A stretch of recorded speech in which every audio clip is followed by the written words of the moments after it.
Wednesday, Stranger of Paradise. Guys. Going for it. No, not everyone's grudge, damn it. See, I shouldn't have gone for it.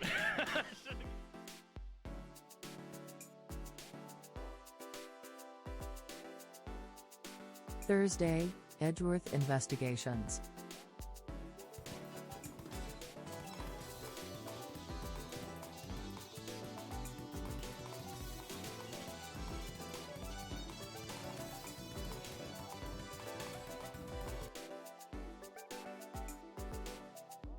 Friday, Cyberpunk 2077.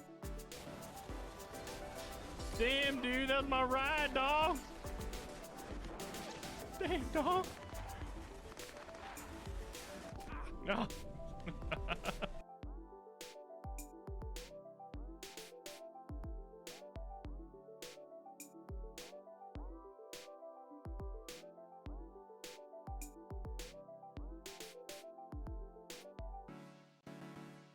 Monday, Eastward. John's got ulterior motives. Maybe John is interested in something else. What do you think, huh? Tuesday, The Lion's Song.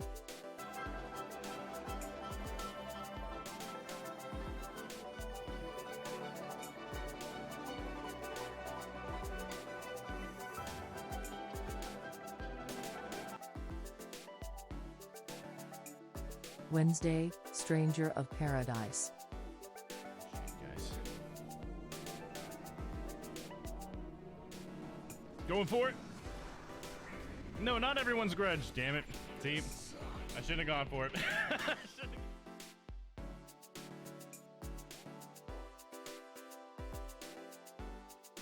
Thursday, Edgeworth Investigations.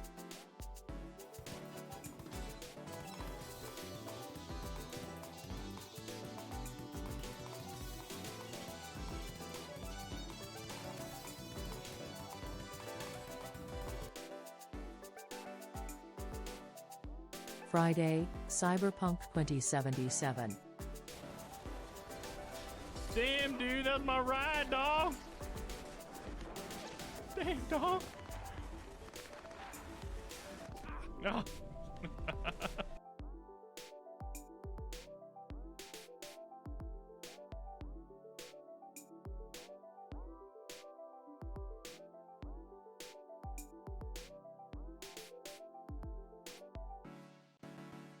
Monday, Eastward. John's got ulterior motives. Maybe John is interested in something else. What do you think, huh? Tuesday, The Lion's Song.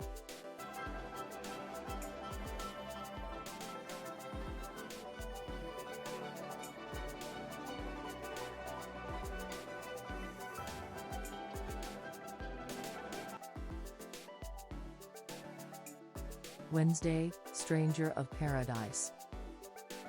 Guys.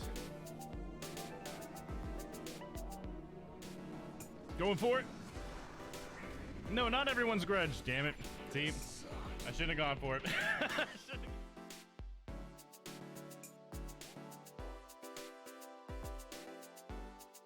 Thursday, Edgeworth Investigations.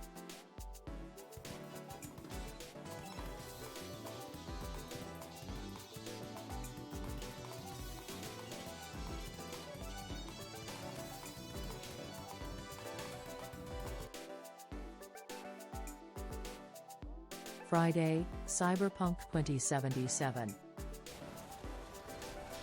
Damn, dude, that's my ride, dog. Damn, dog. No.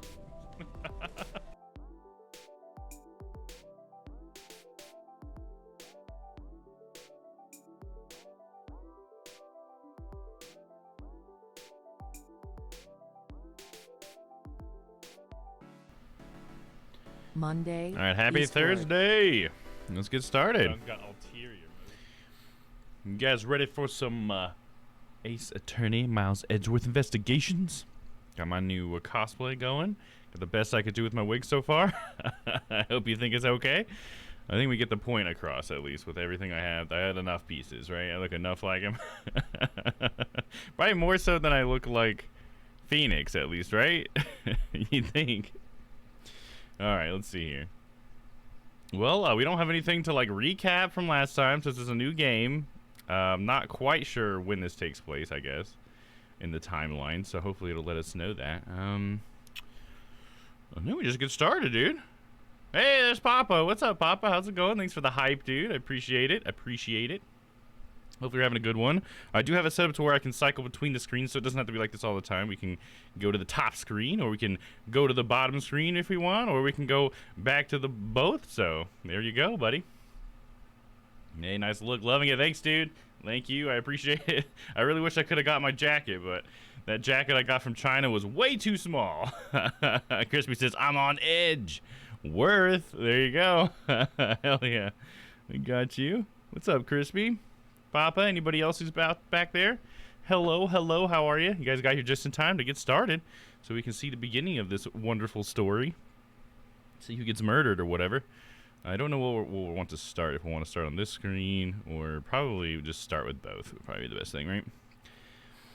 Alright, so I'm going to have to use my stream deck a little bit more for the voices this time, but that should be okay.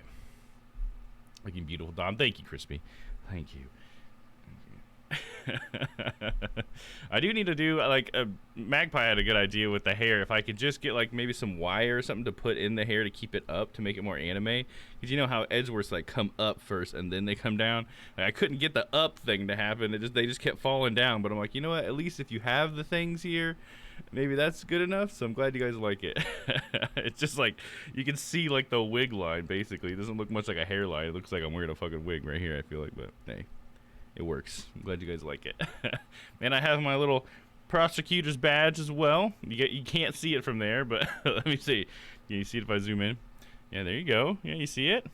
I'm a prosecutor, not a defense attorney. So there we go. All right. Well, should we get started, guys?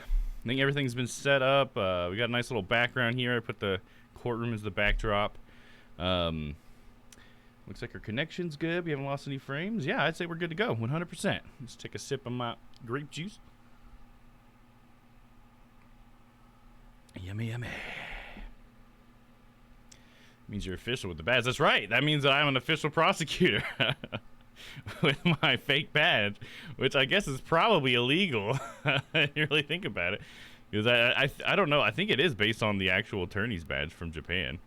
I'm sure they would know how to tell it was fake, though. I'm sure it's not near as nice as a real one. You see all of its imperfections and everything. All right, let's get started, guys. All right. New game.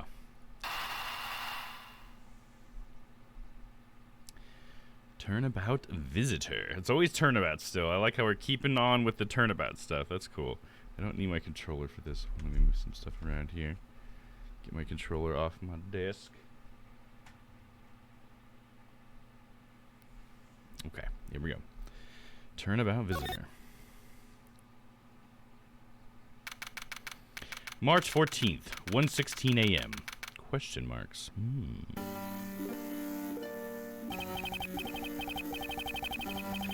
To make sure the defendant is found guilty, what other choice do I have? Is this Edgeworth? This is probably... I don't know if this is Edgeworth. That's the job of a prosecutor, after all. I'll just read it as Edgeworth, just in case. That may be true, but why? Why go this far? Yeah, that's not Edgeworth. Sorry, maybe I wasn't clear enough, but a guilty verdict is all that matters to me. No matter what the cost. Another murder happening in Edgeworth's office? What the fuck? And by this guy? I'm a prodigy among prosecutors. Always have been, always will be. So he's a prosecutor? He looks like he's ready to go play some tennis, dude. March 14th, 2:05 a.m. Prosecutors Building, 12th floor hallway. Very different than what it would be for a Phoenix Wright game. And yeah, on the bottom, all it shows is a big button.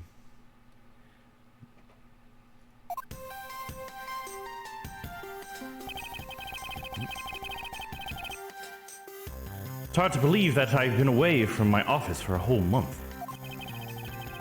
I hope Detective Gumshoe has been keeping an eye on my office and keeping it clean.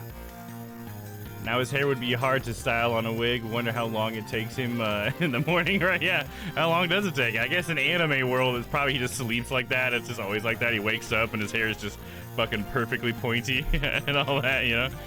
It's funny. I wish I was better with wigs and I could get that to happen, because I know that you can do that with a wig, but I just don't know how to do it. And I don't really have the time to go through all these tutorials or whatever.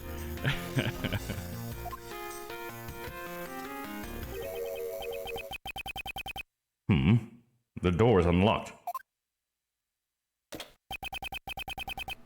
Detective Gumshoe? What's the smell? It's very familiar. Blood?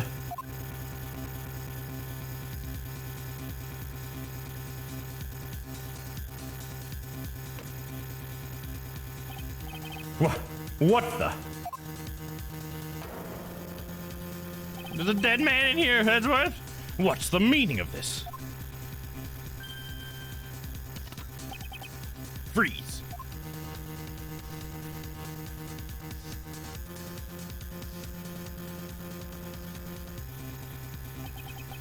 Identify yourself. Oh, sorry, that was Edgeworth saying it. Identify yourself. Shut up. You've got some nerve committing murder in the prosecutor's office. Oh, shit. Is that a threat? Let me make one thing very clear. What? No one gets away with committing murder in my office. No one. That's right, because Phoenix will prove who actually did it.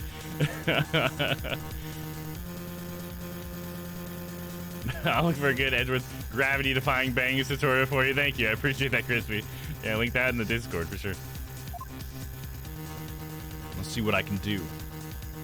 I feel like at least with some bobby pins I probably could have done it. I just don't have any bobby pins. You know what I mean? Because, I mean, I'm bald and everything. I don't really have the tools that handy. My name is Miles Edgeworth, and I work as a prosecutor in a local district. Little did I know that upon my return home after a month abroad, I would be thrust into a multitude of cases, and some very frantic and busy days. March 14th, 2:56 a.m., High Prosecutor's Offices, room 1202.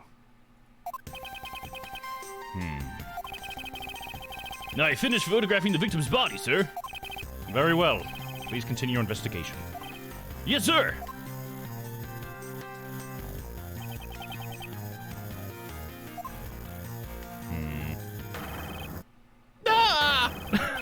Well, Mr. Edgeworth, sir! Are you okay, sir?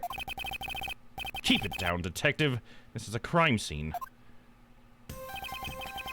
When I heard that a murder had taken place in your office, I ran up here right straight away. This is Dick Gumshoe. He's a detective with the local precinct, and the one they assigned to handle this murder case for the time being. You looking a little pale, sir. Are you hurt? No, I'm perfectly fine. However... Ah! Look what they did to your office! It's totally trashed! I'll say, the culprit sullied my floor with dirt rather well.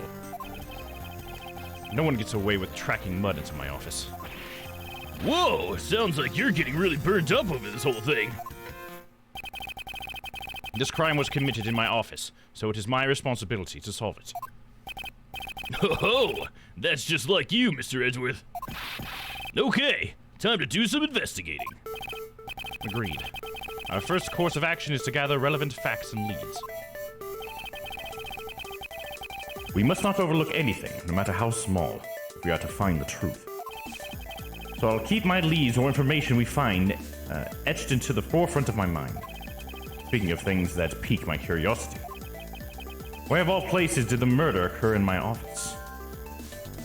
crime scene in my office. Is it really a coincidence that the murder took place in my office?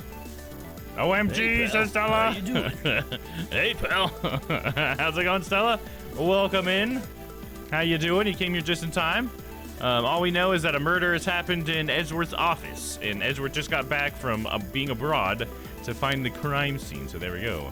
Why, hello, Stella. How are you? Are you ready to get investigating? Hope you're having a good one, Stella. Hope you're feeling good today. I hope all is well. I hope Renee's feeling okay. Funny she got Gumshoe there. Yeah, because we just had Gumshoe, right? He just popped up in the story. Alright, so we just got, is it really a coincidence that the murder took place in my office? Because this stuff works a little bit differently. I've only played, like, the first couple of minutes of it. But I noticed that it's already, like, a little bit different with the way it handles evidence and stuff. No, that went over to my logic button. That was right here. You guys didn't get to see it. I'm getting a nagging feeling that this is something important to keep in mind. Yeah, I was wondering that myself, sir. I mean, you can't really say it's just a coincidence, can you? Oh, my bad. That wasn't supposed to be an inner monologue. I was just like standing on my pedal. That's my bad. Gumshoe's thinking all of his words. I feel sleepy. I just got home from work late night, and Renee unfortunately still has all of his symptoms. Oh, I'm sorry. He's probably going through the worst of it now, huh? Hopefully this is the worst of it, and he's going to be getting better soon, huh? Sorry to hear that. But being sleepy's not too bad, right?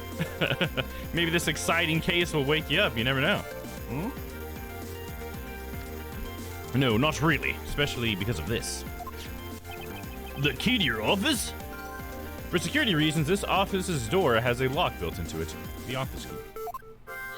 It also went into my logic. What do you mean, sir? If you think about it carefully and use logic, it should become clear to you. Logic? Gumshoe's like, what the fuck is logic, sir? You know what I mean? The reason it took place in your office is because someone was trying to steal evidence for another case they're working on, and the shooter was helping you out by eliminating them. Case solved! Case closed. There you go. Crispy's got it. Done and done. Tutorial case. Nothing but net.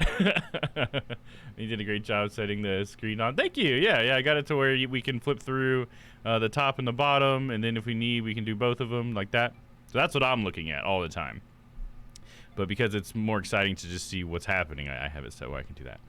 But if I'm looking through evidence, we can always flip over and we can look at, you know, like my organizer, check out the evidence and stuff like that. So here we go. That's how we're doing DS games. And that foot pedal really, really helps with that. Let me tell you that. It makes it easy peasy. Oh, nice. Somebody liked my tweet. Thank you, person who liked my tweet. All right. Logic? By finding the connection between two pieces of information and connecting them, new information is born. That is the end result of using logic. So, how do you use it? First, I recall information through the logic button and then connect them together. Now, to touch the logic button and recall the facts.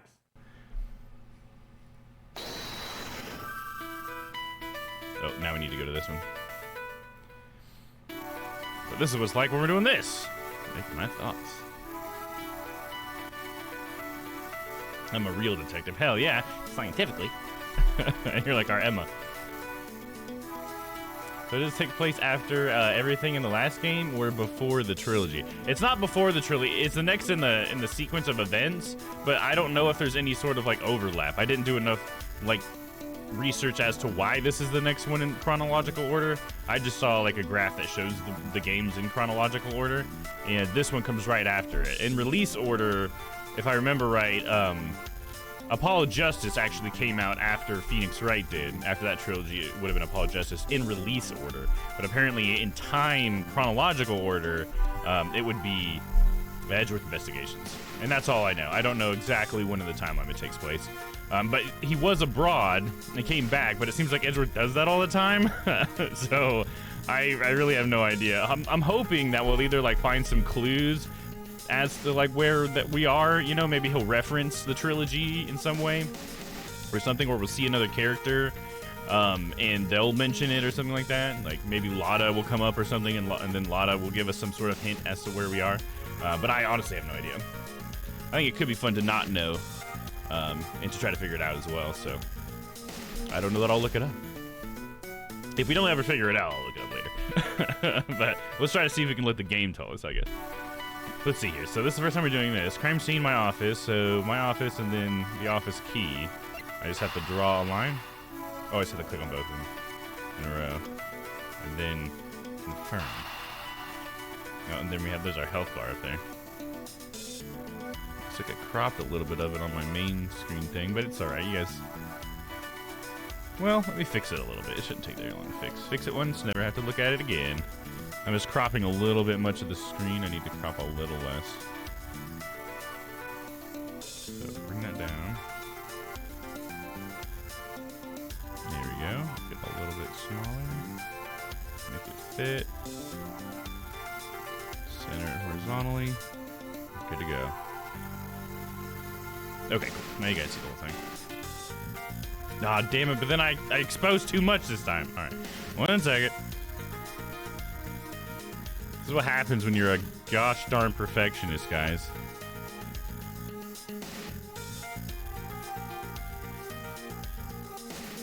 It's not necessarily a good thing. Alright, there we go. That should be better. Alright, so we're going to connect these dots. I'm getting an idea. For security reasons, all prosecutors' doors are outfitted with locks, which means it would have been hard for the murderer and the victim to get in here. Ergo, it's impossible to dismiss the location of this crime as mere coincidence. Yes, that's exactly what I was thinking, sir.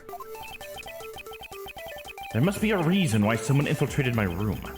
What was the killer after? The killer's goal. What did this happen in my... Wait, why did this happen in my office?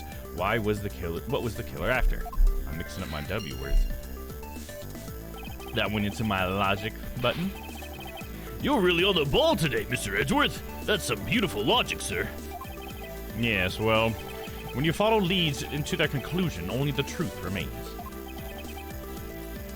However, if the information doesn't line up properly, I may stray far from the truth as well. But if I think carefully before piecing leads together, the logic should flow.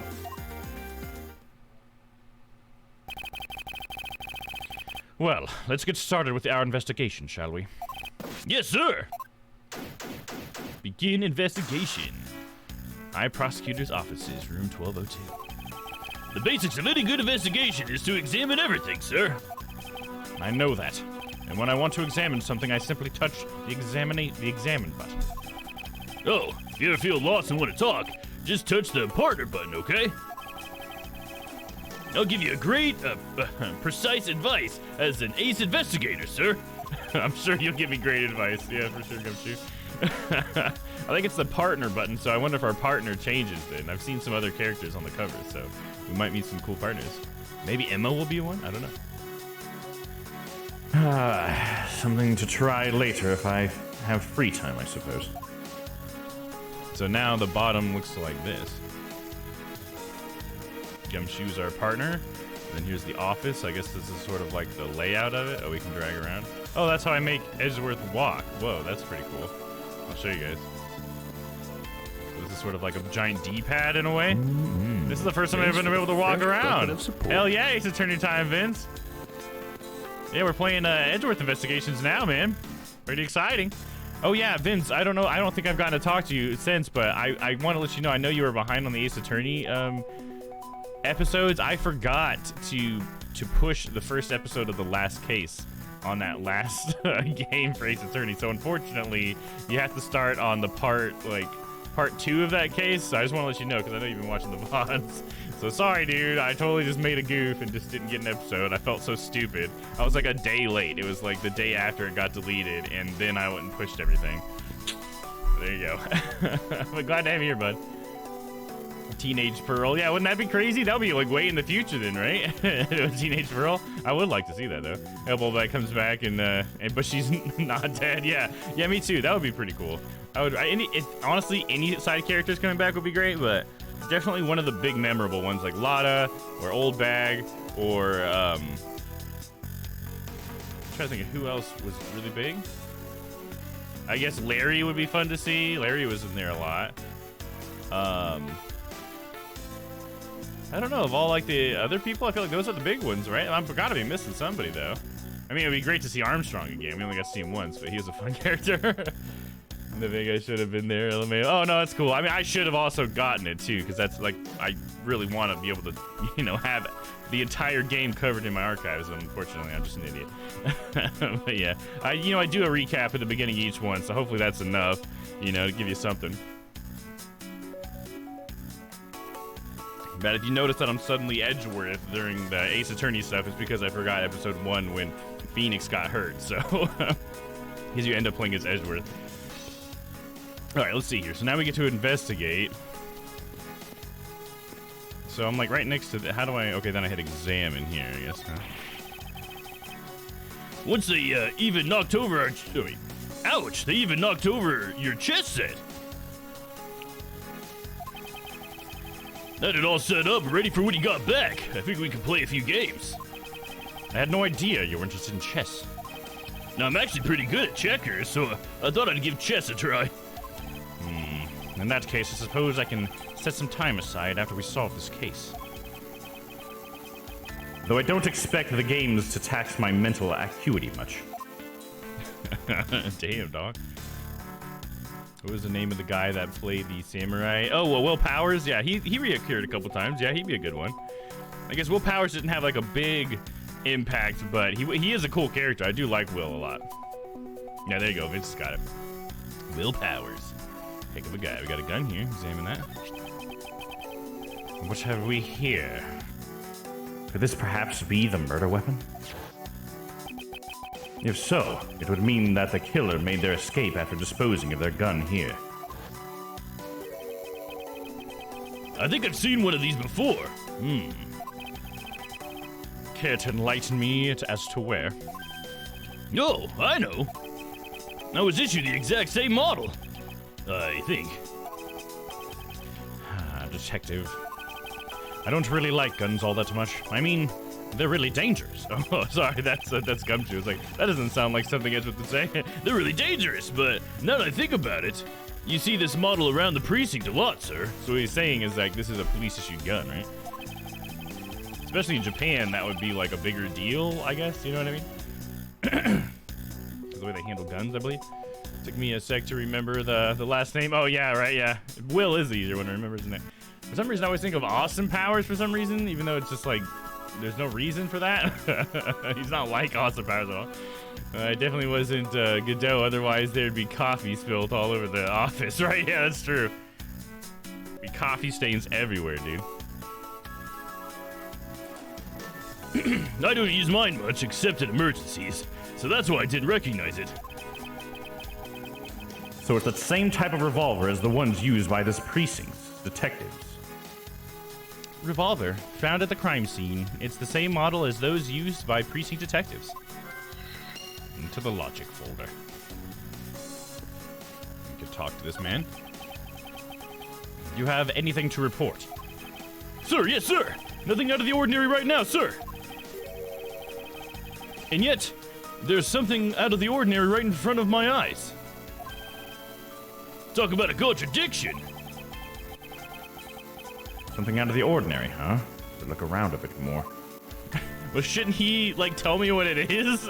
I like how it's just like they're just trying to give me a hint as the player, but, like, in real life, like, you wouldn't do that. You would fucking report what you thought was weird, dude.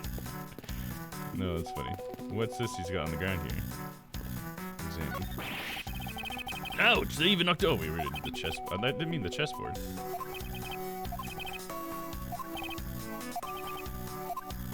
Let's open that thing on the floor. Maybe just the body then?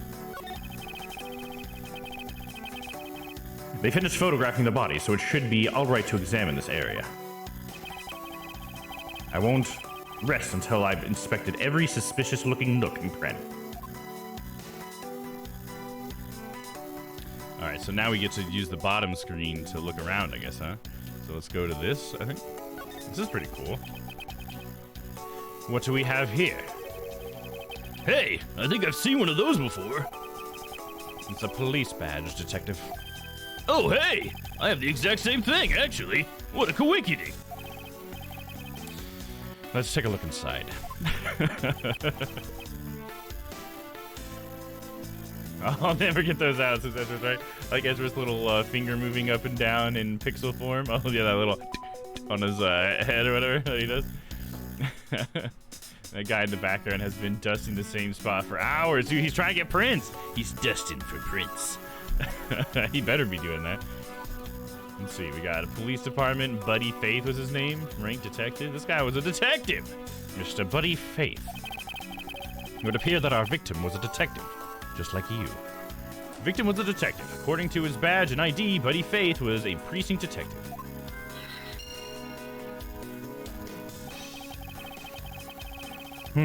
I seem to have gathered a few pieces of pertinent information. Now to calmly use logic and figure out if any of them are connected to each other. How about we keep looking for evidence, though, Edgeworth? How about that? How about that? Definitely not a real identity with a name like that. Yeah, Buddy Faith or whatever. Yeah, it sounds like a fucking alias if I've ever heard one. Alright, let's see. Let's examine this. Let's see here. There's blood all over his lower abdominal area. It looks like the bullet passed clean through his stomach area. Oh, my bad. I'm not looking at the names as much as I usually do. It looks like the bullet passed right through his stomach area, sir. In other words, he was shot. Yep. And until the autopsy's done, I don't think we'll know much more than that. Please have the body sent to the morgue once they're done processing the crime scene. My bad. Crime scene notes jotted down into my organizer. So now we have something down here in the organizer. Are you going to be okay with keeping track of the evidence we find, sir? Of course. This is the safest way I know to keep track of it all. All right, if you say so. I'll keep all the evidence I find either in or with... Wait. I'll keep all the evidence I find either in or with my organizer. Either in or with my organizer? That was really weird. That's a really weird way of saying that, right? Okay, Edgeworth. Whatever, buddy. Like he was stabbed in the crotch. Oh, yeah, it does kind of look like he's stabbed in the crotch. He's got blood all over his crotch. Yeah, I hear you, Crispy.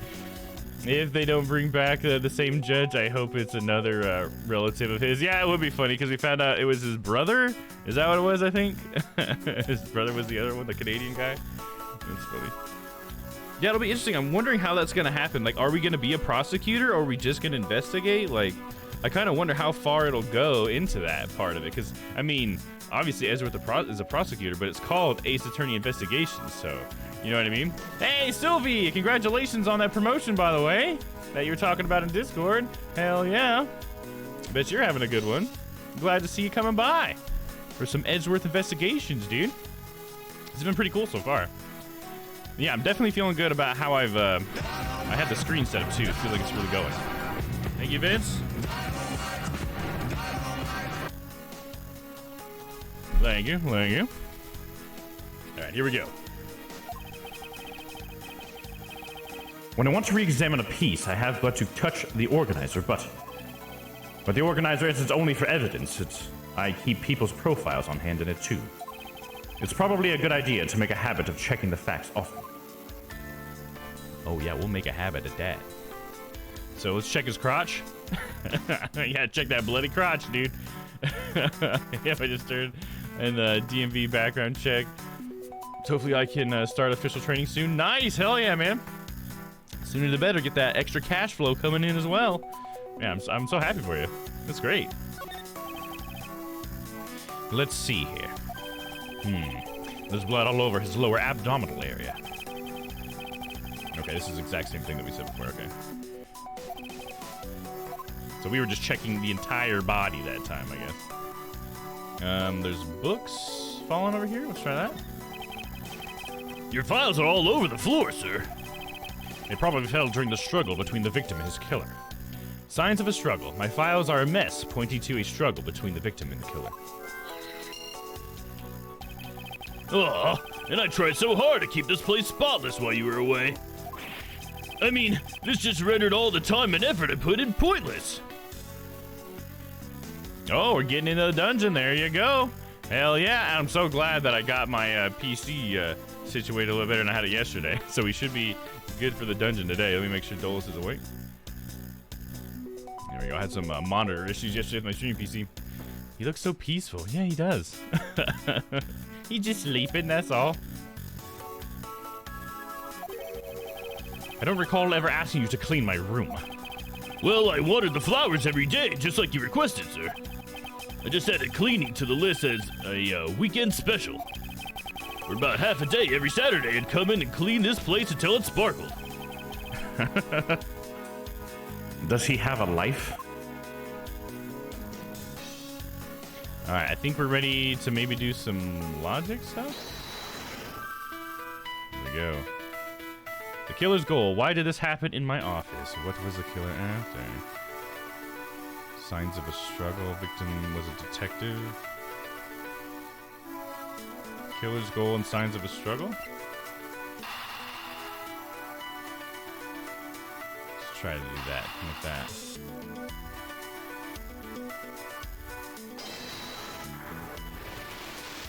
I'm thinking. Not exactly a shining example of a perfect line of logic. Fair enough, fair enough. I'm getting the bearings here.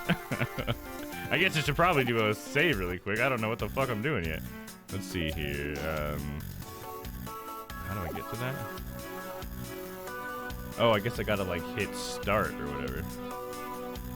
Right? I don't know what that button would be on my emulator. It's not what I meant to do, but okay. Was it in my organizer or something?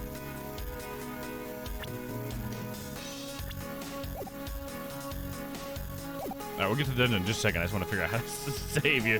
I don't know what my buttons are. Let me look at my config real quick. Control config. Start is... Oh, it's enter. Okay. Should guess that, I suppose. There we go. So we can save.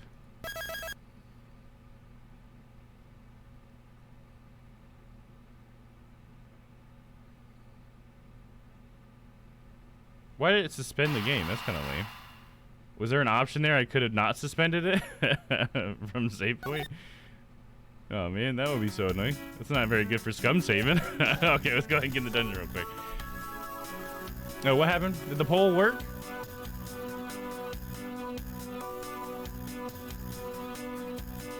I wonder why that didn't work. And then it popped up twice that it failed because it mixed it up. And I don't see it coming up, so I guess we're still having some issues with our poll mechanic thing. I don't think so. Let me look at what you got here.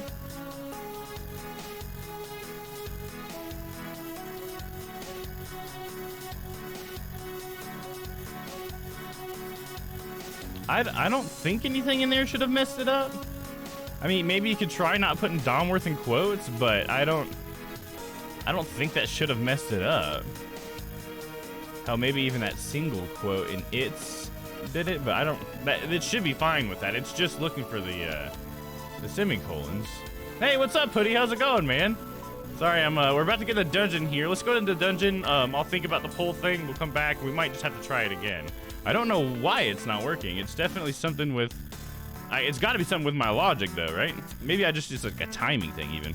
We'll have to do some more troubleshooting, whatever. Your costume is great. Thank you, Hoodie. I appreciate that, dude.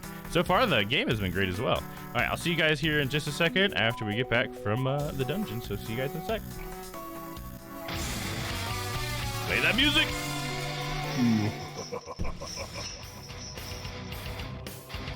Welcome, welcome, welcome, everyone. Oh, look, we got three of my favorite people. Lovely. You know, it feels like I haven't seen you guys in a minute. I don't even think I got to see you yesterday. All right, this one's for you, Sylvie.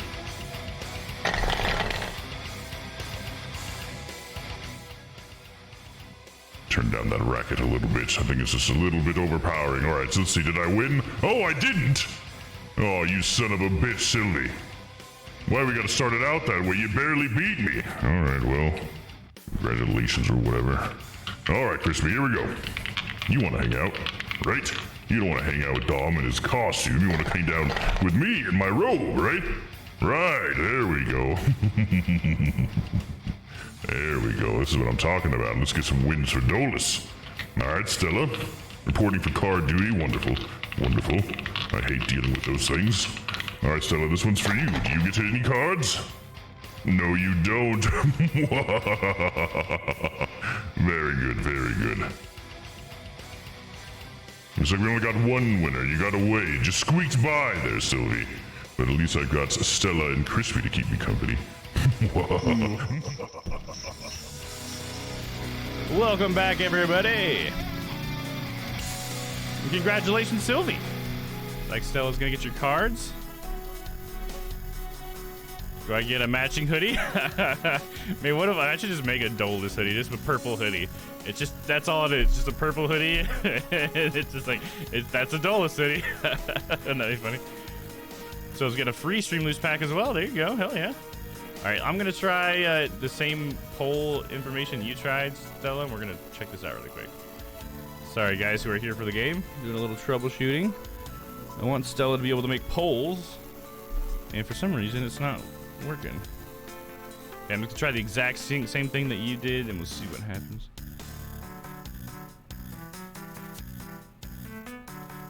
Here, failed to create poll. It's weird that it does it twice. That's really weird. Okay, hold up. Let me look at my command. I won't spend too much time on this, guys, because I know that some people are here to watch the game. But let me try a little bit of troubleshooting quick. Just unfortunately not had a whole lot of free time to get in here and try this stuff out. Okay, so we're sending everything to the program. That should be working just fine. And it's not getting this error. So the program is starting fine. This time we gave it how many options? 1, 2, 3 options. Okay. So if it has 3 options, it should have gone through this one.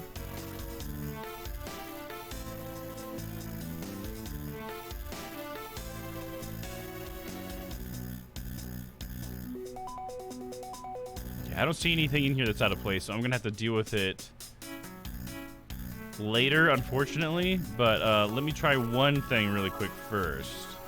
Since the error is coming from Mix It Up, I'm gonna manually enter in all those things into their action that you had put in there, Stella, and see if it's actually just their action that's messing up with this.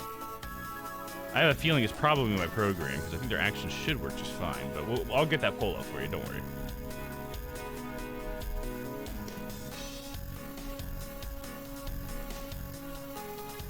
I'm actually going to copy that, what you have there, down as well.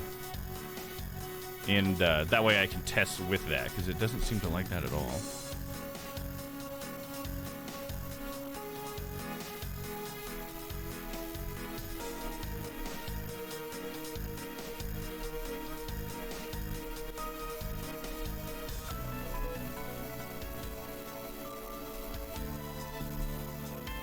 Okay, let's see if it allows me to use this to make the poll. No, it's still errored. Okay, so it must be something in the data that's been written. So their program doesn't like some of this, some of what's in here. Let me try taking the quotes out. Okay. Still didn't like that. Let's try the apostrophe out of there.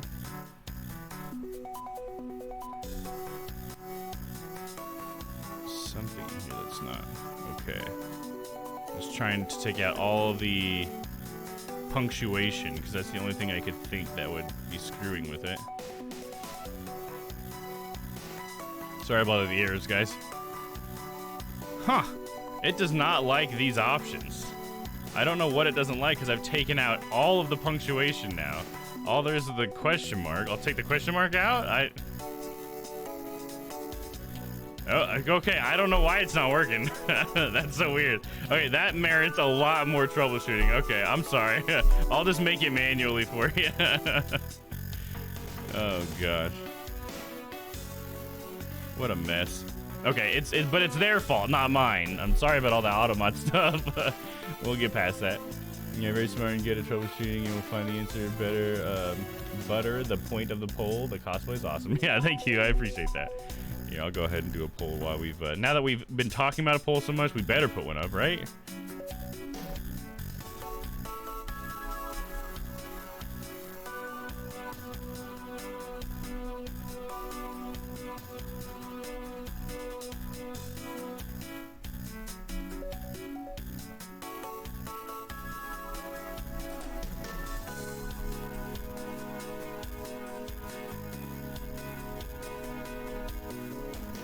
There we go. Reaching 10 minutes. Starville. How's that? That worked. That's so lame. I wonder what's up with Mix It Up. Okay, either way, we got it. Continuing on. Also, Sylvie, your cards are out. There you go. Hell yeah. Thank you, Sil. I really appreciate that. Did I just hear a knock on my door? What's that?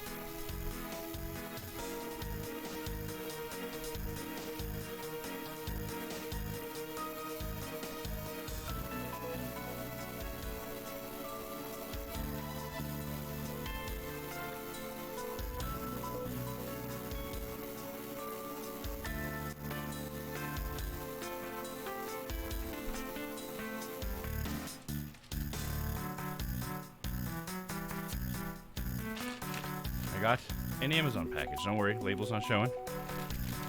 I don't know what it is. It may have been a gift, so I'm not sure. It'll be opened on Friday's stream. I'll have to do some investigating. I don't think I bought anything on Amazon, but I might have. Did I? I don't remember. When you expect a gift, it's hard. I don't want to just open anything, you know what I mean? Right. Either way, we're sending it off to the side. I'm glad I heard that door knock. No, thank you, Shyla. Welcome in. How you doing? Yeah, we've been a little bit distracted, but we are finally getting back to the game. We are figuring out how Edgeworth Investigation works. But how are you, Shyla? How's everything on your end? Hopefully you're feeling good, both physically and emotionally. I hope that for all of you. Now, let's see here. So we've already investigated this guy thoroughly. So let's see here. Where do we want to investigate next? Can you examine this back here? Ah, watch out for the teacup fragments there, sir. That killer is going to pay. This tea set. Yikes, you're really mad over this. This tea set is very dear to my heart and can only be bought in England. It costs more than your whole month's paycheck. What? Now I feel like the killer's wasted one of my monthly paychecks.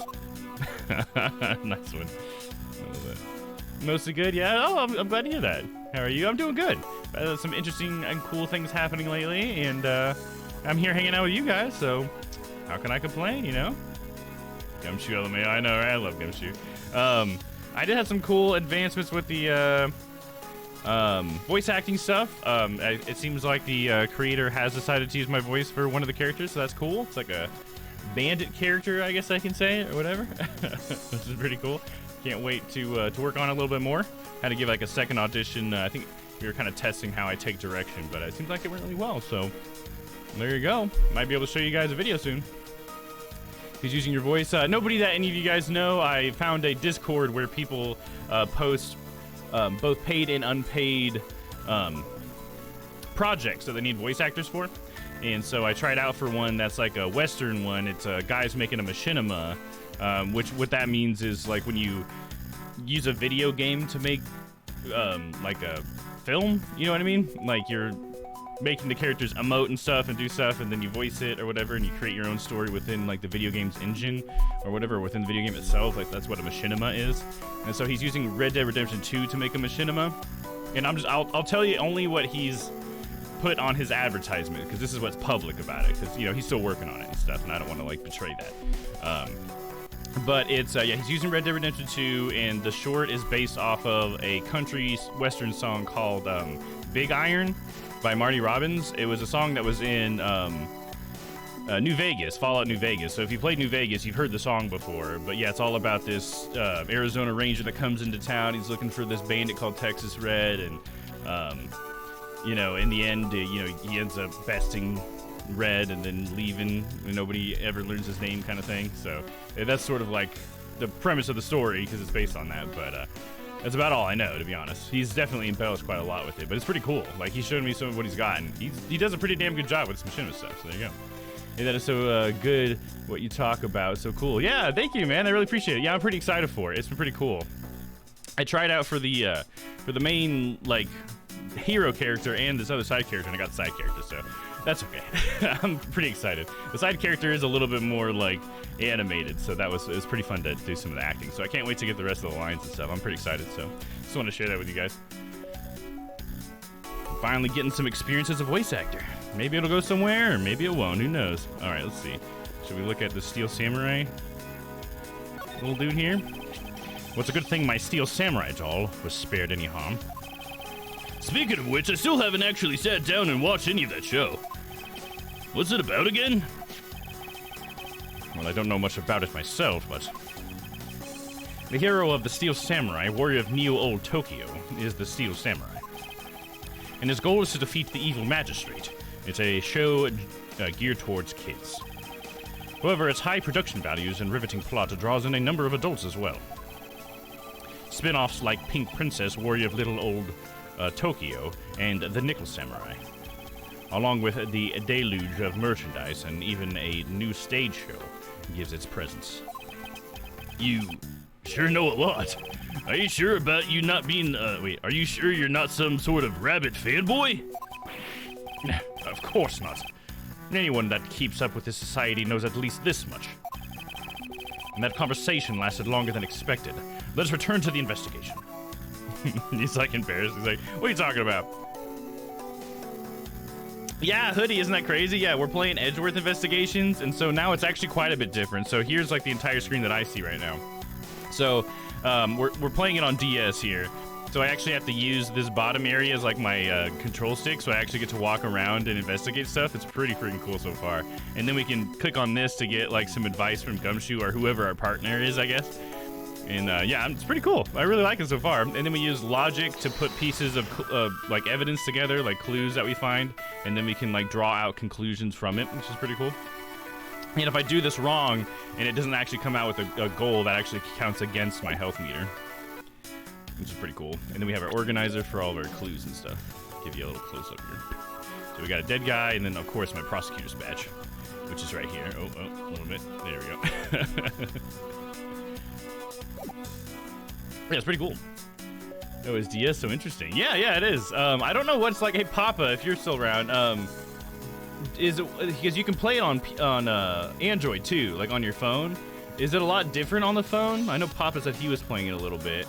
I kind of wonder what the format is like, because I think the original Phoenix Wright was also on DS, so they changed it a lot, bringing it into like PC and stuff, you know, like a single screen and all that. So I kind of wonder if they did that for the mobile version, or do they still like leave it as a dual screen thing, or what? I kind of wonder. Now, let's see here. Can we talk to this guy? He's been dusting for prints for hours, like Crispy said earlier. Let's talk to him. How's it coming along? Please, I need absolute silence. Fingerprint lifting is a delicate art. Well, I never. I never. That's so funny. Can examine the couch. There's bits Your of dried Honor, semen. There appears to be a new subscriber. Hey, Yuna! What's up, Yuna? Welcome in. Glad to see you. Hopefully you're ready for some Edgeworth investigations. How's your day been?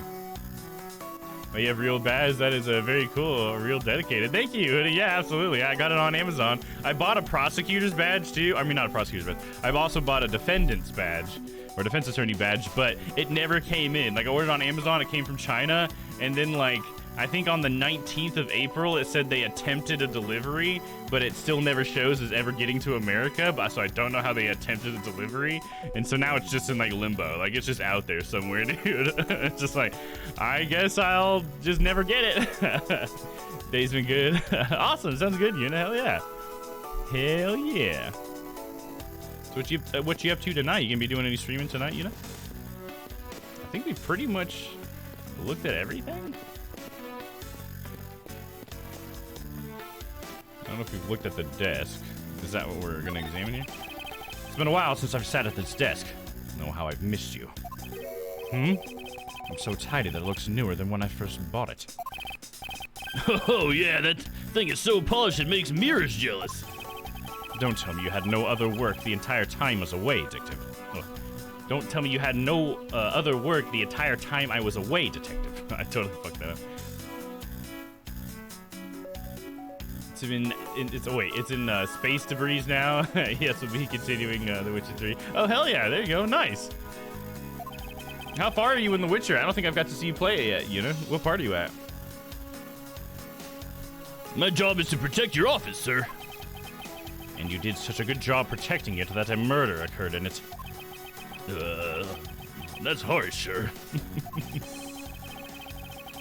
I have to admit, the desk has never looked better, so I guess I can't dock his pay. Not this time, anyway.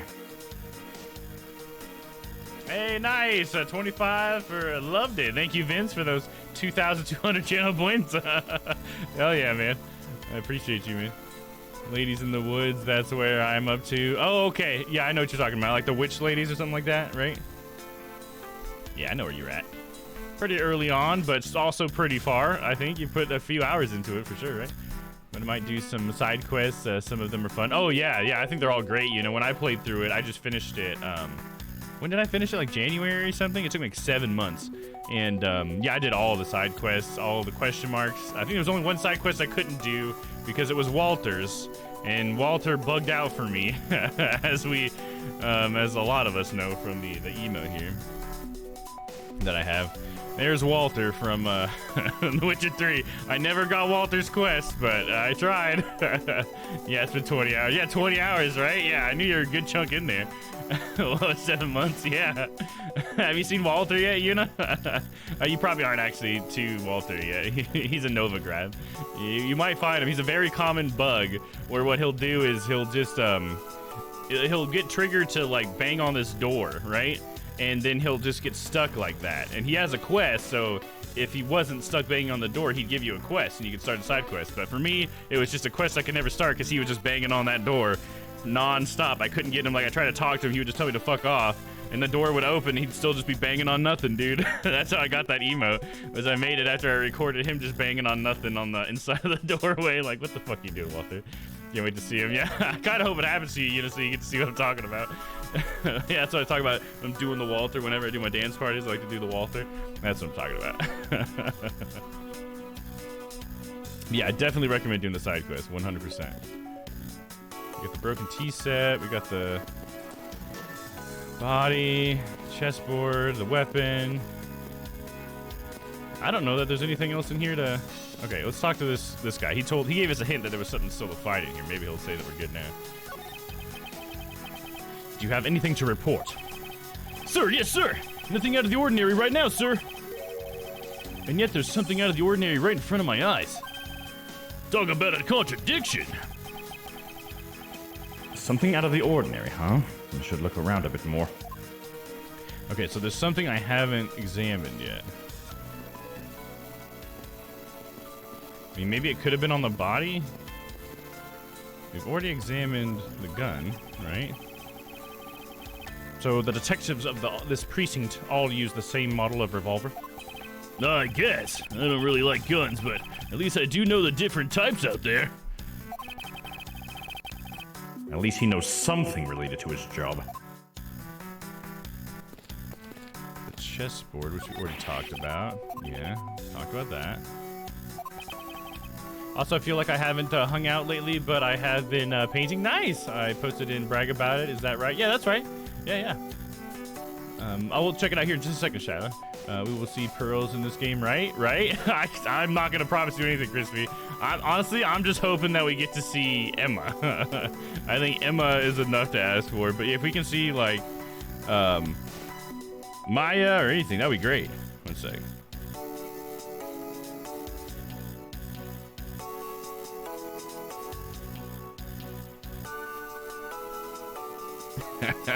That's so funny. Oh man, I just gotta. I'm sure she'd be alright with me saying this, whatever. But my boss is watching the Witcher show, and she was telling me that she continued watching it, and then she saw a bunch of. But she saw Geralt fight a bunch of bad guys, right? And then she saw their swords like all on the ground and everything after he had defeated him, and she just thought to herself, I gotta loot. It's time to loot. It's like, no, you're not playing the game. You're watching the show. I just think it's funny. It's a funny reaction from her. Shai, always welcome here, but I'm so happy to hear you're painting again. Hell yeah, I just want to do something that makes you always happy always, yeah. He's got that trophy. Yeah, right, yeah, I know what you mean. The one with the big K on it or whatever. Maybe we can look at that. We looked at the Steel Samurai thing, but maybe we should look at the trophy. That's a good thing to point out. Thank you, Sel. I missed you guys. I've been tired. Turns out I might have narcolepsy. It feels good to be painting tonight. Oh, really? You might have narcolepsy? Well, I hope that's not too big of a deal. I don't really know much about it, but hopefully that doesn't like hurt you or anything or make your life harder in any way. But I'm really glad that you're painting, Shadow. Let's take a look at what you got. Let's see here. I know I have to change the way we have the screen up, but just give me a second. Let me get it up. In fact, it might actually work out if I just click it, and then I do this one. Nice, look at that, perfect. Look at that cute little guy. I think that's the source image. Adorable little dude. And then here's Shiloh's painting. Oh, look at that. That's a great one. Oh my gosh. I love it. I like what you did with the, I mean, it looks like there's something back here, you know what I mean? Like just a little bit of something that helps like separate the foreground and the background a little bit. Kind of makes it pop out. I like it. That is adorable. Here, look at the source again. I mean, he's just an adorable little dude as well. So I can't go wrong there. Huh? And then Shine's painting. Nice. I love it. The K trophy. It didn't look damaged yet. Yeah, it didn't look damaged yet. We'll have to take a closer look at it. It'd be cool. Because it shouldn't have the sword in it, right? Because it's supposed to be a sword and shield, but the sword was taken and used as a weapon or something, right? At one point? I think that's how it went. A little bit, I'm focusing on little details. Her name is IPO, or is it Ippo? Or is it IPO? Do you actually say the letters? And it means sweetheart in Hawaiian. Oh, nice! There you go. Awesome. Whoa, so talented. Also, Puppy is best pose. Oh, yeah, it's such a cute pose for Puppy. I love that. The head kind of cocked to the side a little bit and everything. What a cute little guy. It's like Ippo. Oh, Ippo. Okay, nice. That's definitely a cute name for a dog as well. And it means sweetheart. That's perfect. That is too perfect. I love it. Absolutely. Oh, yeah, if you guys haven't, Hoodie, if you like what you see or anybody else, you should definitely check Shyla out. Let me do a little shout out here. There you go. Yeah, there's some more of her other work. And yeah, you can check her out at Shyla.colors or watercolors on her Instagram. I believe that's still accurate, Shyla. You can definitely correct me if that's wrong. But yeah, check out her stuff. Yeah, there you go. Domm glasses emote. I love it. Let me click through this. That is it? Okay, cool. Alright, let's look at the, see if we can't look at this prosecutor's trophy. Yeah, we can. Yeah, and it's okay. It is missing it, so it is broken, right? Because it's missing the sword. Or was the shield also like a whole shield at one point? I think the sword was broken, wasn't it? Oh, it's your trophy. The, Knight of Prosecutors, right? King of Prosecutors. And it's not a trophy, it's a shield. They only send this to the winning prosecutor, right? Yes. They have no real interest in the perceived worth of other people. As for my own worth, that is something only I can determine for myself. That's so slick, sir. I'm gonna have to try saying that sometime. Unfortunately for him, his monetary worth is tied directly to his worth to me. I like how we're using worth a lot, because Edgeworth, you know what I mean? It all ties back to that a little bit. Yeah, it is broken, oh yeah. I love the painting I had made. Hell yeah. I've never seen a bad one come from Shiloh for sure. I've been busy lately, got a promotion, so trying to learn as much as possible. Hell yeah. Yeah, Vince got a nice promotion. Fuck yeah, congratulations, Vince. Let's give a little confetti for you. For Vince's promotion. Oh, we'll get the kids in here too. There you go. We'll get the kids to cheer for him. And then another little, just cause. Yay for promotion. Hell yeah. Yeah, got a lot of people getting promotions. Sylvie got one today. Fuck yeah. They all look so amazing, right? Hell yeah. That's awesome. I'm glad you're checking it out, Hoodie. All right, so we checked out that. What, can we check out this thing here? It's like a bouquet of flowers or something.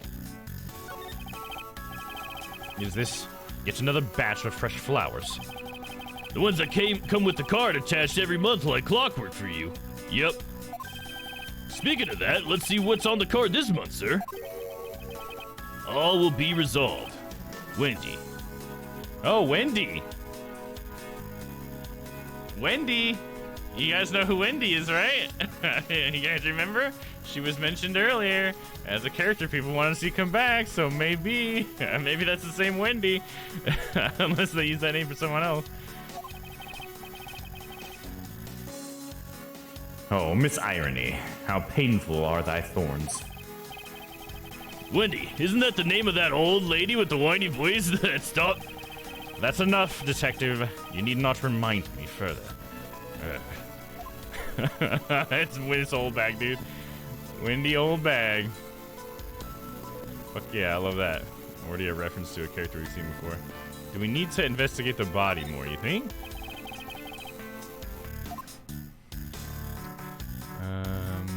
We already looked at his wallet. We looked at his blood. He's holding his butt. You think he was about to poop? Oh god, I gotta poop! We got the pile of shit on the floor. We got his wallet, and we got his blood. Let's try his face. Let's see here. There's blood all over his lower abdominal area. Yeah, it's the same thing. It's just the blood again. I don't know. Maybe it was just like the flowers in the corner and stuff that were like what that guy was talking about that we hadn't looked at yet. Because technically this should still be like a tutorial, right? I mean, it looks like there's blood on the shelf here. Let's just gonna examine. Your file's all over the floor, sir. They probably fell during the struggle between the victim and his killer. Oh, and I tried so hard to keep this place spotless while you were away. I mean, this just rendered all the time and effort I put in pointless. I don't recall ever asking you to clean my room. Well, I wanted the flowers every day just like you requested, sir. I just added cleaning to the list as a weekend special. We're about half a day every Saturday to come in and clean this place until it was sparkled. Does he have a life? I thought you made an icon of her. Yeah, it's Domm Pew. Yeah. No, you're not making that up. It's just not built into Twitch. The graphics on the later games take a dive. No, the game that we just played is a re-release. It was a remaster. The trilogy that we just played, Isidore, is a remaster of the game because it used to be like this too. This game came after the games that we just played, but obviously we played the remastered version of them. This is the original copy of Edgeworth Investigations. That's on DS. So as you can see, we have two screens here. So that's what we're playing, Isidore. So yeah. But yeah, it's a Domm Pew, I think. Domm Pew, I think. There it is. How do I use it? Do I do a old bag? No, yeah, we're good. Yeah, it's Domm Pew with a capital P. Like, it's all my stuff starts with Domm Die, and then after that, capital P, and then just lowercase EW. So it's Domm Pew. Now you should be able to see them if the panel's working. Sometimes the panel doesn't work, but just below my stream there should be a panel there. Oh, it's not a command. Yeah, it's just like any other, and it's not die as in you're killing me. It's like Dynamite, like just the DY though, not DIE. It's like, here, I'll write it. It's like Domm Die, like that. Like it's a part of my name, you know. You just stop after the DY and then put the other letter. or the other part of it, which is the pew. But yeah, it's not a command. It's just there you go. You got it. We got it. Hey, what's up, Honest Magpie? Good to see ya. John Magpie in the house. I can't leave you for there too long because I got a meeting in about half an hour, but till then I get to hang out. Hell yeah, glad to have you, Magpie. And yeah, I want to let you know I haven't got to send out that jacket yet, but I haven't forgot about you. I'm definitely gonna do that. If I don't get it done this week, I'll definitely make time for it next week. I've been catching up on work, so I've been pretty slammed, but I will get that out to you. But yeah, I'm so glad to see you here. Absolutely. Did a gumshoe. I think it's who done it. I should make who did it work. I don't know why I didn't make who did it work. But it should be who done it. And it should still work for this one. But I feel like it's kind of obvious who done it in this first one, but it's also a tutorial one, so we'll see if they do that in all the cases. That's the thing about these games sometimes. Sometimes they tell you who did it right away, and sometimes they don't. I mean, I'm special, don't mind me over here on the short button, so it's all good, child. Are you on mobile or are you on browser? Because if you're on browser, I recommend getting 7TV extension for your browser, because it'll give you a little button that you can click and you can see all of those emotes that aren't on Twitch, and you can use them really easily and you don't have to remember what the code is. The extension is called 7TV, and here's the link for it. Forgot about the emote thing. Yeah. If you don't have it yet, definitely get that installed on your browser, and then right next to the chat button, the little purple chat button under the chat box, there will be a little 7TV logo. If you click on that, it should give you. I do have that. Whoops. Okay, well, there you go. That's the easiest way to see it. You have to go to the middle tab, though, because a lot of mine are on Better TTV, which is what at the top of that window, it shows that little dude thumbsing up. That's where all mine are, all my custom ones. So you can get ones like Bottomless Hole and stuff. All that's on there. Yeah, last case, the real person didn't even show up till the end of the trial was with zero evidence pointing at him. Yeah, I know, right? Godot you're talking about? Yeah, for sure, dude. That's funny. That is very true, very true. Who done did it? Oh, come on, Isidore, you're fucking with me now. Alright, let's see. Have we seen everything? Let's talk to this guy really quick.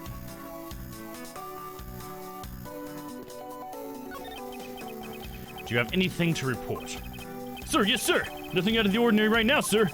And yet, there's something out of the ordinary right in front of my eyes. So there's still something I haven't seen? I'm gonna start looking up fucking shit. Dude, this is annoying. Let's see if I can't logic my way out of this. Do I need to save first, though? Because we have talked about some stuff. Oh, fuck, let's save really quick. Saving is not as quick as it normally is. Because it says save game and suspend play. Can I not suspend play? For start at the anytime you game to save your data. But to save my data and suspend, fuck it, I guess we'll do it. This sucks. I missed the remastered version. It lets me save and just keep going. This one makes me freaking load back into my save every time. It's suspending game. Yeah, because that makes sense. It's like they don't want you to scum save or something. Come on. Come on, dude. Are you kidding me? All right, here we go. Now I'm going to look up the fucking guide, because I don't even know what it wants me to do next.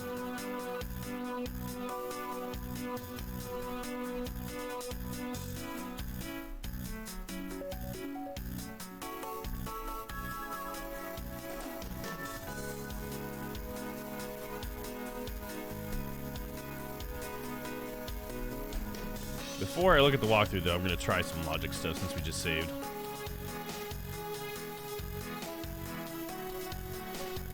Gotta figure it out, you know? Last night it was a raid chain of 3 streamers. Yeah, was it? Because we raided into La Richard, right? And then La Richard shortly after, well, he got like double raided, right? And then he raided into Mochi, I think is what it was. And then I think Mochi crashed, right? Because I was in that raid. I think their stream crashed or something like that. It was pretty funny. It must take Edgeworth forever to iron those frills. It took me half an hour to iron my dress with frills. Oh yeah, for these? For his jabbit? Is that what you're talking about? Yes. Well, if you stitch it right, the frills actually just kind of stay there. I didn't have to iron this one. Mochi didn't. Oh, then Mochi raided. Oh, okay. After Mochi crashed, I didn't connect back in there. No worries about the jacket. Take your time. Yeah, the old games lack some things. I'm just excited about how the 3D games let you travel from anywhere to anywhere anytime. Oh my god, that's so great. And you don't have to figure out how to get from A to C. Oh my gosh, that is great. Because that's something I complained about in the trilogy like so many times. I'm like, why do I have to go here and then here and then here, you know? Because sometimes it wouldn't make like any sense why I couldn't just go straight somewhere. That's so funny. That's so great to hear that they finally fixed that. All right, let's look at my logic really quick. See if I can figure something out. Okay, the killer's goal, signs of a struggle, revolver, victim was a detective. Didn't we already connect these? The revolver, the victim was a detective, and the revolver? Like the revolver was his? I don't know, did we connect this? And then victim was a detective. And then confirm. Try connecting that and see if that works.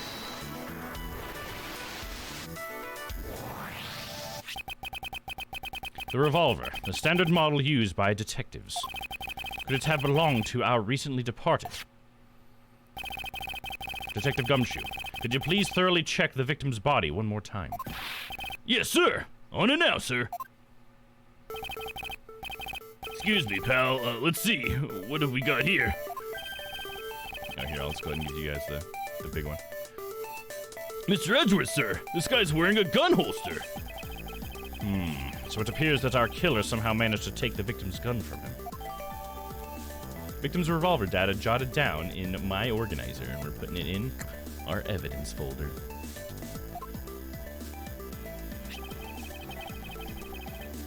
Let's see what else we can find out about this revolver.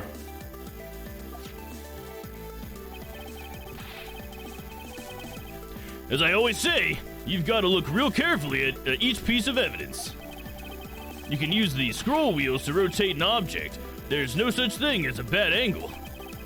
Use the slide bar or the X and Y arrows to zoom in and out to get at the nitty-gritty. Okay. I almost have like a bigger screen over here than I do on my screen, to be honest. So let's see, can we zoom in here? It's got a little horsey right here. This is pretty cool. How do I like... Can I move up and down? Oh, then I can rotate it. It's got bullets still in there. Examine this. Oh yeah, you can see one's been fired. There we go. It looks like only one round was fired from this. Wow, so the killer killed Vic with just one shot after wrestling the gun from him? Sounds like the guy knew how to handle a gun, huh, Mr. Edgeworth? You have no proof for now. That is a distinct possibility.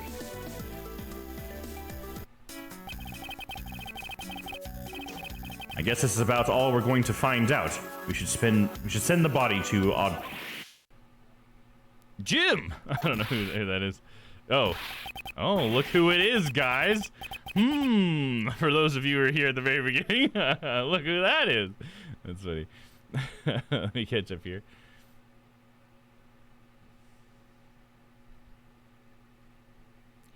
Oh, yeah. I figured that out, Isadora, when you said she rated. I assumed it was after her crash. Yeah, I got you. Didn't have to clarify.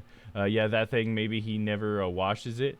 The jab it. Yeah, maybe. Maybe he does never wash it. I don't know. That's a good point. Dual Destinies is kind of easy baby mode for the Ace Attorney game, but the plot is so whack. I feel like it makes up for things. Dual Destinies plays cases out of order. Oh, really? That sounds pretty crazy. It'd be hard to keep things straight, but yeah, man, like I'd be fine for, honestly, if they were to softball everything with the Ace Attorney series, I wouldn't really care all that much, because honestly, it's the story that I'm here for. Like, the mechanics and stuff make it fun, don't get me wrong. I don't want them to get rid of them, but if they were like easier to figure out or whatever, that doesn't bother me at all, because like I said, I'm here for the story, dude. I think it's great. So that'd be cool to get to that. But man, it's just cool to be trying something new like this. I think this is great. Why, oh why? How could this have happened to a guy like you? Are you all right? Don't touch me! Leave me alone! Just let me be! Sorry, but I can't do that. The investigation is still ongoing, so please refrain from touching the body. The body? The body? Don't talk about him like he's just some lump of flesh. Look at him. Jim looks like he's just turned in for the night. Sure. Just in a bloodstained suit, pal. Where are my manners? Aren't you that prosecutor? Why, yes I am. I'm Jarquise Portsman, prosecutor. Jim here was my partner in crime busting. I'm Miles Edgeworth, and like you, I'm also a prosecutor. Detective Dick Gumshoe, sir. So you're Miles Edgeworth. I guess this is your office? Yes, that is correct. Then it was you! You were the one who killed Jim! Hey, don't go around jumping to conclusions, pal. Just calm down, okay? I will not. I know how things work around here. High prosecutor's office doors all have locks built into them. And only the owner of the office has the key to his or her own office door. That is correct. However, I was not the one who killed your partner. Yeah, Mr. Edgeworth has been overseas on a business trip this whole time, pal. And the key to the door was with me the entire time, okay? So the only one who could get in here was me. Wait, that means... I'm not sure what that means. What the hell? So it was you then? You're Jim's killer. No way, pal. You've got it all wrong. Everyone, calm down. Mr. Portsman, correct? If you are a real prosecutor, you should know to stay collected. The investigation has only just begun. Isn't it too early to be drawing conclusions? All right. I get the point. You're right. My mistake. I tend to get a little too hot-headed sometimes. You sure are one cool customer, though, Mr. Edgeworth. I've heard all the rumors about you. You're the great genius prosecutor. You're something of a legend, you know. I knew a Gumshoe did it. Yeah, that is what you were saying earlier, right? Anyway, let's call a truce and work together, okay? Now, how about a handshake to seal the deal? A pleasure to work with you. No handshake. You guys were conducting your investigation, right? Sorry for barging in like that. Carry on, then. It's your room, after all. Thank you. I intend to. I just want a little more time to say goodbye to Jim. You there! Sir!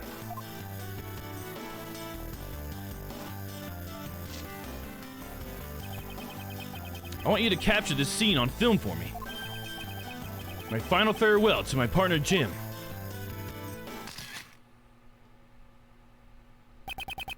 You wanted a picture with a dead body? Jeez, dude. Oh, man, fabricating some fucking evidence right there, it feels like. The actual chronological order of Dual Destinies is Case 2, DLC Case, Case 3, Case 4, first half, Case 1, Case 4, second half, Case 5, and it feels even more confusing. Oh, gosh, really? That's crazy. That'll be a crazy one to get to. That's the one where, what is it, like Mia and Maya come back? I think the Faye family comes back in that one, right? I think I'm just going off of artwork I've seen. But I think there was like a picture of Maya on there or something. Or maybe Mia. This guy looks like a Yu-Gi-Oh! V Reigns character or something. Oh, yeah, really?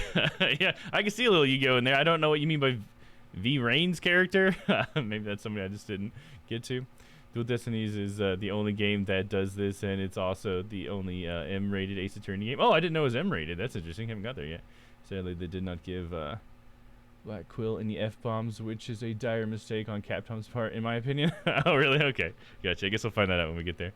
Yeah, I can't wait to get to all those, but yeah, right now, Edgeworth Investigations, man. I should probably give them some space. Okay, so now can we go over here and examine this? Because you know what's interesting is if he shot Jim, how did he shoot the wall? Because he shot Edgeworth's thing off the wall to threaten Jim. In the video we saw, like he was pointing the gun at Jim or whatever, and then Jim's like, Or no, that wasn't that, right? That was Edgeworth, when Edgeworth was in here. I forgot we saw 2 cutscenes, right? Somebody threatened Edgeworth?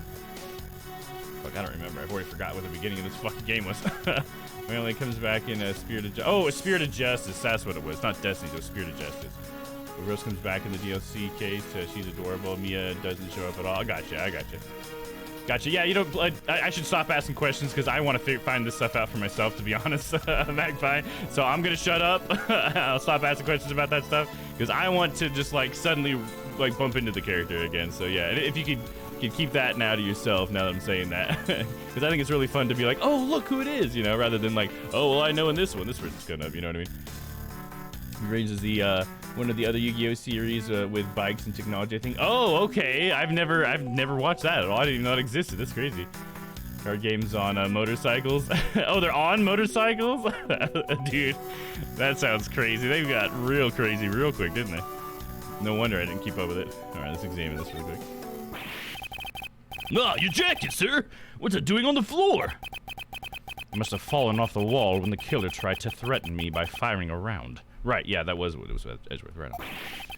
So the killer not only shot the victim, but they shot your jacket as well?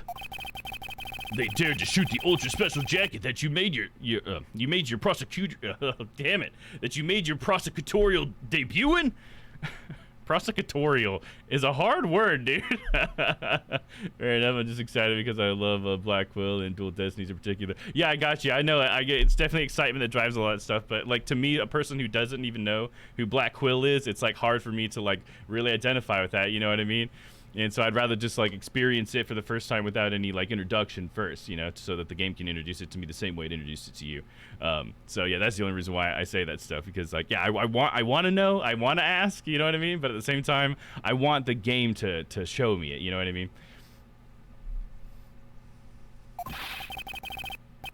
What if they had shot through it? It would have been a disaster. It's not worth getting worked up over, Detective. Not when there's something more here. Huh? Like what? I take it you haven't noticed it yet, Detective. There is a giant contradiction right here in front of us. Yes, the fact that the gun only had 1 bullet fired, and there's those 2 things, right? Really? Did I say contradiction? You must be rubbing off on me. I'm starting to sound like him. Yeah, like Phoenix, huh? That was a fun moment. But I have my own methods, and I will conduct this investigation my way. When the scene before me contradicts a piece of evidence, or seems off, that's when my deductive skills come into play. First, I have to find the spot that holds the contradiction. The bullet hole, right? Oh, and then I gotta come back up here. This is it. This bullet hole is where the contradiction lies. When I spot something that's off, I should touch the deduce button with conviction. We shall click it with conviction. Deduce.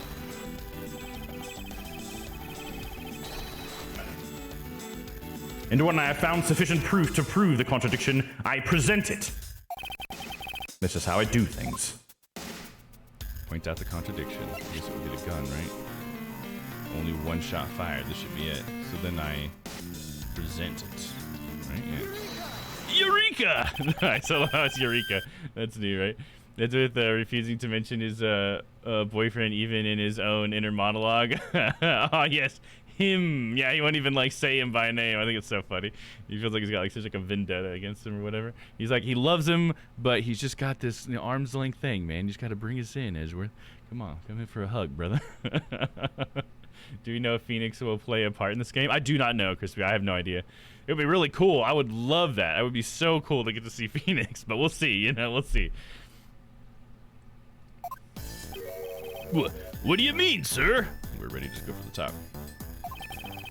It's elementary. 2 shots were fired in this room. I mean, that was a Sherlock reference, as far as I'm concerned, calling it elementary. The first failed the victim. And the second failed this frame. Hey, that's right! However, the gun was only fired once. Hey, that's true too. Which means that one of these 2 bullets was fired from a different gun. Did the killer have another gun prepared for tonight? Another gun? Other than the victim's gun that I found, could there be another gun in play here? Put that in my logic folder. Unnecessary feelings. No, I don't want to hug, Phoenix. Those are unnecessary feelings. Aw, come on, edgy boy. I think I saw more Edgeworth cross Phoenix art than Phoenix cross Maya. Yeah, probably, dude. There's a lot of people who romanticize about that, which is kind of funny. It's because Maya and Phoenix didn't fight enough. They needed to have a little bit more abrasiveness. Then people would have been more turned on by it. I mean, I don't know. I'm just kidding. Yes? What's the thing sticking out from behind the frame? Yeah, it looks like a safe or something. Oh, it's a secret safe. It's a secret safe? Oh, I smell money. And I'll spare us the trouble and just say it. Nothing like what you're imagining is inside. Now, if you could kindly move this frame out of the way. Roger that. Achoo! Talk about dusty. I suppose that's what happens when I'm not here to dust it once in a while. I had no idea there was a safe here, or I'd have kept it clean for you, sir. So when did you put this thing in? It wasn't something I had installed personally. Every prosecutor's office has one. Really? I had no idea. Well, only prosecutors are supposed to have knowledge of their existence. So what's inside, Mr. Edgeworth? Right now, nothing. We only use them to store especially important evidence when a trial is in session. That's it? Talking about squashing my hopes and dreams. Speaking of Sherlock Holmes, are you planning to play the Great Ace Attorney series? I haven't, but still haven't played them. Yeah, I so far at this moment at Magpie, I plan on playing everything that has Ace Attorney in its name. Let's put it that way. Unless there's something that really makes me just like stop liking the games as much as I do, I definitely plan on just like, it's Ace Attorney Thursdays for the foreseeable future, dude. That's how I feel about it. Because I just really like it, so. Inside the safe is another safe! They're like the nesting dolls or whatever, right? I think a lot of people are concerned about the age gap with Phoenix cross Maya. That and Phoenix literally changed majors so he could chase his childhood friend and save him. There's no heterosexual explanation for that. Yeah, I guess that's true. They don't really dive into it enough, right? Like, you're kind of left to make your own assumptions and stuff. And the Phoenix and Maya age gap, I don't think is that big a deal for me personally. I know a lot of people think that Maya's 12 all the time, but the fact that she's like 19 or 20 by the end of it, like, to me, it's just, I guess it's fine, you know? I don't really see much of a reason to get up in arms about it, but definitely we've had it in my chat before. People are like, isn't she 12? Isn't she 12? Isn't she 12? And it's like, no, not quite. She looks real young, but she's not as young as she acts and looks. Just so you know. So yeah, I personally don't see any problem with Maya and Phoenix, but I don't think they need to be a couple either. I think it's funnier that they're not a couple and Pearls thinks they are a couple. I think that's more fun, in my opinion. But I'm the kind of guy that doesn't really need love in my stories. I think it's like overused. Like, people don't have to hook up. They can just be friends and nothing more, ever. You know? Yeah, I can't wait to see that. Maybe I'll hold off on playing so I can watch and not know things in advance. Oh yeah, maybe. Yeah, that'd be cool. Hell yeah. Because yeah, what I remember, if I remember right, the Greatest Attorney is like a prequel too to all of this. If I remember right, the timeline showed that those were actually at the beginning of it. And had I known that, I may have started on them. I'm not sure, but I'm glad I started with the first Phoenix Wright game then.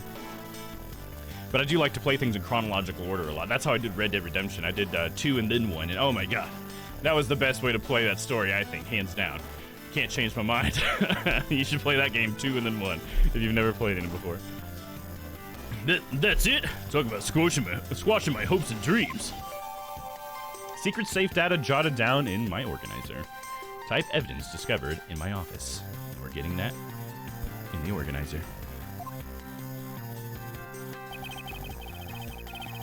I won't rest until I've inspected every suspicious-looking nook and cranny. Okay, I guess we're gonna check the number pad, I guess. Now this is odd. You found something, sir? This keypad. Don't you find it to be a bit too clean? Yeah, there's a thick layer of dust all around it, but not on the keypad itself. You there, the forensic scientist. Yes, sir. Could you please dust this area for fingerprints? You got it, sir! He was dusting for fingerprints for like an hour and he never went for the safe? Come on, dude. I gotta get out of here for my meeting, but I'll show up again if the meeting ends before you're done. Have a great investigation, Dom. Thank you very much, Magpie. Enjoy your meeting. I hope it doesn't take too long. I hope you get to come back and hang out, but you have a good one. Thanks for coming by. Hell yeah. I love a fellow fan of the Ace Attorney series. Wiped fingerprints. All of the fingerprints on this have been wiped clean off. Forensics. I couldn't find, let alone lift a single print. Looks like it was wiped down well. Somebody didn't want their prints to be found, huh?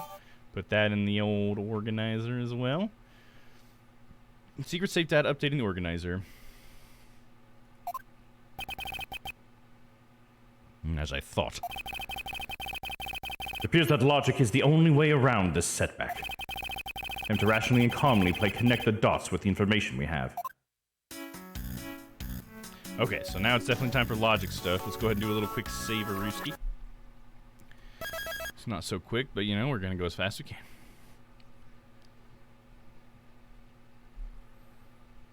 And so far, I'm really liking all the new mechanics, man. It's so much different. It's cool.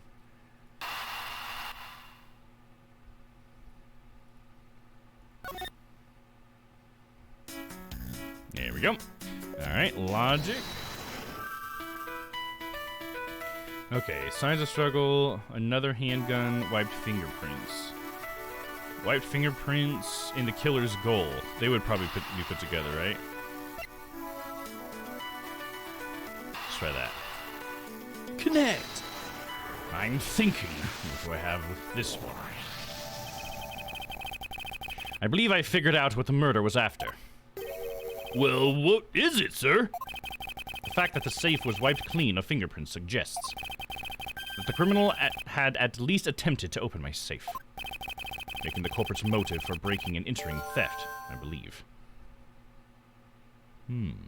Motive theft? The culprit tried to open my safe. Was the killer's motive theft? I wonder if knowing that the motive behind this break-in was theft changes what the other pieces of information can tell me about this crime. Okay, signs of a struggle, motive theft, another handgun. Signs of a struggle and then theft. Maybe those two things?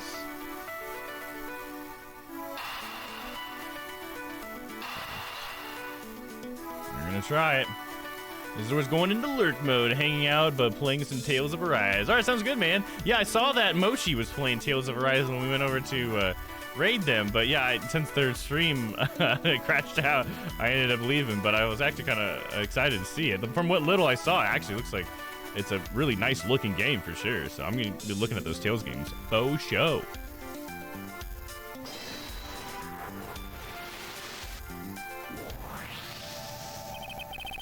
There is a possibility that the files splayed on the floor are not the result of a struggle between the victim and his killer. Oh, you mean like it could be from when the killer tried to find something, sir? Precisely. We need to figure out if any of the files have been stolen. Yes, sir. I'm gonna shelve files like you've never seen before, even at a library. Sure. Let's give that a try.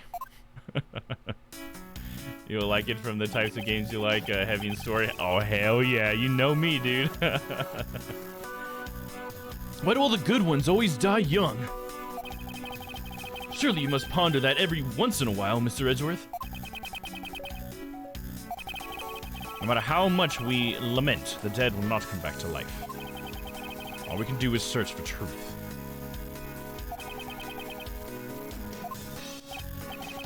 And? So what are we supposed to do? How do we go about finding the truth? First, we calmly restore the files to their rightful place. You got it! Here, let me help. I don't know if we want him to help, dude. So the file goes here, and that book goes there. You sure know a lot about where things go, despite it being Mr. Edgeworth's office. Because I'm the one who keeps it tidy, pal. Okay, done. He's just like holding his butt. Like, oh god, I'm gonna blow. You know what I mean? Those fucking bloody hand marks too. They gotta be something we gotta look at, right? They probably say something. He must have like backed up and then like put his hands down and then fell or something. It would appear that the murder was definitely committed here. Ugh, the bloodstains on the bookshelf are still fresh. And I expected the victim was killed in a standing position, hence the prints on the shelf. And then the guy fell into the floor, right? The blood on the floor is kind of grossing me out. Detective, I don't have the time to deal with your weak stomach right now. But you know I'm no good with blood, sir. I'm certain there's something wrong with his picture.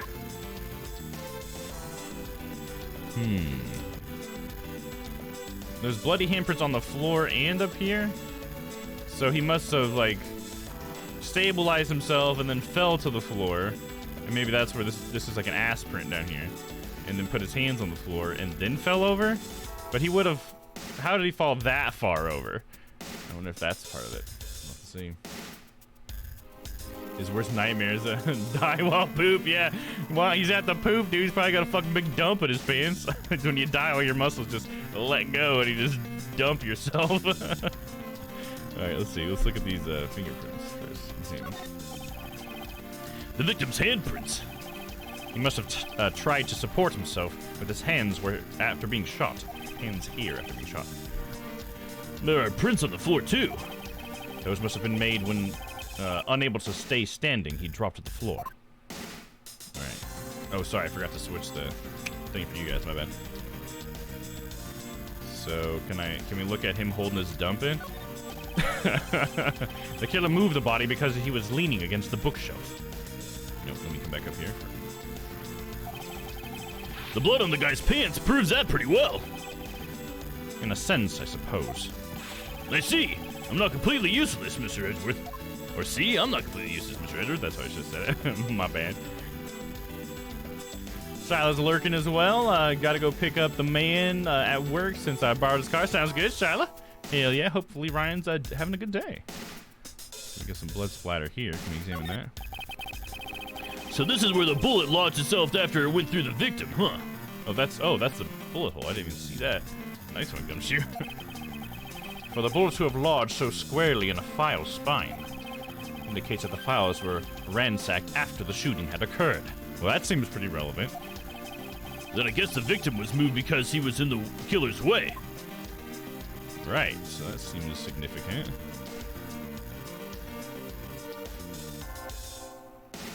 I don't know what else to really look at. Let's look over here. I put them all back, just as they should be, sir. Doesn't look like anything's missing. Although it does look like the killer moved the body to flip through my shelves. I wonder if they found what they were looking for. Hi, what's up, Legacy? He gets shot in the booty. Let me go ahead and allow that real quick. Disregard. No, yeah, you're good. How you doing, Legacy? Good to see you, man.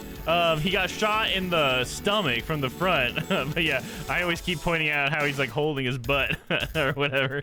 But yeah, he was shot through the stomach and it probably came out like around his butt, I guess. Because it seems like he was shot down. Because the bullet hole is right here. And he must have been standing given the fact that his hands are right here. But the bullet hole being right here means that he must have been standing off to this side then, huh? Interesting, interesting. I think we can deduce something from this. Let's try deducing.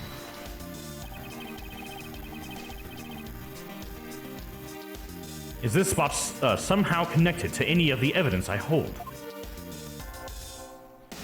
Well, it went clean through the victim's abdomen. The body was found at around 2:05 a.m. Yeah, I mean, it is, because it went through him and then into here, right? So, we can try presenting this? I don't know. I gotta take risks, man. Eureka! There was clearly a contradiction here with this bullet hole, right? Because it's really low, right? Because if he got shot in the abdomen, then shouldn't this be higher? I think that's what he's getting onto, right? What do you mean, sir? You don't see? Quite simply, the bullet hole itself is too low. If the victim was shot in the stomach, the hole should be much higher up. But what if the guy was shot while he was sitting or lying down, sir? That would be illogical. The victim leaned against this shelf here after being shot, which suggests that he was standing when he was shot. Then that means... wait. What does that mean, sir? It means you need to use your brain every once in a while instead of mine, detective. In any case, it means someone made a faulty assumption. It was from this mistake that our current contradiction was born. What is the faulty assumption that caused this problem with the bullet hole's position? We got choices. This is new. Nice. I saw the other day a guy in America accidentally shot his wife at a shooting range and it went through her stomach and out her back. She barely flinched. Whoa. That's pretty crazy. Through her stomach and out her back. Whoa. Is she okay then? Because you said she just shot his wife. Did she survive then? That sounds crazy. Maybe he tried to stand up after he got shot. Oh, that's something, I guess. I think the fact that the handprints up top, up here, have more blood than the handprints down here would maybe indicate the otherwise. But I don't know. Maybe. I mean, because if he stood up, perhaps that would have made more blood come out, and then he would have touched it and then put his hands down. I don't know. That might be a valid legacy, actually. I don't think the game's gonna go that way though. Let's see. Select your answer. The position of the body, the position of the handprints, the order of the files. It would be the order of the files, right? Was the faulty assumption that caused the problem with the bullet hole's position? It must be the order of the files. The faulty assumption. Yeah, I'm gonna go the order of the files. I don't see how it's anything else than that. I believe the order of the files is a bit off. You mean I put them back in the wrong order just now? Hey, actually, I think the labels on the files are wrong, sir. Oh? Yeah. You see here how the files that were shot begin with the number 0? What are those doing all the way down there after 1, 2, and 3? That's really weird. Actually, the way they are organized now is the correct order. They are exactly as I see them in my mind's eye. But the numbers are all out of order. Those white binders are special, so they are arranged a little differently. But from this, we know that the files were not in this order when the crime occurred. So that means somebody put them back on the shelf after pulling them out and they put them back in the wrong order and then shot the guy? Right? I guess that's what that would mean? Yeah, she lived. He had no concept of gun safety by the looks of it. Oh my gosh, dude. That's why those laws need to be more strict. I mean, we don't need to get political here because some people don't like hearing that stuff, but I'm sorry. But there's idiots out there, dude. Fuck.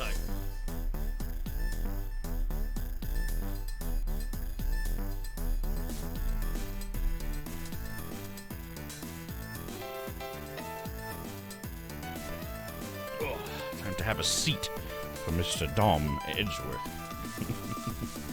Or Dommworth. Dommworth. What's that? From this, we know that the files were not in this order when the crime occurred. Aha! So that's it. I believe the killer made the same incorrect assumption as you just did, Detective. Let's rearrange the files in numerical order and see what we find out. Boom! It lines up right with where he would have been if he was sitting right there on the edge of that. Oh, hell yeah, we figured it out. Do you think it'd be okay to prop the body back up on how it was before it was moved? They finished processing the crime scene, so I don't see why it wouldn't be. If you please, Detective Gumshoe. I'm on the edge of my seat. Oh yeah, I'm on the Domm of mine. Oh, hey, look at this. You see this little thing right here? That seems interesting. That doesn't seem like a normal blood splatter, am I right? Weird. Because those may have been over here as well. Possibly with these other ones, maybe. As I suspected, the bullet hole is now where it should logically be. The killer went through my files first before shooting Mr. Faith. And then put the files back in numerical order, I guess. Exactly. And then proceeded to shoot the victim. But why would someone kill a man and then look through your files one more time? Puzzling indeed. The files were thrown into disarray twice, once before and once after the crime. But why? It could be because he didn't know the order of them, and so instead of keeping them in order, he thought to just like pull them all down, and then they would find him out of order and not, you know, not know that he had put them in the wrong order. I mean, I don't know. That's all I could think of. Not expecting Edgeworth to have such a good memory or whatever.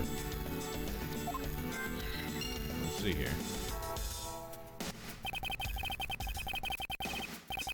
Now the crime scene is as it was at the time of the murder. Time to give it another look. Definitely gonna be looking at this right here. This. No, does that say gumshoe? Oh my god, it does. There's the word gum. Oh no, Gumshoe, it's always our partner getting accused. And since Gumshoe's our partner, he's the one that's getting accused this time. Oh man, that son of a bitch. What is that? Why does it say Gumshoe on there in blood? I'd say it's some incredibly incriminating evidence. Yes. Indicative of criminal activity indeed. Or indicative is what I should have said. No, wait, there's gotta be some mistake. Mr. Edgeworth, sir, help me. Say something, sir. It appears that one of my files was stolen. Is that all, sir? What about me and my situation? Is this what the killer was really after? Stolen file. Type information. Discovered in my office. Stolen file data jotted down in my organizer.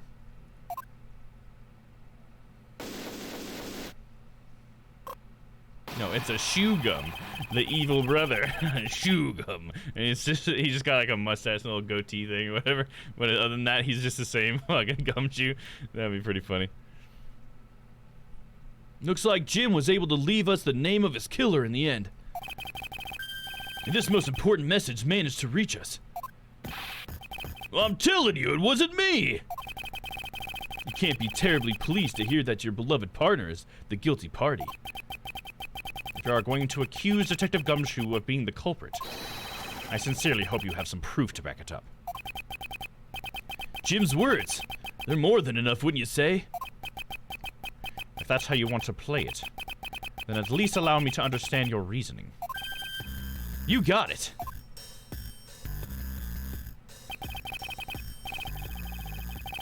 I don't like this one bit.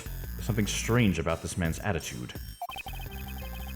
And there must be some sort of flaw to his logic waiting for me to dig out. Mr. Edgeworth, what are you gonna do? What I always do in court, I'm going to cross-examine him. One way or another, I'll expose the flaw in his logic with this technique. Oh, how do you do that? Can you explain it to me, sir? It is a tutorial after all. And then I can choose either might as well or maybe some other time. Might as well, because it's a tutorial for me, right? I need that. Alright, first I listen to the witness's testimony. If I find a flaw in the testimony, something that contradicts the evidence, I open the organizer and present the piece of contradictory evidence. To present something, I simply touch the present button, but that's old news. But it's not like there's gonna be a flaw in their testimony every time, right? Correct. And if those times I need to press and at those times I need to press the witness by touching the press button. Sometimes by pressing I can draw out new information and new or modified testimony. I think I get it, sir. I'll be sure to try this technique out during investigations too. Very well. I'll even show you how it's done. Now watch carefully.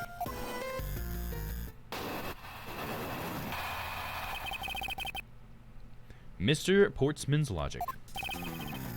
Detective Gumshoe, he stole Jim's gun from him and shot him dead.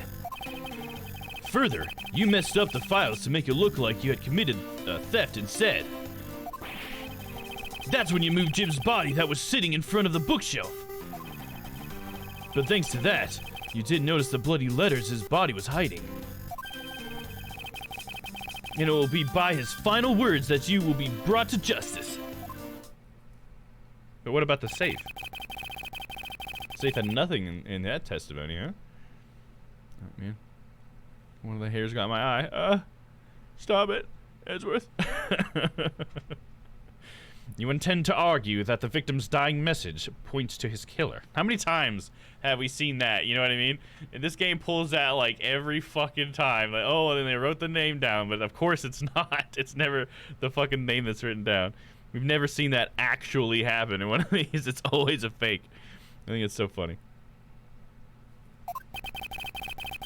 I can hear Jim's voice, and he's calling for his killer's arrest. Are you sure you're not mishearing his words, Mr. Portsman? There is no way Detective Gumshoe is the culprit here. I will find the flaw in this man's logic and expose it with credible evidence. Rebuttal. Mr. Portsman's logic. Detective Gumshoe, you stole Jim's gun from him and shot him dead. Okay, so I can... Here, I'll show you what I see. So I get press, present, and then just next statement. I guess this is me go next and back or whatever. So, obviously we're gonna press, because we always press. That's one of my rules. Hold it. You know, there's something I've been meaning to ask. What is it? Why do you call the victim Jim? When clearly his name is a Buddy Faith. Isn't it obvious? Jim is the perfect name for my companion. Jacques and Jim. Don't those two names go together like peanut butter and jam? But Jim isn't even close to a guy's real name. Or to the guy's real name. Well, Jacques and Buddy just sounds off somehow. Besides, he was the third of a bunch of guys I decided to nickname Jim. He, like, anytime he's got a partner, he just calls him Jim. He doesn't care what the fuck your name is. You're fucking Jim now, dude. Oh, it's like, I gotta turn this fan off. It's blowing the hair in my face.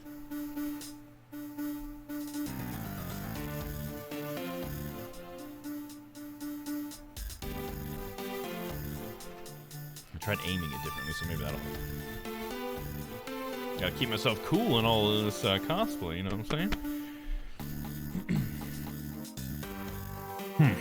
He talks about the victim like he was his pet. Further, you messed up the files to make it look like you had committed theft instead. Do you really think it was necessary to dishevel my shelves twice to do that? That's true. Okay, then maybe his real intent was theft.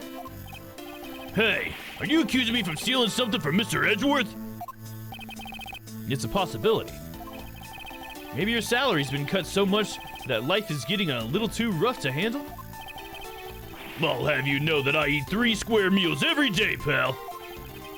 Okay, so all 3 of them happen to be instant noodles, but... That's so funny. Crispy Jim Cat. Hey, there you go. There you go.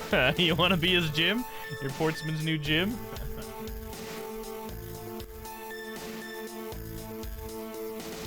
Had to angle it a little more. Poor thing. What an evil prosecutor you were paired up with. And what a motive. No? That's when you moved Jim's body that was sitting in front of the bookshelf. And why would Detective Gumshoe do such a thing? Because the body was getting in his way. He had to mess up the bookshelf somehow, right? Anyway. But thanks to that, you didn't notice the bloody letters. His body was hiding. What do you think that the killer didn't notice the body? Wait, why do you think that the killer didn't notice the bloody letters? The body was covering it quite well, wouldn't you say? That's how he missed it. But judging by what I've seen, it doesn't take much for your detective to miss something. What do you think you are? Who do you think you are? You know nothing about me, pal. There's a lot a person can understand about another from first impressions alone. I Can't say I disagree with him on that point.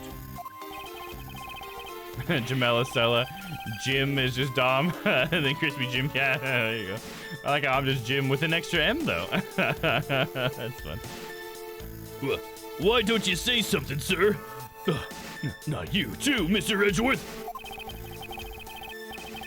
Despite his lack of attention to detail, I don't believe the detective to be the culprit. Nobody could have overlooked the bloody letters, and I can prove it with evidence. I couldn't ask for a better setup. For the game-finishing spike.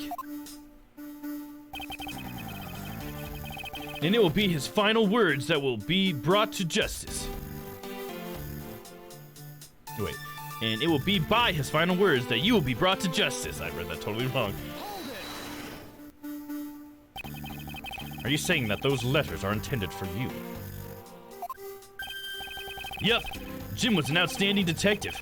I would expect no less from my former partner. It looks like Mr. Portsman still doesn't understand. He has yet to figure out the true meaning behind the bloody letters. What are you sputtering over there? Can't you just admit my logic is perfectly sound? Actually, there's a gigantic hole in his logic. Or flaw. A gap so wide that even the good detective can spot it. Now to clue Mr. Portsman in by presenting him with some evidence. This is when I gotta figure out what I gotta press against him, huh? Okay, let's see. Presents. What do we have? We have the stolen file. One of the files that were written upon in blood was stolen by the culprit. Right. So that's the thing that we're presenting, right? So let me show you guys what we're looking at here. I'm thinking this has got to be the contradiction, because how would he have not noticed them? If what we're saying is that the killer took this file and the killer was Gumshoe, then how did he not see them written on there if he took the one from the middle, dude? I think that's the gigantic hole in his argument or whatever, I think. Right, let's see here. What should we press it on, though?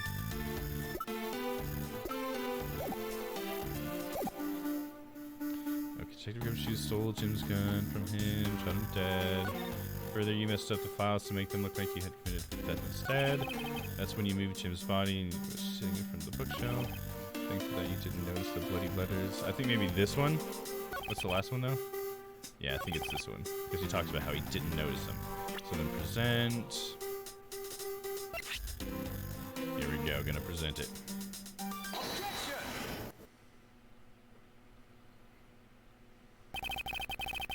Perhaps you're not aware, Mr. Portsman, but there is a serious flaw in your logic. Heh. Bring a bit of the courtroom into this, I see. No problem. I'm game. I can't help but find it odd. Excuse me? Odd that a fellow prosecutor would have brought down by the power of his own office. What are you talking about? Oh, you're joking. I get it. If you have the time to laugh, then you have the time to take another closer look at this. Do you still not see? If not, may I direct your attention to the missing file? What? That's impossible! What's impossible, Mr. Portsman? Nothing. The files on that shelf are all about a certain case. When the killer went to take the file after murdering your partner, I highly doubt they could have missed the bloody letters written on the spines. It's possible that they could have taken the file before committing the murder. I think that's pretty obvious that the file was stolen after it was written on. The missing letters in the detective's name where the file should be. Damn it. The missing letters in the detective's name where the file should be is proof. Yeah, I mean the S is gone and there's only half an H.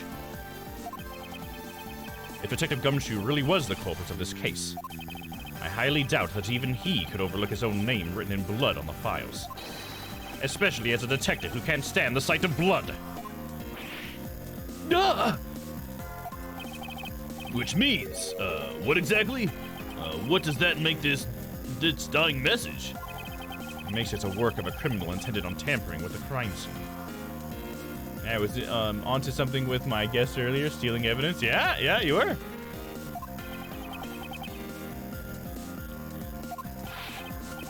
That's so low! I can't believe the criminal tried to pin this whole thing on me, sir. I'm gonna get him, sir. You'll see. I'm gonna have them under arrest in no time. Well, Mr. Portsman? Brilliant! Absolutely splendid. Logic deserving of Olympic gold. I appreciate the praise, but it doesn't change the fact that your reasoning is flawed. Nah. You win some, you lose some. That's how life goes. Glad everyone's so cheery, even though I feel more dead than alive. But you know, it really is a shame. I really didn't want to have to bring this up. However... You got some sort of trump card, huh? Case closed, says Crispy. There you go, Crispy's got this wrapped up. Let's go get lunch, everybody. What is it this time? Are you still after me, pal? Humor me for a second. Who has the key to this office? That would be me. But Mr. Edgeworth just proved that I'm innocent, pal. Oh, also he's got his jacket on. Oh, well, is it on or off? Okay, it's on. That's absolutely right, and I acknowledge your innocence. Why do I sense that you still have something to say?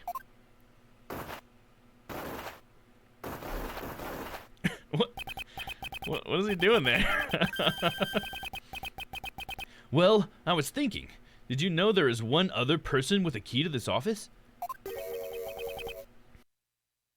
One other person.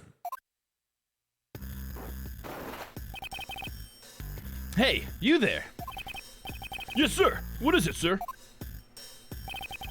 Would you kindly fetch and escort the lovely young lady here for me? Or that lovely young lady? We're gonna meet a new character, huh? A lady. The girl's a member of the building security. Think of her as a material witness. Is it security? Did you say security? No, stop it, pal, don't! Is this gonna be like Old Bag or something? Wouldn't that be funny? It's mesmerizing. Oh, what's mesmerizing? What's wrong with him all of a sudden? No, it's not Old Bag. Who's this? I believe she needs no introduction. I have called upon Miss Maggie Bird. Oh, it's Maggie Bird! A member of security. So Maggie got a new job? This will help us maybe understand where we're at in the story, right? Like in the timeline? Because Maggie has a couple of events throughout the 3 games. Oh, look at Maggie. She's totally different. She's still got the feathers, though. And she's got the blue badger on her shirt. That's pretty cool. But yeah, she looks a lot different now. That's interesting. It's cool to see Maggie again.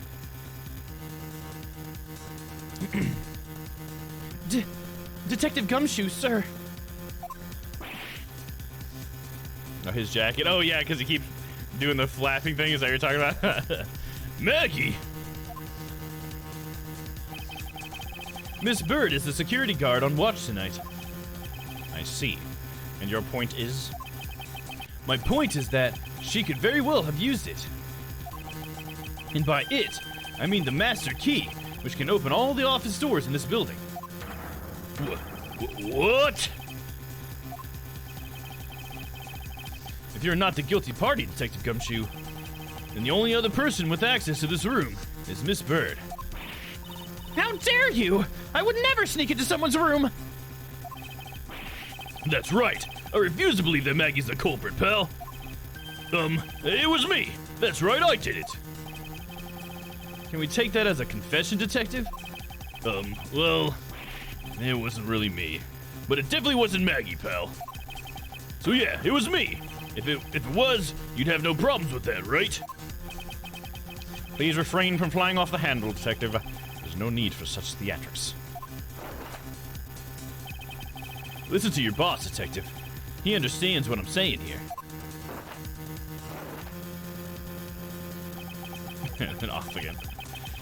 That girl is the only one who could have committed the crime, and for one simple reason.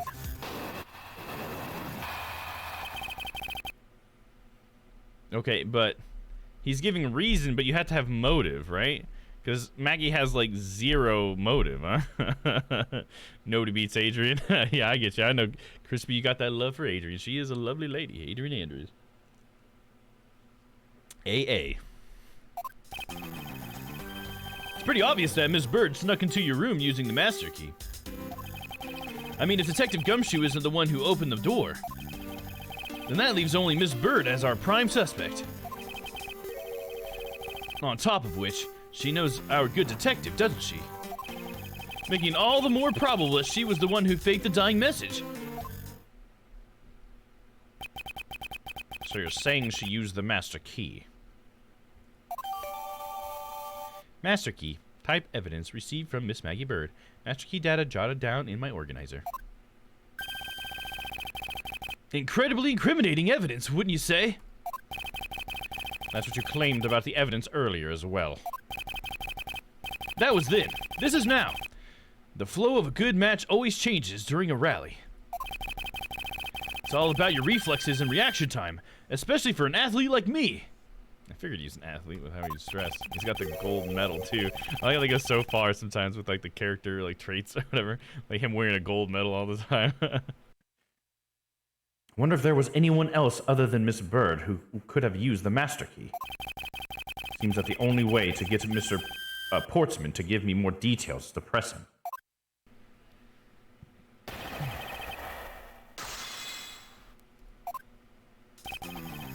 It's pretty obvious that Miss Bird snuck into the room using your master key.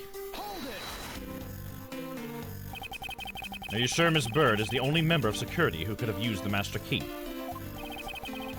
There's only one person on staff at this time of night, and tonight, she's it. Isn't that right, Miss Bird? That's, true, but I wasn't able to use the master key at the time of the crime, sir. Wasn't able to? What's that supposed to mean? Yes, yes. Moving on. I'd hate to get sidetracked by something unrelated. What do you mean, unrelated? I want to hear what she has to say, pal. But you can't really trust her not to tell lies. Plus, I hate wasting time. That's all you've been doing is wasting time, dude. Should I hear Miss Bird out? I mean, I think we should. Of course we should, dude. Here's what I'm looking at. Ask for more details. No details necessary. We're definitely asking for more detail. Not so fast. I, too, am interested in hearing what Miss Bird has to say. Didn't I just say it'd be a waste of time? We don't need to hear her lies. Of course you would say that, fucking douchebag. It's just so funny. It's like, this isn't a courtroom and you don't get to decide what's happening right now. I'm investigating. We're hearing what the girl has to say. I'll be the judge of that. Miss Bird, if you please. I discovered that the master key was missing around 1 a.m., sir. What do you mean by missing? What do you mean by missing? Fucking missing, Edgeworth? Come on, dude. As in, it wasn't anywhere in the security booth. Sir, the killer must have stolen it. Mr. Portsman, I believe this is an important piece of testimony, don't you? I can't believe that someone like you would be taken in by such words. I'm not lying, sir. If that's the case, then I'd like to know why you have the master key now. I don't quite know. It just reappeared all of a sudden, sir. Ha, a likely story. Now where's your proof that the key was stolen to begin with? I bet you just forgot where you put it and then found it again. I never lose things. I can practically guarantee that. With me, if something disappears, it's usually because someone stole it. Yeah, pal. Trust me, you don't want to test just how bad her luck is. Yeah, she's had some bad luck, dude. For sure. This guy's annoying me as much as the corrupt police chief. Yeah, right? Because he is fucking corrupt, man. I mean, we saw that first fucking scene. We know what he's about. Unfortunately, I can't deem this piece of testimony as conclusive. Glad you agree, Mr. Edgeworth. But... You still haven't established Maggie's motive for breaking into Mr. Edgeworth's office. Yeah, what's the fucking motive? That's a great move there. Her motive? Didn't we already establish that it was theft? Yeah, but we have to know why she was stealing something out of here, dude. You fucking idiot. It's not like she can sell those files on the internet, right? I mean, the culprit clearly went through the bookshelves and at least tried the safe. It is as Mr. Portman says, Detective. I can't ignore the fact that all the evidence points towards a motive of theft. But I'm done taking blows, and it's time to counteract with a few facts of my own. Your intent? From the messed up shelves to be wiped down safe. Or to the wiped down safe, I'd say thievery. Okay, so but we can present something here? What can we present against that? Let's take a look.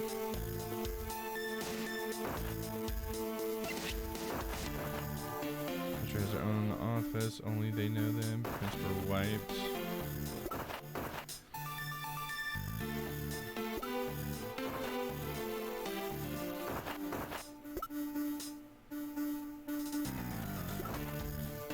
But went clean through the victim's abdomen. The body was found at around 2:05 a.m.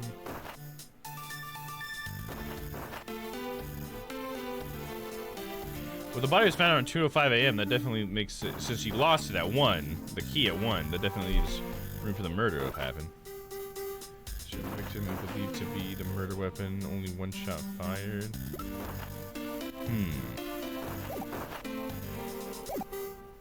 Let's look at his testimony a little bit more. I didn't see the first scene. What happened? So what happened in the first scene is, well, I guess spoiler alert, but it showed us at the very beginning. He's the killer. It's Portsman. He's the one that killed Jim. And that's basically all we know. Like, somebody came in also, like, okay, so Edgeworth came in, and I don't remember exactly how these details go, but Edgeworth finally came back, and as he walked in, he came into a dark room with a dead body in it, and he was like, whoa, he found the dead body, and someone was behind him with a gun. And Edgeworth kind of tough talked him or whatever, so the guy shot at the wall, and it hit his picture frame that fell down. It was a picture frame, though. It's the frame that has the suit in it, and it fell down as like a threat or whatever to Edgeworth. But Edgeworth didn't get to see the guy. We didn't get to see, I think, how that scene ended or whatever, but it was when Edgeworth found the scene. But I assume it must have been him. But the thing is that they must have used a different gun than the gun that was from the crime scene, because the crime scene has a gun that was only shot once. But if the victim was shot and the wall was shot, then there must have been 2 separate guns, I guess is what we're thinking now. But yeah, that's what happened in the first scene, is he's the one that shot Jim. He killed him. And so it's just so convenient that he's in here now and he's pointing fingers at everybody else, you know, getting his fingerprints all over shit. You know, having like a reason to have his fingerprints on shit, so. This guy is a scumbag. He's a definite scumbag. The regular Luke at me, if you know what I'm saying. Means Detective Gumshoe isn't the one who opened the door.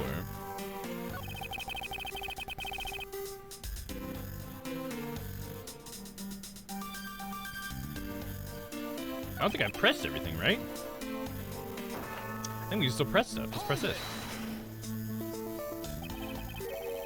I thought we had established Detective Gumshoe's innocence pretty thoroughly. It was just a theory, one hypothesis among many possibilities. I mean, I had my doubts about Miss Bird from the very beginning. If that's the case, then why didn't you mention her first? Now, don't make that face, see? There goes the truth, running the other way. Let's pick up the pace and see what we can't catch up on. Or see if we can't catch up to it, is what he said. I don't think you're catching my drift. Nah, but we are in agreement that the detective isn't the killer, right? If so, then I hope you'll understand when I say that since she is the only one who could have opened the office door, then that leaves only Miss Bird as our prime suspect. Don't you think it's a bit early to be jumping to conclusions? Are you saying there's another way to open the door other than you with the master key? No, I get it. Perhaps you had a spare made for someone else? I'll have you know I have never made a spare. So what are you insinuating? Nothing. I guess I should have known better than to suggest that someone like you would. Oh, did I read that wrong? It's like someone like you would do that, I guess? Okay, on top of that, which...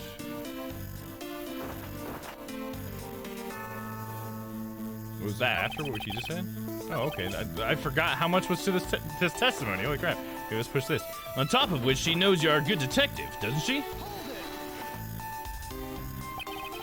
Is there anyone in this district who hasn't at least heard of Detective Gumshoe? Good point. He's practically a celebrity among us prosecutors. Really? I never knew I was so talked about, sir. We're holding our collective breath, you know. For when you screw up so badly that you're literally chased off the force. Wait, what?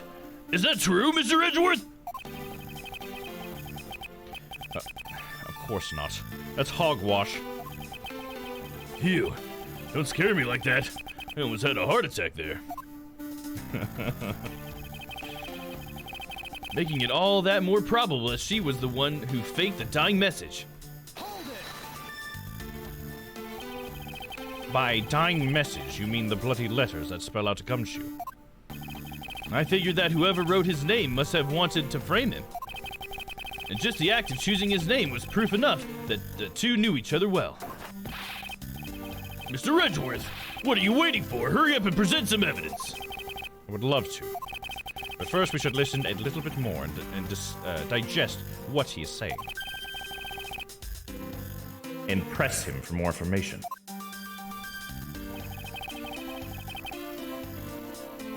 Okay, so do we need to keep pressing? Is that what it's telling me to do? Because I don't know what I could actually present against what he's saying.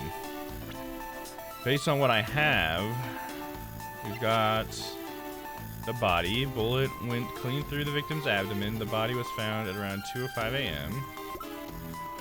Issued to the victim, this is the gun. Issued to the victim and believed to be the murder weapon. Only one shot is fired.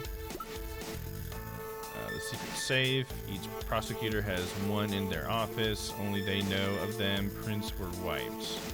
Maybe this is the only they knew of them part is the contradiction, because he said that she even tried the safe. And we can say, like, well, no, she didn't, because... Or she wouldn't have because she didn't know it existed. Because only prosecutors know?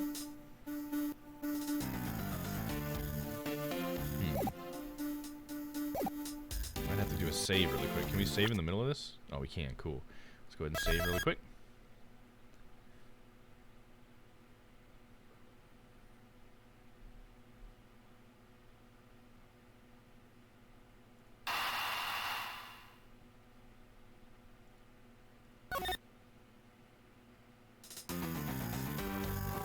Okay, let's see here. So, 10 for the mess up shelves and the wipe down safe. I'd say thievery, so I think this is the thing. So we'll try presenting the safe here. Present.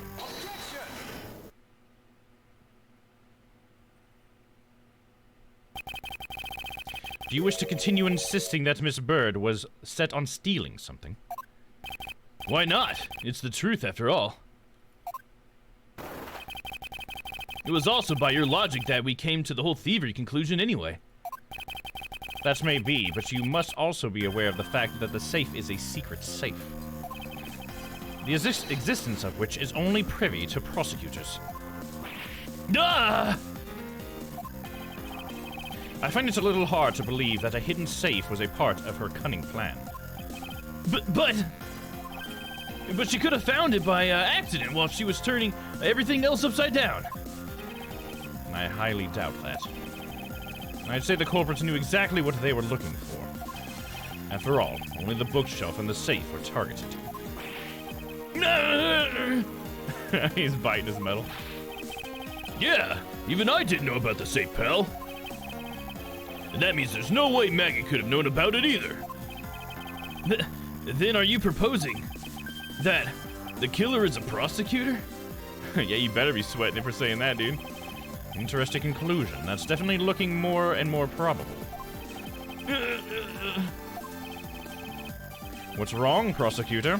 Do you have a different suspect in mind now?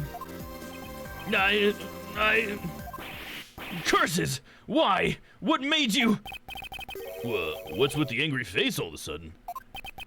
It's all my fault. What do you mean? It's Jim. He knew about the existence of the secret safes. What did you just say? We were partners, like inseparable conjoined twins. But he's your third Jim or whatever. But you're inseparable? That's why I told him. I filled him in on the secret safes. Then that means... Yeah, I know. I had only just told him too. Obviously, it was wrong of me to tell him. Still can't quite believe it. That the thief who broke into your room was probably Jim. Now he's claiming that the victim was the thief? And you were simply trying to stop him, weren't you? Miss Maggie Bird. Excuse me? I mean, you are a security guard, right? That's your job. But killing is going a bit too far, even in your risky profession. What the? Are you still accusing Maggie of the murder? Yes and no. I mean, she had stumbled upon Jim, who had probably drawn his gun. I get it. It was self-defense, wasn't it? No! I couldn't... I could never do something like that! Not even as a security guard, sir! Yeah, I can't imagine Maggie ever doing that. She's too much of a sweet girl. That'd be crazy, right? Plus, even if he was the thief, he wouldn't have a key to the office. Which is precisely why he had to steal it, wouldn't you say?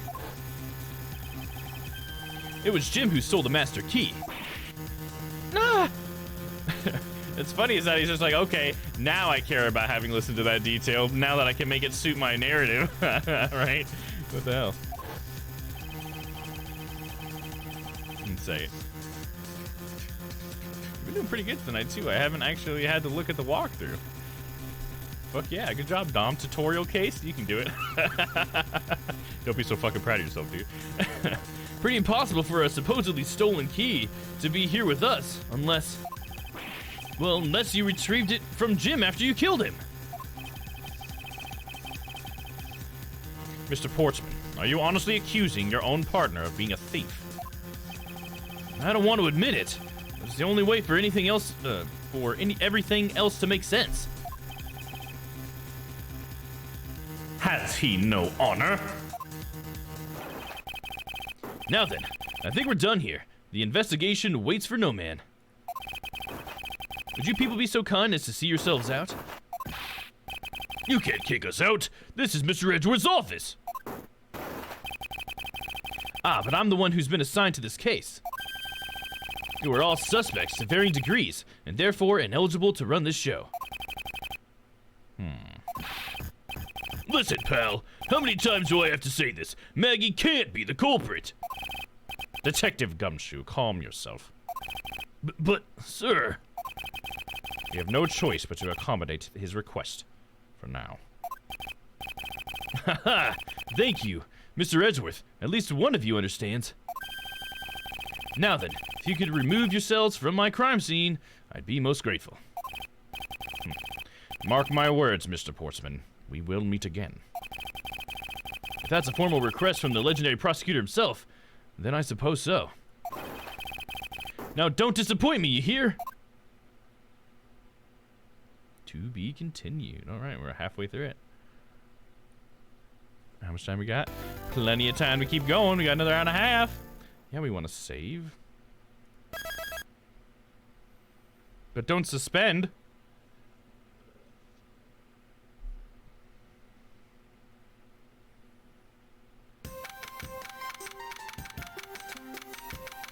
March 14th, 4:18 a.m. Prosecutor's Building, 12th floor hallway. What is with that prosecutor? I can't believe how rude he was. It was unbelievable. Please maintain your professionalism, detective. I'm gonna find some real solid evidence proving Maggie's innocence. You'll see, sir. We've been kicked out of the crime scene, sir. True. So then what now? Looks like my life's fallen into another gigantic ditch. Do not despair, Miss Bird. We can overcome this as well. There are many other places and things we should be looking into anyway. Really, sir? For example, this hallway. The linchpin of his argument against Miss Bird is related to the Master Key. In that case, this hallway is the perfect place to look for more information regarding the mystery surrounding my door. Got a Maggie cross Gumshoe. Oh, Gumshoe would love that, dude. Gumshoe loves Maggie. I kind of wonder if Gumshoe's ever made a move on her. Because, like, after her, like, supposed boyfriend died, I mean, he gave her some time, and she's probably ready to start seeing people again.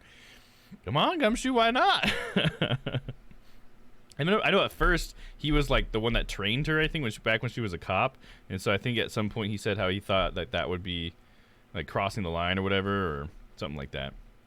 He's like, I'm her teacher, pal, or whatever. But now that she's, you know, nowhere near underneath him, maybe she can get underneath him? Oh, I'm just kidding. A little too far. You know what I mean, though. Prosecutor's Building 12-4 hallway. Okay, so now we have a little bit more of the map down here. The hallway part.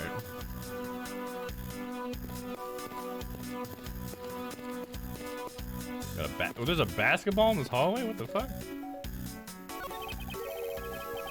What is a basketball doing here? That's Mr. Portsman's prized possession, sir. I heard he also plays soccer, dodgeball, and even tennis. And not a single one of those sports is suitable to be played in a hallway. Hey, look who it is! It's Pain! That's funny. Let's come to gawk at it. Yeah, looks like you have a crime scene in your office there, Edgeworth. What is a basketball hoop doing here? Hey, this used to be just outside next to the building a long time ago. So when and why was this move indoors? I don't remember exactly, but I saw one of the officers dragging it up here recently. Drag it? I heard that it wouldn't fit in the elevator, so the poor guy had to bring it himself. All the way up to the 12th floor. Yeah, wouldn't that be annoying? Suck the pain. It looks like you're in quite a pinch, Mr. Edgeworth. To be sure, a murder within the walls of the prosecutor's office is no trifling matter. We must find, apprehend, and punish the killer accordingly, post-haste. Sounds like a messy case you've got on your hands. If you ever feel lost or need some advice, my door is always open. How gracious, I will keep your offer in mind. Who is this guy again? He doesn't even remember who Payne is, dude. Is everything all right? Yes, sir. If you must know, I weighed myself this morning, and I'm finally at 154 pounds. Congratulations, but I was asking about this hallway in this room. Oh, everything's okay, sir. A word of advice. Stay focused, or you may start to lose even more weight. What about this room? Examine? This office. 1203. 1203. Hey, Maggie, whose room is this again? It's Mr. Portsman, sir. So he's my new neighbor. I see. I suppose he moved in while I was away overseas.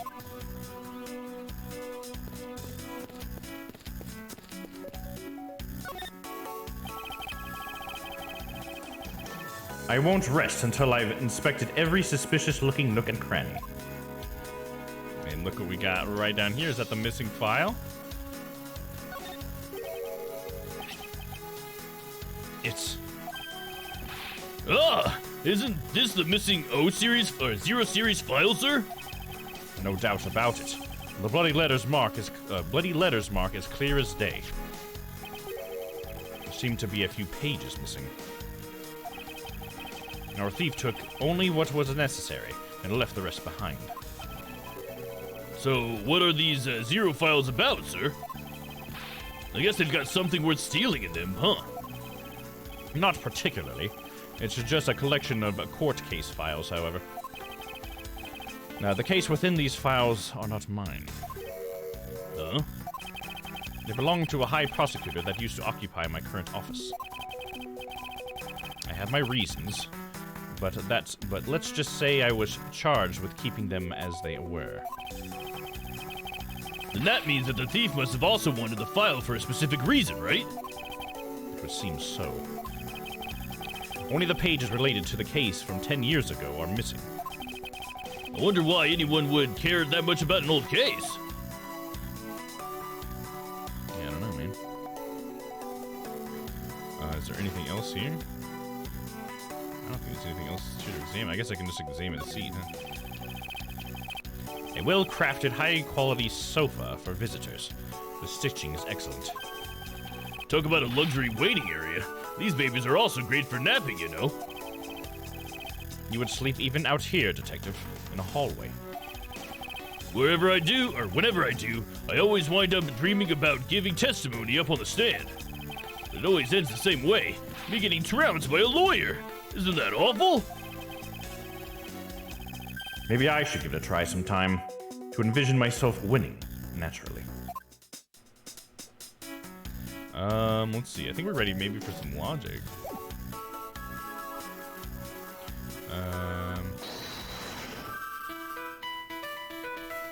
Files in disarray, another handgun. There's not more here?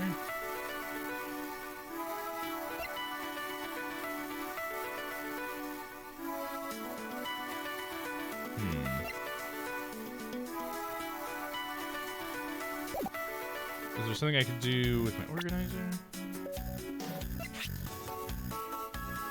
Can we check this? There's not really much to check, is there?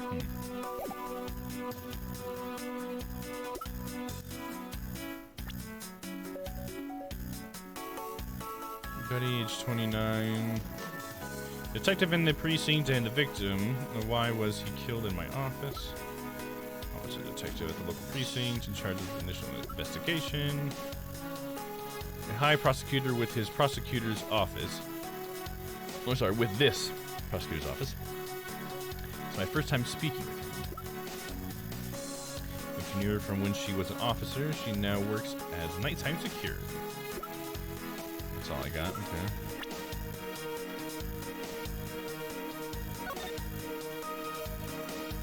I can look closer at this.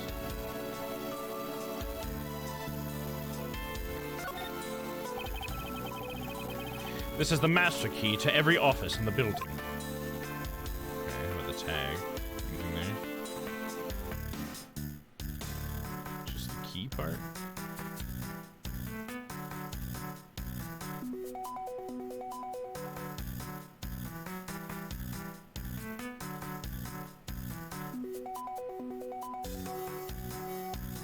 There's not anything suspicious here?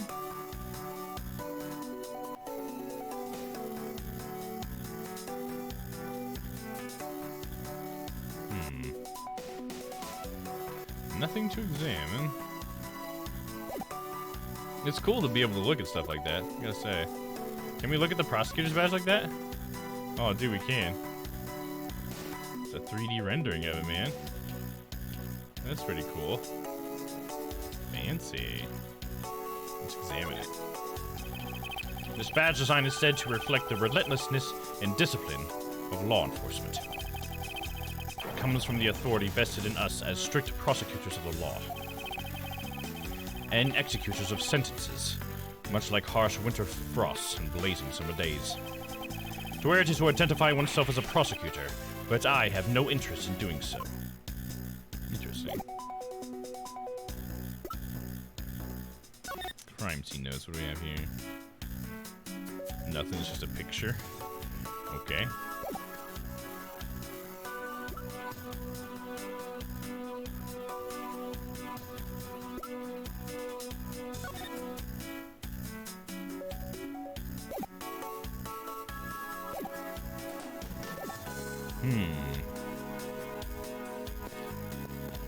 What else can I check out? I thought finding that evidence in there would have been a little bit, I don't know, would have meant a little bit more. You know what I meant? You know what I mean? Let's see. Talk to Maggie. I was wondering if I may speak with you for a bit concerning this case. I've always been a big fan of the courtroom, but this is like a dream. A dream where I'm becoming cross-examined by the Miles Edgeworth. Ooh woo. I can't let this chance pass me by. I must remember to ask her about the master key. And to jog her memory by showing my notes to her through the present button. Listen, Maggie Byrne, present. Let's first talk to her about the victim. Oh, this is what I'm seeing down here. Just so you know. Have you ever met the victim before? Well, I've seen him a couple of times before when I had to go to Mr. Portsman's office. Mr. Faith was always playing basketball with Mr. Portsman, sir. That sounds like fun. Just once, I'd have loved to play with him. It sounds fun, but the only person ever taking a shot was Mr. Portsman. All Mr. Faith ever did was pass him the ball, sir. Well, on second thought, I don't think I'd have fit in with them all that well. All right, we're gonna ask Maggie about herself. Miss Maggie Bird, correct? I take it that you are an acquaintance of the detective. She was under my supervision back when she was still on the force, sir. One day she got caught up in a murder and things started going downhill, so she quit. But I owe him a lot of Detective Gumshoe for introducing me to my current employer. Or so I thought until a few hours ago. Right before I was about to clock out for the night. You are caught up in this whirlwind of a case, correct? Don't worry. My whole life has been nothing but a whirlwind of bad luck and failures. Since I was 6 months old when I fell into the 9th floor of my apartment building.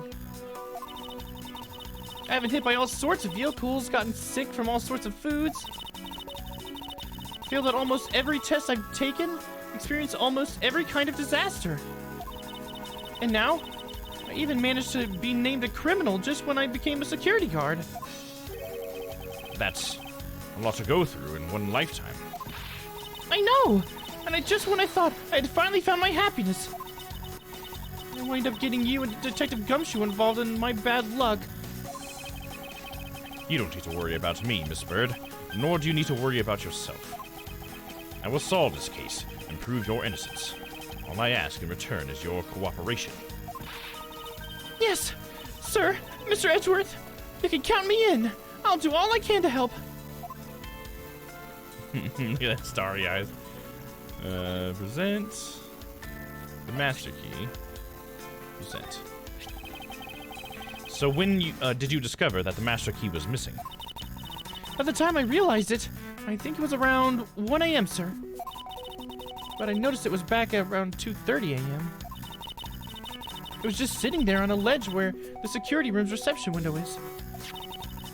But I'm sure that between those two times it was not just gone, but stolen, sir. Master key was stolen. This key was missing from approximately 1 a.m. to 2:30 a.m.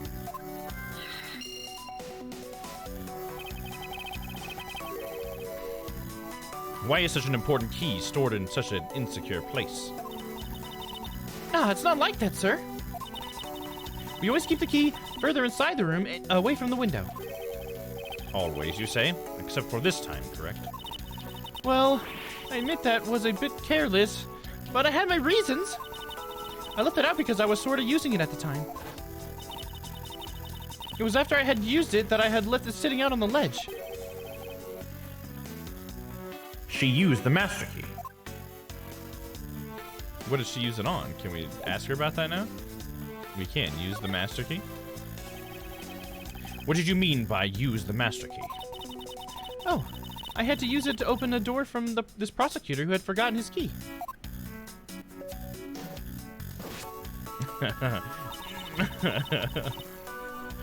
I mean, it's my job as a security guard, right? Ah, What is it? that's right! I just remembered! The prosecutor forgot his key! It was Mr. Portsman, sir!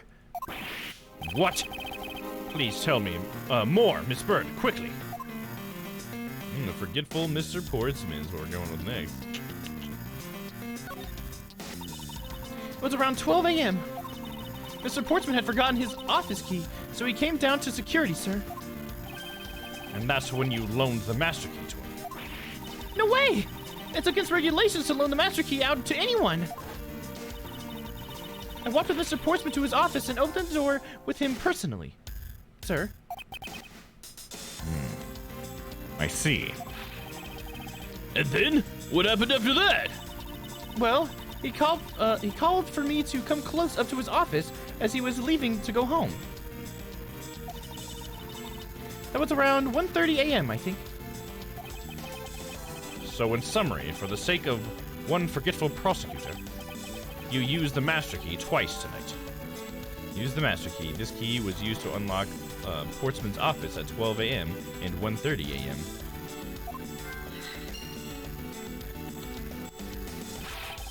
Talk about suspicious. I doubt I can say that you've never left your keys at home, Detective. I think this calls for a thorough examination of Mr. Portman's door. Is there anything else we want to present to Maggie? I don't really think so. We could try just showing her the revolver, see what happens, I guess.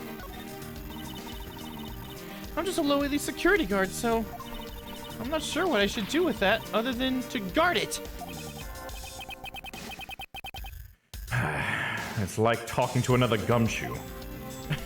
Just like a young female gumshoe.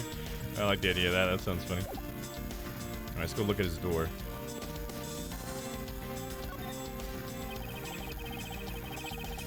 I won't rest until I've inspected every suspicious-looking nook and cranny. I guess we're gonna look at the lock, huh? Check that out. The door is locked tight. I bet the old credit card trick wouldn't work here. Huh, Mr. Edgeworth? This is the office of a high prosecutor, Detective. These doors would be pretty ineffective if the average cat burglar could get through them. Aha! So I guess only a great cat burglar could get in then. And that must be who the culprit is. Might I advise you to return that conclusion to wherever pawn shop you bought it from? Okay, and then the number, I guess? I don't know why to examine that. Room 1203. I take it that this is Mr. Portsman's office. Yeah, you can't mistake you can't mistake it because of the basketball hoop, sir. Oh, that reminds me. Mr. Portman had actually wanted room 1202 really badly. But since you were already occupying it, Mr. Edgeworth, we put him next door, sir. So why was Mr. Portsman so peculiar about getting room 1202? No, I'm not sure. But I bet it's because of something like his birthday is December 2nd? Yup, that's gotta be it. I can't think of another reason why. I can think of at least 3. Bah. Why am I even wasting time thinking about this? Hey, welcome back, Shyla. Welcome back. Hope the trip was safe and easy. Hope Ryan's doing good. Guess we'll examine the hinge. I don't know what we'll look at here. A minimalist yet classy door made of top quality wood. It's kind of majestic too. Fits in real well with the ambience of the prosecutor's office. Even Mr. Portsman seems dignified just because he works behind one of these. Nonsense. A man doesn't become more or less dignified because of where he works. He tried, but he's also a little blasted. Oh, yeah?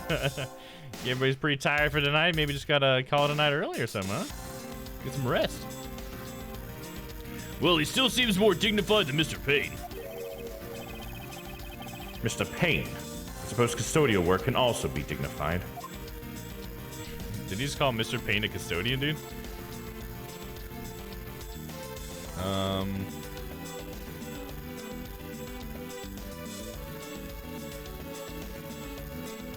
Can examine the basketball hoop. It's Mr. Portsman's personal basketball hoop. I can't believe he put something like this in the hallway of a prosecutor's office. But, you know, it's actually pretty useful, sir. I haven't gotten lost trying to get to your office since it's been here. How long have I had the same office and yet you still manage to get lost? What else to look I don't know what else to look at here. We've looked at the door, we've looked at the number, we've looked at the lock. Can't do anything with the walls, we've looked at the pole. Is it time for logic? Okay, let's see. Use the master key was stolen. Use the master key, file this for another feedback. So, master key was stolen, maybe matched up with use the master key? Could try that.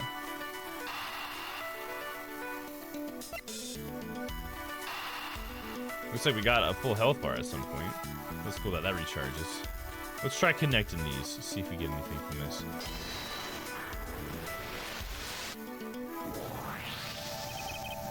Miss Bird, I'm afraid there is a flaw in your story. What? No way, pal! I mean, sir! It's so funny, they start talking like each other. Start saying pal. You said that you locked up Mr. Portman's office at 1:30 a.m., correct? However, the master key had already been stolen at that time. Right, it had been stolen for 30 minutes. I can't believe I didn't even see that. I clicked on it, didn't even know. I can't find a good tutorial, but it seems like a lot of people have trouble with Edgeworth's bangs. So, I mean, I bet they do. Then you can try hair gel or possibly holding the bangs up with a comb and hairspray, but I think it still looks good as yours is. Oh, well, thank you. At least I'm doing as well as I can, I suppose. That's why I think Magpie's idea of using maybe like a wire, like if I can hide a wire inside of it, just to kind of give it something that's like nice and rigid that will keep its shape, and then it can just kind of like hang over the wire, or it can be like glued to the wire with like hairspray or something like that. I think that's something that could possibly be good. I don't know if I'll go that far as to do that, I guess. Because, I mean, really, my cosplays are just to get the point across. I'm not trying to like be a professional cosplayer, right? I mean, it'd be cool to go that far, but I don't know if I have the time or the skills. But yeah, I'm just glad that you guys like it. You guys understand what I'm going for and everything, so. Hell yeah. Thanks for looking, though, Crispy. Wow! Nothing gets by you, Mr. Edgeworth! You saw that contradiction like a pro! I had totally forgot all about that, but thanks to you, I remember it now. You're right! It was around that very time that I realized the master key was missing. And? Well, I'm a security guard, sir. I couldn't just admit to losing the master key, could I? So I pretended to lock up his room, sir. You pretended? That's funny. He didn't actually lock up his room. I guess he should know, though, because he was the one that stole it. Yeah, I imagine that even if you did use hair gel, it would keep falling forward because it's just sticking up there with no support. Yeah, exactly. That's why the wire would probably be a good idea for that, because that's essentially what I did. Like, you have no idea how long I sat there with this and just, like, trying to hold it up in the position I wanted it to be. And, like, I just, like, basically held all the hair up and then just sprayed the shit out of it and just held it up for, like, a really long time. But even then, it still, like, eventually falls, you know? I mean, gel might be a little bit better, but, I mean, this is pretty like crispy right here, and the fact that it's like very hard from all the hairspray that I have on there. I have a special like wig hairspray. It's supposed to be for wigs, like a leave-in kind of thing. But yeah, as long as it comes down over my face, I guess we know, right? And I mean, we got the back looks pretty good too, because he's got a slick back as well, so it's not bad. Not bad. Hopefully I'll get the Apollo Justice one to work though, because his shit just goes straight up. So that's probably going to be a little bit of a challenge, but we'll see. Mouse has horns under there. That's how he keeps it up, huh? The horns. They give it all of its structure. I can see that. Yeah, I used my house key and made it look like I was locking up, sir. So in actuality, you never did relock the door then. Well, I thought that maybe I could go lock it after I found the key. Come to think of it, guess the door still hasn't been locked properly. That means we can go in there then, right? Are we going to go in there? Mr. Portsman's door. Information discovered in the hallway of the prosecutor's building. Mr. Portsman's office data has been jotted down in my organizer. Alright, so now we can deduce. Oh shit, I didn't mean to deduce that. That's funny, check this out. I accidentally deduced the wall. Is this spot somehow connected to any of the evidence I hold? It's not. Don't worry about it. It's not connected to anything. It would be here, right? And then we can... Oh, I didn't mean to double click on it.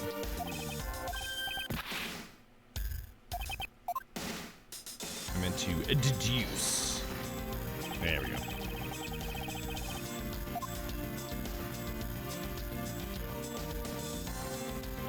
I guess we're using the master key thing. I don't even know if I need to deduce right now, but the button popped up, so I'm trying it. This location contradicts this piece of evidence. No, it doesn't. I don't see anything wrong at all, sir. Detective Gumshoe, you should think a little harder, sir. Although I don't really get it myself either. I see. Okay, so just because it says deduce doesn't mean we can or we have to deduce something. I learned that lesson. In that case, I'll point out what's wrong once more for the two of you. I sense that if I look a little harder, I'll find the contradiction slumbering here. I'll probably also flip through my organizer one more time. Okay, so there is something to deduce here then, huh?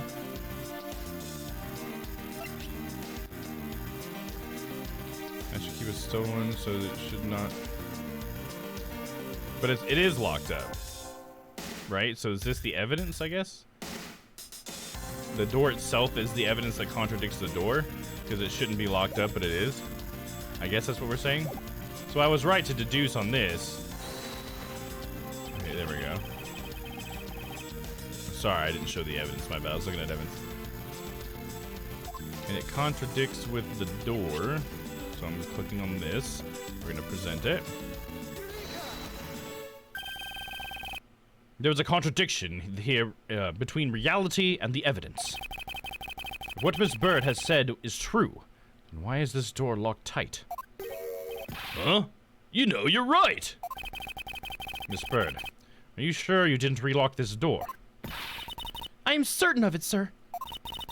And I don't think Mr. Portsman noticed it himself that I hadn't. Which means, what, sir? It either means that he actually does have the key to his office, or that the door Miss Bird opened wasn't this one at all, but a completely different one. She opened a different door? But how can you prove that? There's an easy way to find out. All we need to do is... we need to examine these. It's prints on the master key, prints on the doorknob, prints on the number plate. Right, prints on the number plate? Because I think what Edgeworth is getting at is he went to Maggie, he said, hey, I left my key, can you come open the door? And then he went all the way over to Edgeworth's door and had her unlock Edgeworth's door. And he maybe had swapped the number plates so that she would, you know, if she did look at it, she would be like, okay, yeah, this is his room 1203. And, you know, because he would have swapped them around. So I'm thinking prints on the number plate. Let's try that. The prints on the number plate, they will tell us all we need to know. Everything? Really? Like what, sir? Like, well, for example, and such as... Okay, I was totally wrong. I was going a little too far on that, apparently. Well, we know for sure that Detective Gumshoe's dinner will only consist of instant noodles. What does that matter? Whoa, that was amazing, sir. How did you know? Is that supposed to be a joke to cheer me up, Mr. Edgeworth? Yes, that's it. Now then, we should get back to doing what we need to do, and that is... Okay, so it wasn't the prints on the number plate. It must be the prints on the doorknob then. Right?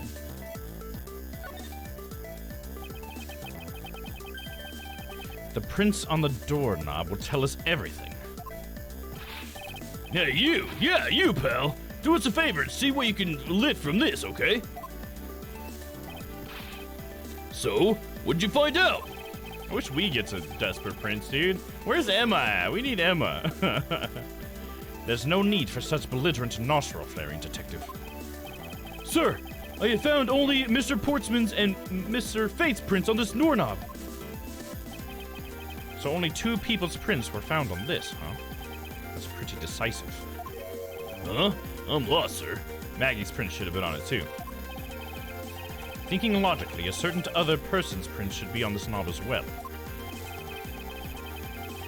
Now then, whose print should also be on this doorknob? Maggie Bird, present. Don't you find it odd that the prints of the don't you find it odd that the prints of the person who unlocked this door are absent? You mean? Yes. The door that Miss Bird opened could not have been this one, but a different one. Mr. Portsman's office data updated in the organizer.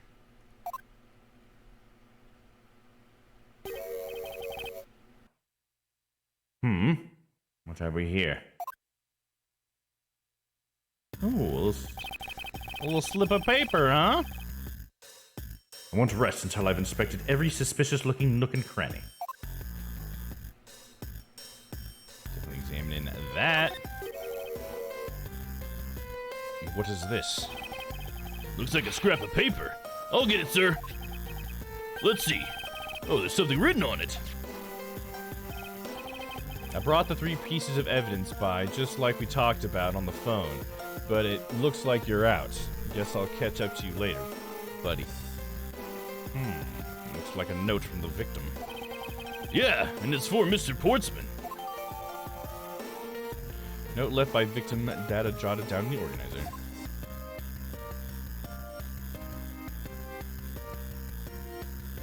It looks like there's like something underneath here, huh?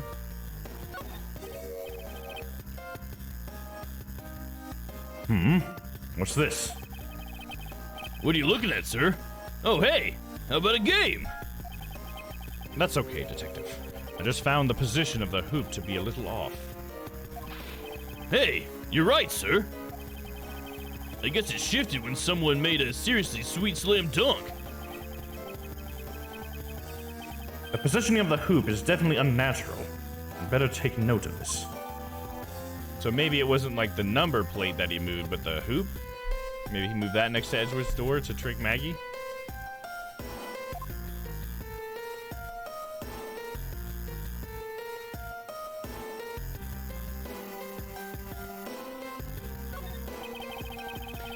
Is this basketball property of Mr. Portsman?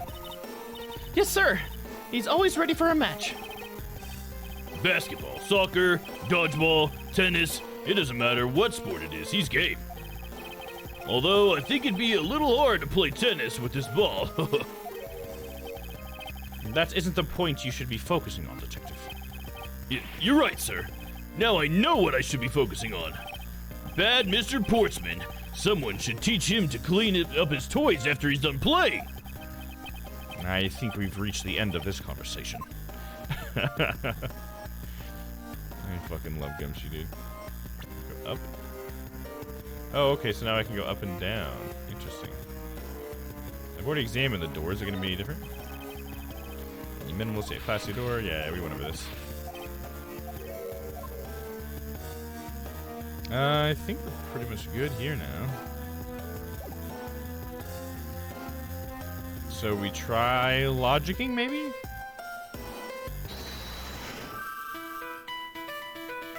This ray, another handgun. Nope, I can't connect those together. Should talk to people again, I guess?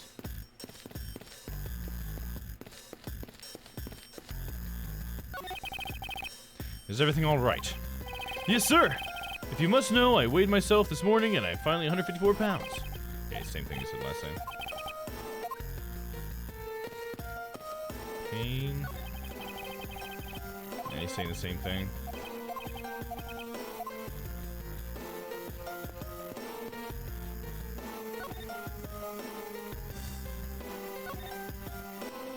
Let's present Maggie with the basketball hoop. It's sitting in front of the Portsman's office. There are signs that it's been moved, so maybe she can tell us about it being moved, perhaps? Check it out. Nope, nope. Nothing there. This note, I doubt she'll say anything about that. Yeah.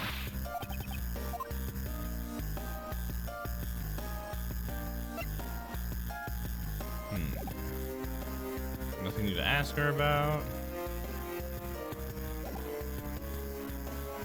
Let's talk to Gumshoe, see what happens here. Yes, sir. Anything of interest? Detective Gumshoe, you look rather intrigued by something. Care to share? Oh, that's nothing. But I noticed that Mr. Portsman calls his partner Jim. And the detective in that Sunday night drama, All My Cops, is named Jim too. I bet one of them is a big fan of that show. You seem to know a little something about it yourself. I take it you watch it too. Of course. The tight bond of friendship between prosecutor and detective is great, sir. But it's nothing compared to the super strong friendship we have. Friendship? Detective. I think we are making it, I think you're mistaking it with pity. How could you say that, sir? And after all we've been through, too. Poor guy. About investigating. I assume you understand how to conduct investigations, Detective Gumshoe? Of course, sir. Examine things by tapping them or by touching the examine button. By checking various things out, we gather evidence and information. You can see the evidence we've collected by touching the organizer button. For information For information and leads, it's the logic button.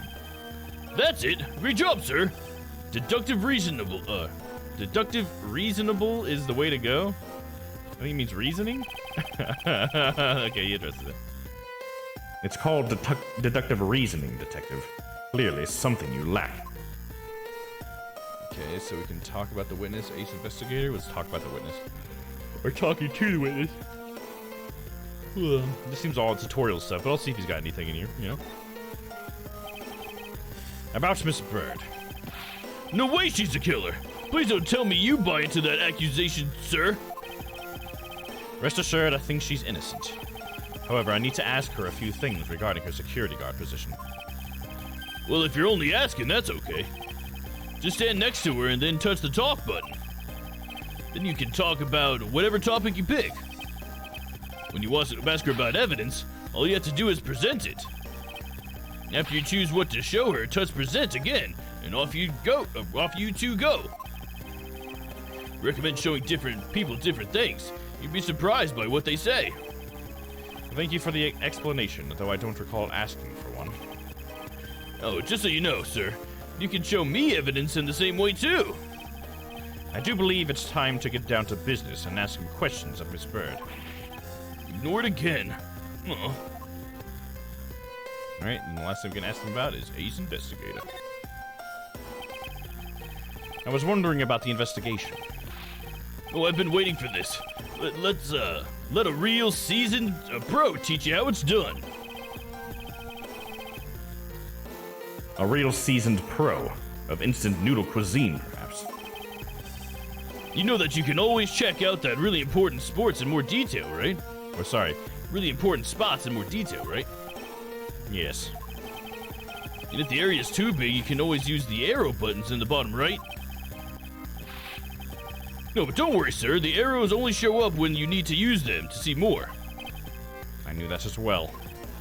And when you think there's a contradiction or something unusual, try deduction. First, you'll line up your cursor with the suspicious-looking area. Then touch deduce and choose your evidence. When you've settled on a piece, you've got to present it. I'm pretty sure I already knew all of that as well, Detective. Well, if you can't remember all that, then welcome to the world of pros. IW Ace Investigator, class dismissed. And all I wanted was an update about the investigation. Okay, so we can try presenting Gumshoe with something, I guess?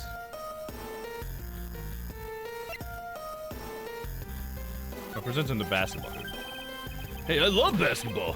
I play all the time when I'm off duty. Interesting. You should see me dribbling, faking, and weaving like a pro with my trusty coat on, sir.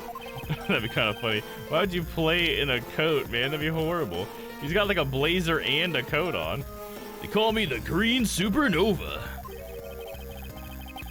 He wears that tattered rag of a jacket, even on his days off.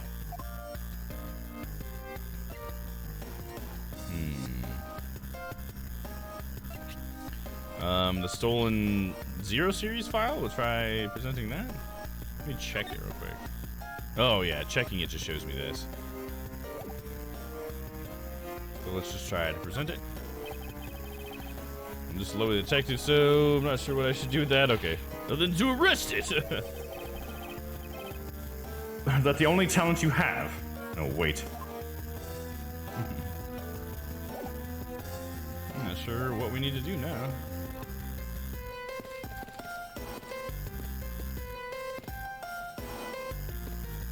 Maybe there was still something I could examine. Yeah, no wonder he's always breathing heavy. Dude's always hot in all those clothes, right? I would be. Jeez, I'm getting hot in this. And I'm wearing like half the layers he is, dude. Well, his face is in that still image. Oh, yeah. In this one, or the one down here. Alright, let's see here. I'm gonna have to look up a hint on what to do next. I honestly have no idea.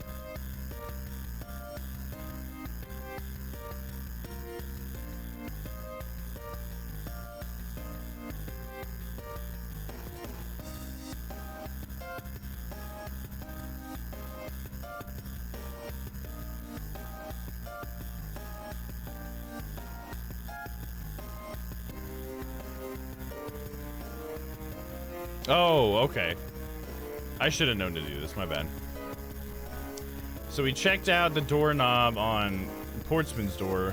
Then the next logical thing would have been to go check at the doorknob on Edgeworth's door as well. I didn't think of that. I don't know why, but that makes sense. The one from before where he was looking upwards. Oh, gotcha. When I was talking to him still. Okay.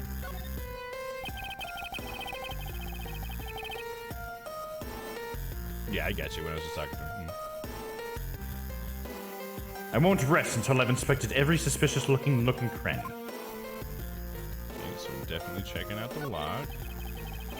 I don't see any signs of forced entry. And according to the guard, no signs that the lock was picked either, sir. Meaning that the door really was opened with a key. Did you happen to ask if any prints were lifted from the doorknob? Apparently the doorknob's clean as a whistle. Wiped, they think. Whoever this thief is, they did a good job at not leaving any clues behind. Investigation complete. Nice. Poking around in this hallway has actually paid off quite handsomely. Huh? How so, sir? In a variety of different ways. I think it's time we had a little chat.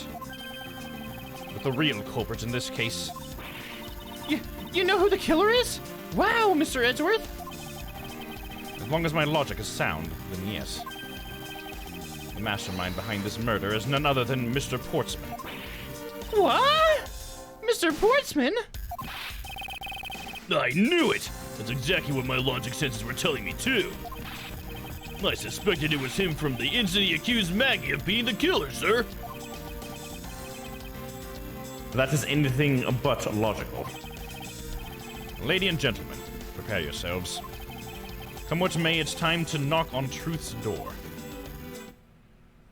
Cool, is this how these end up? Because I think we're about to finish the tutorial one. March 14th, 5:12 a.m. High Prosecutor's Office, room 1202. Mr. Portsman, I've finished processing the bloody letter, sir. All right, let's take a gander at it. Pass it here. It's a fun little animation. Okay, looking good. You there. Take good care of this. And then he comes in just to get hit in the face with it. I love it. I like how it adds to it. Now that we get all these animations and stuff, it really adds a lot of personality. You know, you get to see, like, Gumshoe hanging his head there and stuff. I think it's a lot of fun. And the guy flipping his jacket on and all. Well, if it isn't Detective Gumshoe. End of the line for you, Portsman. We've got you now. Call off your dog, Mr. Edgeworth. Is this some kind of joke? It's no joke. We know, Mr. Jacques Portsman, that you are the guilty party in this case. You must be pretty upset getting chased out of your own room. I'd be mad too. So I guess you can stay, if you promise to stay out of our way. You intend to hide your crime under the guise of a prosecutor doing his job. I can see right through the unsightly paper-thin mask you wear upon your cowl. Who'd have ever thought it would come to this? Actually, come to think of it, your mentor was Manfred von Karma, right? Legendary prosecutor who never lost a single case for 40 long years. But there was always this incessant chatter about forged evidence with that guy. Really teaches me that I've got to stay on my lookout for false accusations, you know? Are you done trying to play mind games with me, because they won't work? The only thing you should be using with that mouth of yours for now is explaining yourself. Although that, too, will only dig your hole deeper. Either way, your game is up. Well, aren't we full of ourselves, even though you have yet to prove anything? Here it goes, dude. The showdown. Testimony, Mr. Portman's rebuttal. Let's see what he's got. I have no idea what sort of harebrained idea you have in mind, but there's a mountain of evidence that points away from me being the culprit.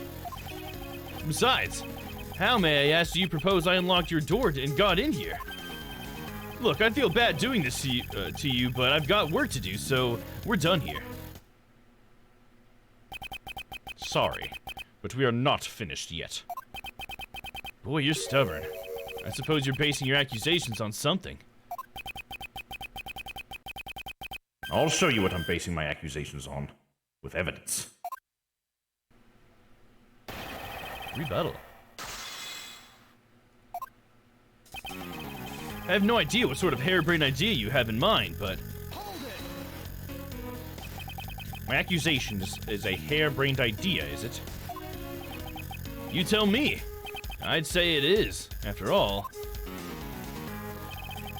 there's a mountain of evidence that points away from me being the culprit.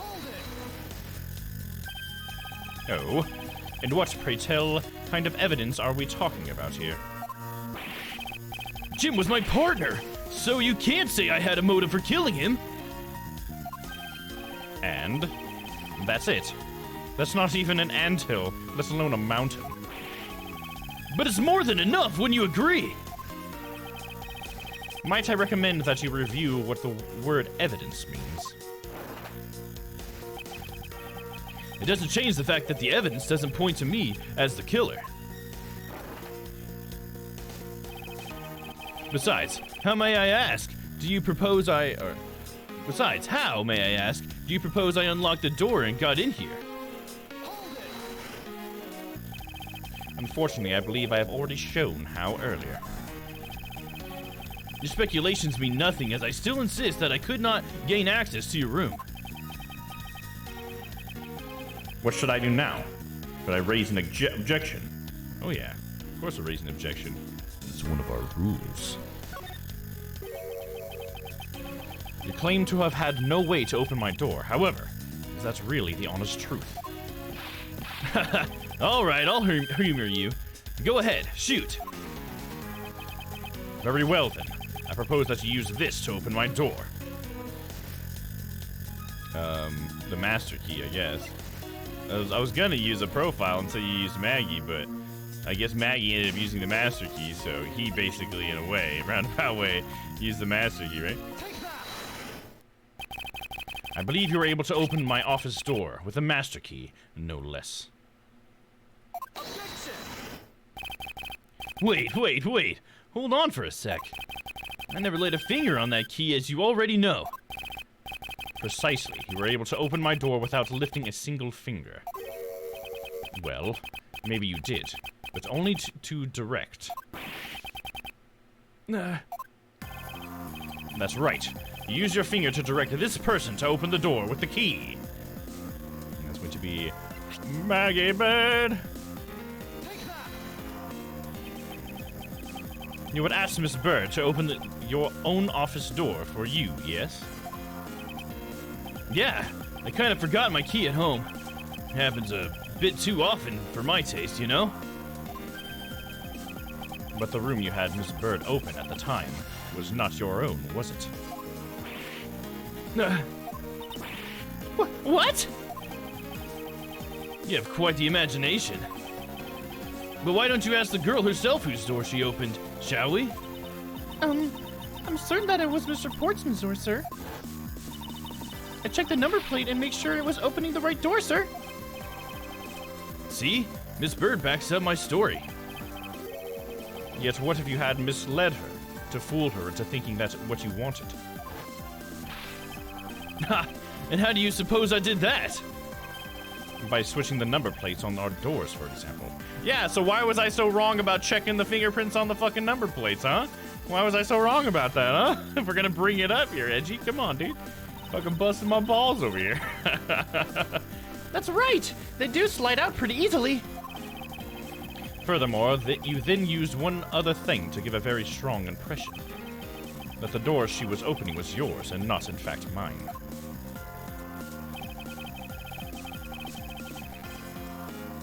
What was it that Mr. Portsman used to make Miss Bird think that this was his room? He used the basketball hoop, of course. Basketball hoop, represent. What? The basketball hoop, sir? It's quite a peculiar fixture in any hallway, let alone a hallway in this building.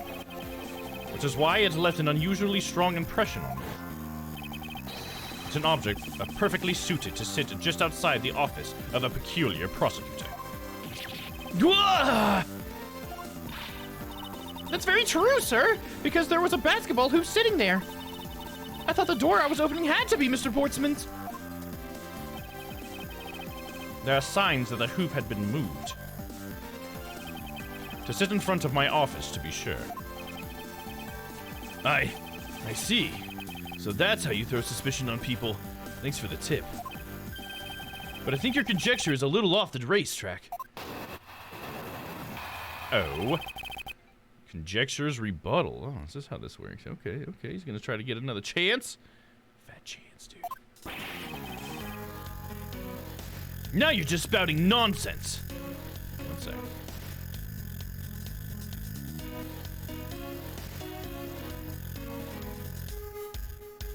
There we go. I had the girl open my office door. After that, I was in my room the entire time. You don't have a single reason to suspect me. I do, though. So he intends to claim his innocence to the end, does he? I'm as pure and innocent as my jacket. And Miss Bird is as dirty and... Oh, yeah. And Miss Bird is as dirty and guilty as the jacket she wears. My jacket's not dirty. I'll have you know I just washed it yesterday. Please calm down, for I intend to show who is the one who's truly covered in slime here. The one who truly has egg on their face. Now you're just spouting nonsense. Nonsense, you say? Yes, because I'm telling the truth here. I had the girl open my office door. Using the master key, of course. Sure, you have a problem with that? That is what the master key is for, right? Perhaps we should place it in an elaborate labyrinth of some sort of people like you. After that, I was in my room the entire time. And what were you doing in your office? I was doing my usual training regiment. Training regiment? Were you going through your law books from start to finish? Mainly batting practice and some weights. Oh, and I jog when I get the chance. Wow, you must be the buffest prosecutor we have. With the weakest legal muscles, it would seem. I was doing my usual workout, so... You don't have a single reason to suspect me. I think I've given you quite a few reasons, actually. But none of those would stand up on their own. Then what about all the evidence? It's all circumstantial. No judge would convict on such flimsy evidence. He seems to be trembling a little. One more little push, All I have to do is find the flaw in his testimony. Portable man. Are you actually trying to use it? Is it or because it says right there in the message what the command is, and you keep adding a word in there. I think you're just fucking around though, right? Like, I just want to make sure that you're not just telling a joke and that you actually are goofing it up. Because if you are, you need to check out that message right there, my friend. All right, let's see. Now we need to press the door when he said that he had her open it. And now we're going to present the door. Present! Oh yeah, classic finger tap, dude. I had your door dusted for prints. My door? What for? I know, okay. As long as you know, I just want to make sure that you're just joking around. Because you can use the actual command if you want. There's nothing wrong with that. I figured you were. I just wanted to make sure. Come on.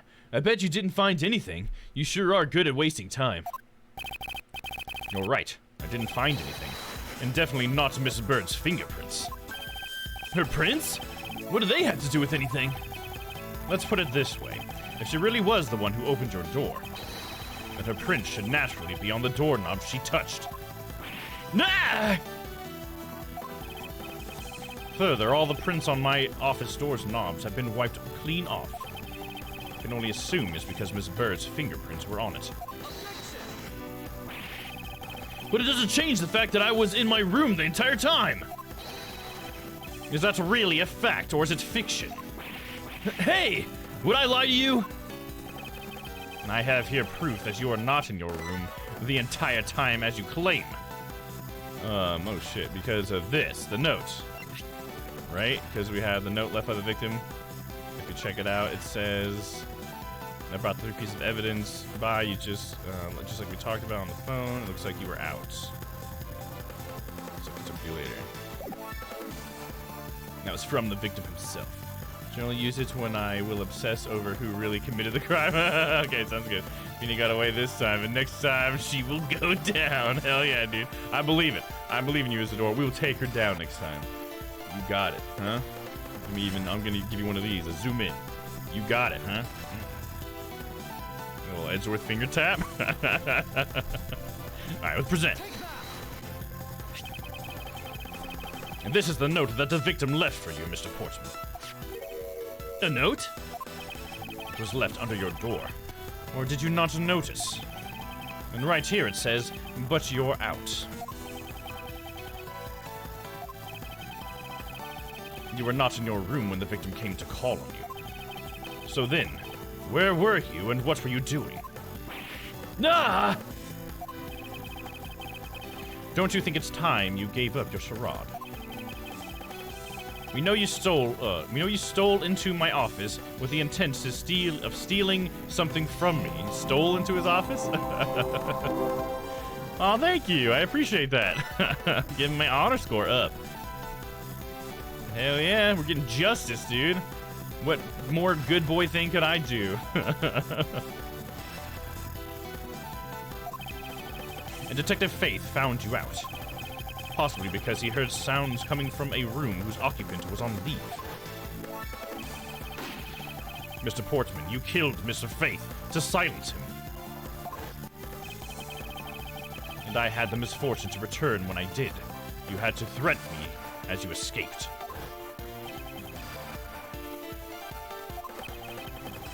As I said when you had the gun to my back, no one gets away with committing murder in my office.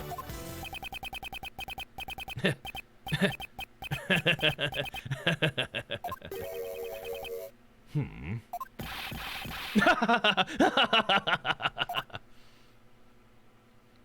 evil laugh going on. And just what's so funny, pal? Well, that look of stiff seriousness on your face of this office. Oh, wait. Well, that look of stiff seriousness on the face of this office's finest prosecutor, as he makes a huge mistake in accusing me, is so simply too much to bear. There is nothing else like it in the world. What? Mr. Edgeworth just explained it all, and he even backed it up. You're the murderer. Stop trying to be slippery and just admit to the crime already. And as I said earlier, it's all so circumstantial, so full of conjecture. You say you checked my doorknob for prints? Well, I can readily confess that I had wiped that knob down well. Eh? I'm a little obsessive compulsive, you see. I didn't want to touch a doorknob that you had touched. Which is why I wiped the knob down as soon as I could after you opened the door. But then what about when she closed it? After that, it makes sense that only Jim's and my own prints would be on there. You made that up just now, didn't you? Furthermore, as for the note Jim left for me, do you know exactly when that was? For all we know, he could have left it there before I arrived at the office. Like early evening, for example. Are you saying you failed to notice a note in your doorway? Hey, even geniuses fail at times. I was probably too preoccupied by workout-related matters. Although, that's no excuse. Now that's just a flat-out lie. There's no way you didn't notice a note that size. Ah, but you can't prove that, can you? What's this tiny headband? I don't know. That's a good question, Crispy. I guess it's to keep the hair out of his face, but I honestly don't know. Because normally you have the thick ones where it catches all the sweat and everything, right? Say something, Mr. Edgeworth. Back me up here, sir. Horseman makes a good point. I can prove that he didn't simply overlook it. Besides, I have an airtight alibi. Airtight, you say? I only realized that I had one just now as we were talking. I guess it would have been better for all of us if I had told you sooner. Portsman's alibi. Okay, so is this like the final boss part here? I assume we're close. Just gotta destroy his alibi. Here we go. If memory serves, you came back to the office around 2 a.m., correct? And it was then that you had that unfortunate confrontation at gunpoint with the culprit. But at exactly that time, I was down to criminal affairs. Ask around. I'm sure the other detectives will corroborate my story. It's the perfect alibi. Do you really think that's perfect? Like I said, I don't care. Ask around all you like. You'll see for yourself. Detective Gumshoe. Sir, yes, sir. I'll go check his alibi, sir. Be right back. Mr. Edgeworth, sir. I think we're in trouble. It's just like Mr. Portsman said. The guys down at Criminal Affairs said they saw him at around 2 a.m. You see? It's for fashion. Gosh. Yeah, apparently, dude. Leave him alone about it. He can wear a tiny little headband if he wants. All the evidence points to him being the culprit. There must be a contradictory point in his alibi somewhere.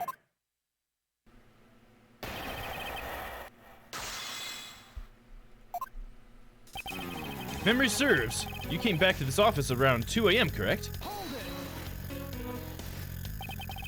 You are correct. It was around 2 a.m. Are you sure? It's really important to me that you're spot on with the time. I remember checking my watch then and I make no mistake. It was 2. No, giving testimony like a pro. Okay, so you came back to your office at 2. And it was then that you had the unfortunate confrontation at gunpoint with the culprit. It is as you say, however. Yes, however, you are the only one who claims to have bumped into the culprit. So tell me, did you see the person's face? Was it me who you saw? It was pitch black, so I couldn't actually see. Oh, come now. I'm sure you saw something. Try a little harder, why don't you? I'm beginning to feel like I'm the one being interrogated here. Oh well, doesn't matter if you remember or not. It only matters that you ran into the culprit. But at exactly that time, I was down at Criminal Affairs. So you paid the Criminal Affairs Department a visit? Yep. Right after I left the prosecutor's building, I headed straight for the precinct. Ask around. I'm sure the other detectives will corroborate my story. It's the perfect alibi. Well, we did go and ask around to confirm your testimony. And it was just as I said, right? Yes, sir. A number of detectives said they saw you at around that time. See? I had the perfect alibi. That's the ace I had up my sleeve. Impossible! He actually does have a perfect alibi. What's wrong? Why the sudden sullen look on your face? Can't you say anything back, Mr. Edgeworth? I think we've reached the end of the line, and it's time to get the crazy... What the fuck is this line? I think we've reached the end of the line, and it's time to get off this crazy train. You there. Sir, please escort the young lady out, but remember, be gentle. Maggie! Detective Gumshoe! That son of a bitch. You still haven't nailed him, huh? Is there nothing I can do? There must be a way to turn the situation around. I only had a clue, but I missed something that can help me cast doubt on his alibi.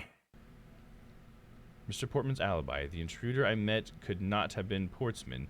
Then who could it have been?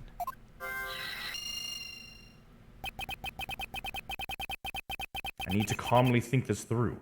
One more time, and with logic.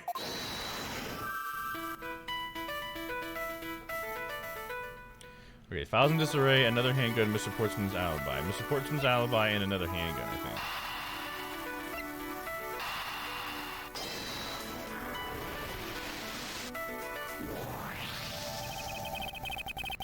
There were 2 bullets left at the scene of the crime.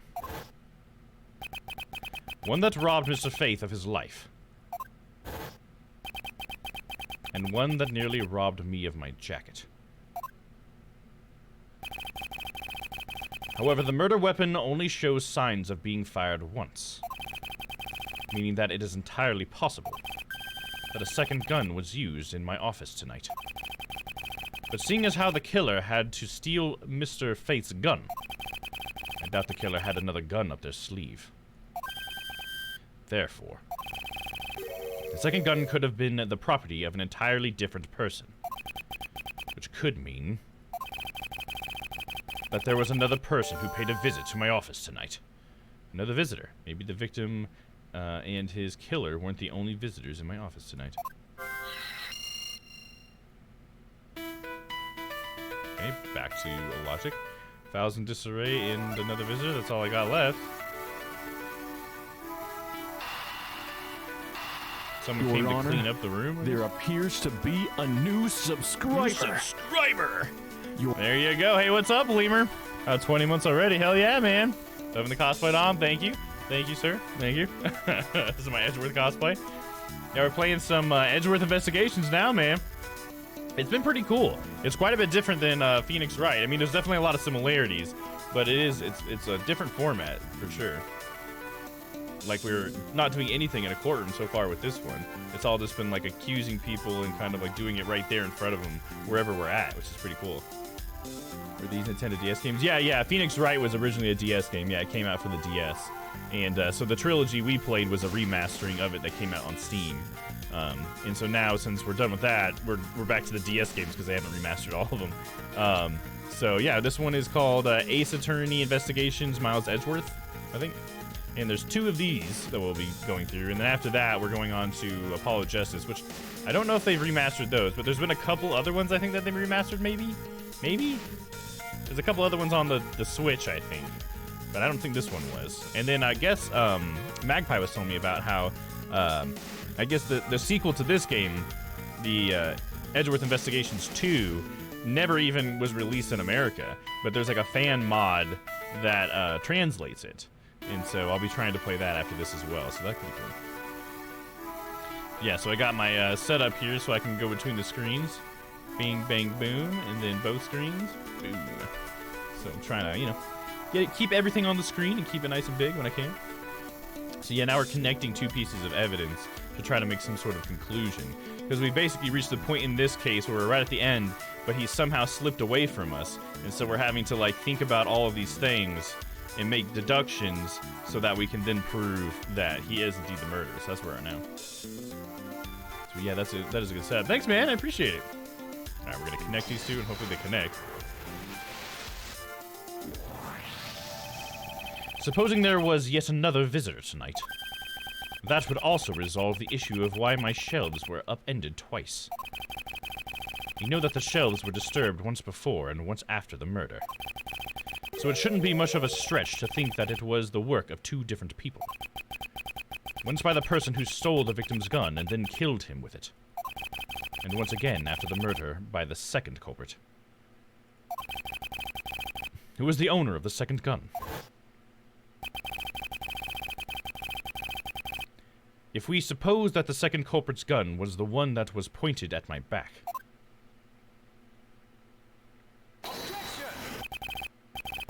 Mr. Portsman, it seems that I need to, wait. Yeah. Mr. Portsman, it seems that I need to amend my assumptions regarding this case. Great! So you finally come to your senses. Mr. Edgeworth! Sir, what are you saying? This has been a big misunderstanding on my part from the start. I had assumed that the person I ran into was the killer, but that may not be the case. What do you mean? The person I ran into was just your average thief. A thief? But, sir, doesn't that cause some sort of contradiction in the facts? Not at all. Simply means that the killer was someone else. And it means that, in actuality, the two culprits stole into my office tonight. It's weird that he's saying stole into his office. I just feel like that's not usually how I heard that worded. I hear they broke into his office, but just stole into it? That's just weird. Weird wording. What do you mean, two? It explains both why my shelves were disturbed twice and how there were two guns. Mr. Portsman tricked Miss Bird and gained entry into my office.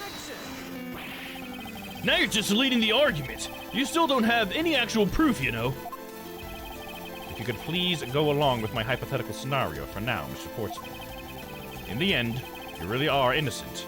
You should have nothing to worry about. Now then, returning to my scenario, Mr. Portsman was out to steal something from me.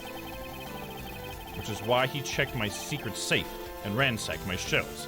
This is the first time. So then, this would be when the files were put back in the wrong order, right? Correct. And then, just when he was about to look somewhere else, who should walk in but his own partner, Mr. Faith? But why did Mr. Faith come into your room, sir? He probably had business with Mr. Portsman, which is why he was in the area. But that's when he noticed sounds coming from my office, would be my guess. Stole a move somewhere quietly, or surreptitiously he stole down to the kitchen and didn't know that. Yeah, there you go. Yeah, Crispy, if you ever want, I have a command for that. So that we can just look that up right here so you don't have to Google it yourself. Here, I'll show you. It's define. And as a VIP, you should be able to use it. See? So then we could have done it right here just like that. So next time, maybe it saves you some time. Yeah, I appreciate you looking it up, though. That's when he noticed sounds coming from my office, would be my guess. Oh, because you were, supposed to be away, right? And he must have thought it was odd, so he came into the office to check it out. Define stool. Yeah, you gotta be a VIP or a mod. Do that, Isidore.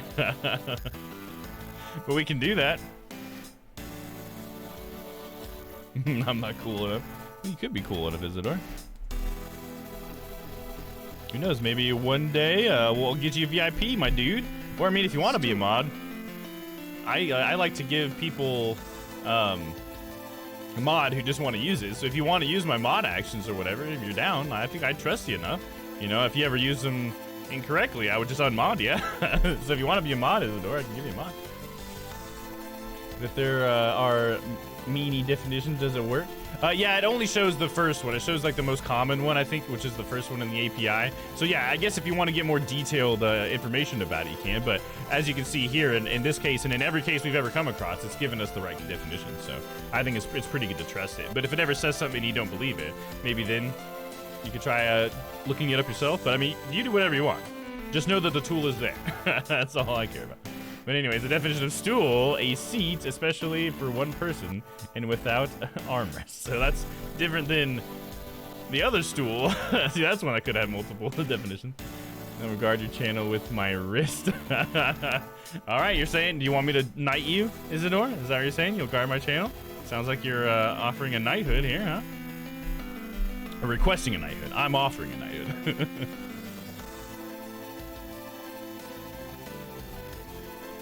100%? All right, well, there you go. Let's do it.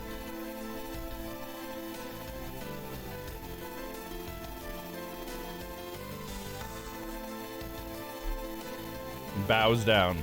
I dub thee Sir Is of Door. You now have a sword, sir. You can use it however you see fit. But please, use it with care. It is a dangerous weapon.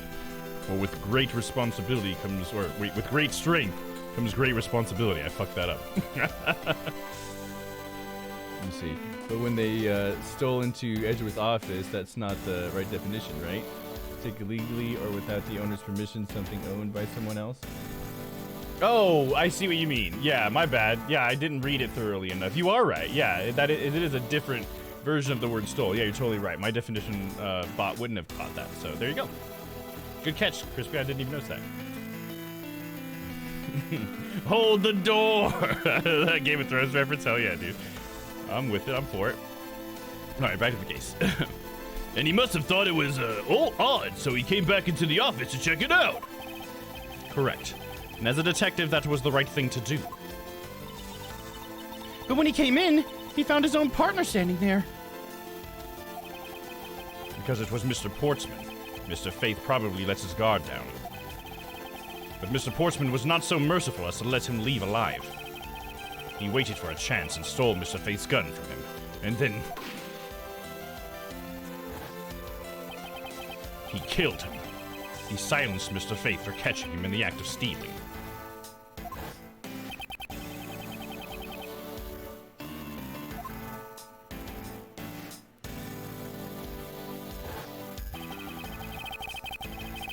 This was the moment in which the first shot was fired, the one that landed on my files.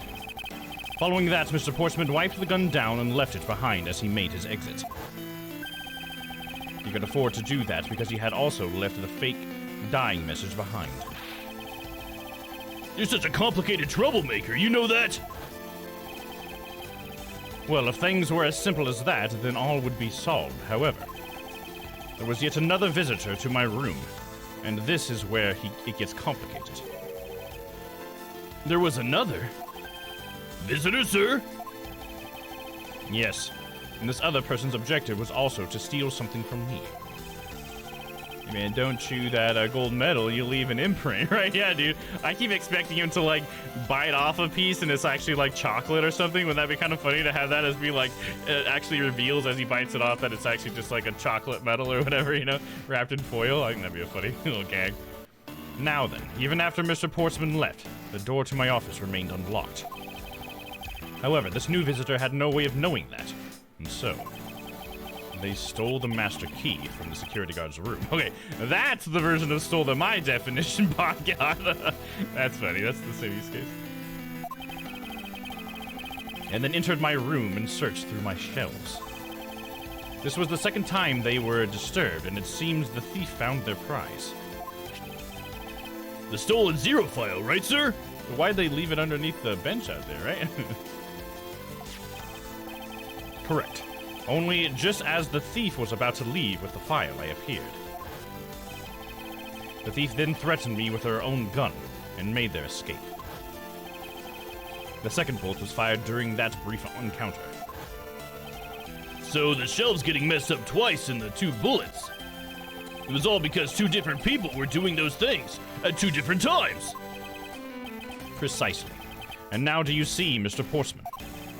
The person I met was just a thief, and was not, in fact, Mr. Faith's killer. Your alibi for the time frame in which I ran into the other person is now irrelevant. Because we now know that the murder took place during the first culprit's visit.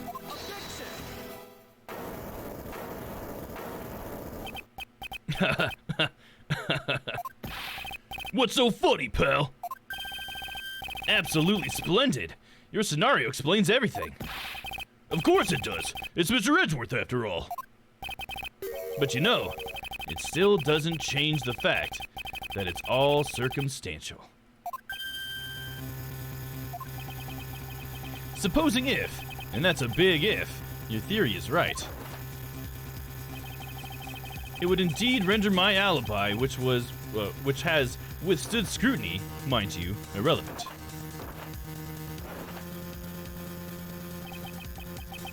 But there is still one defining point of your argument for which you have no evidence. Your supposition that I was the first visitor. Mr. Edgeworth, you can't let him get away with that, sir. But he has a point. I have absolutely no proof at this point.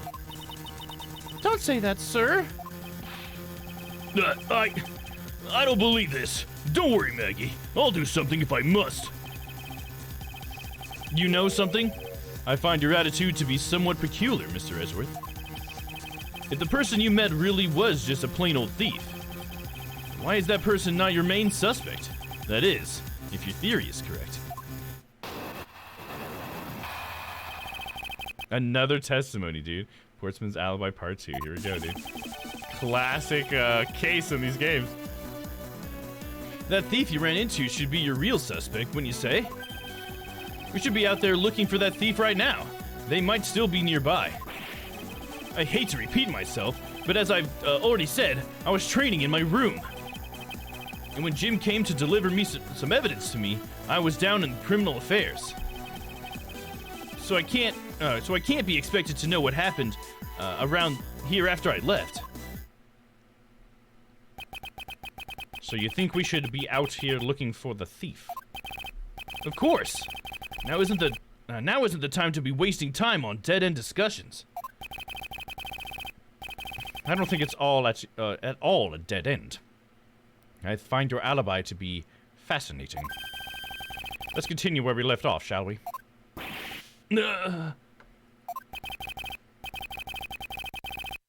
I know he's lying. And I know he was here, at the scene of the crime. I just have to find a way to prove it.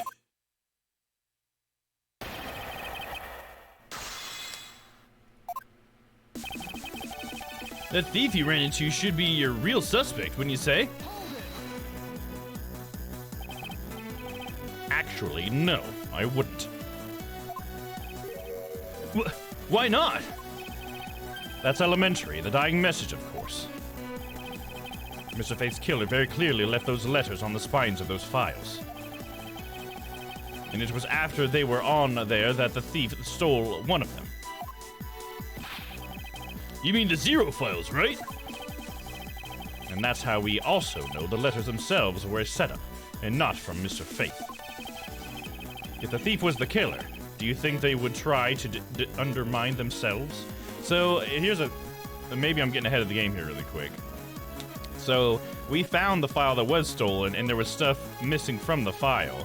I wonder if the second guy came in, got the file and then left, with pointing his gun at Edgeworth or whatever, and then opened it and saw that all the files he was trying to get were missing from it, and then just ditched it underneath that bench out there. You know what I mean? Because maybe he had already come in, Mr. Portsman, and stolen those exact same files he was after. Like, they were both after the same file.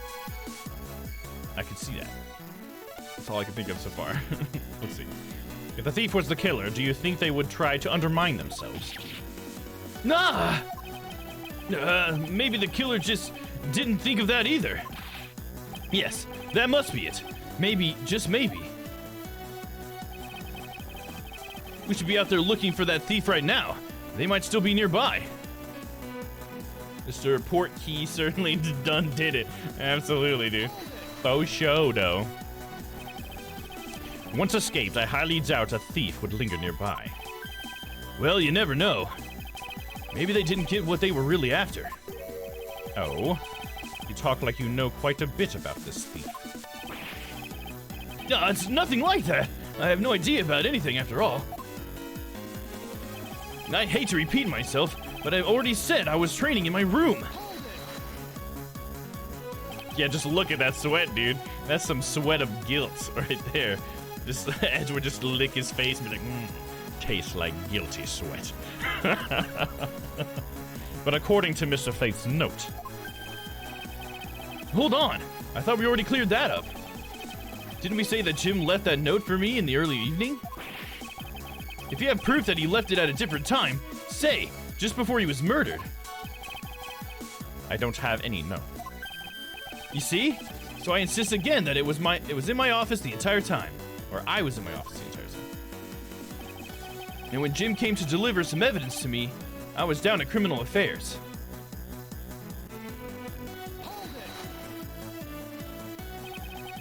Why didn't you go there with Mr. Faith?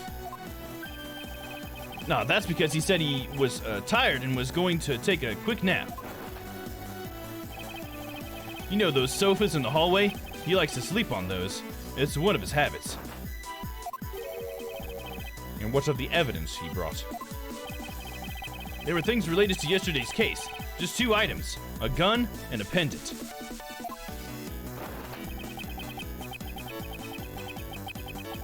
Interesting. This piece of testimony seems too crucial to let slip through the cracks. Here, I'm going to switch to standing mode real quick.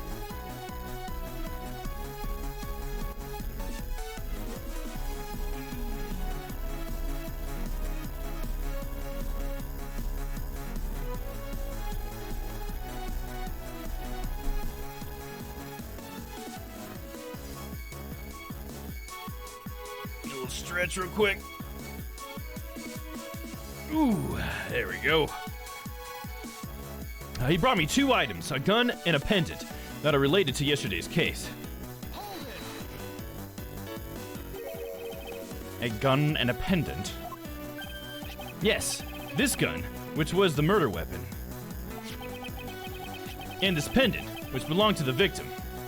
But don't we know the gun is actually Buddy Faith's, right?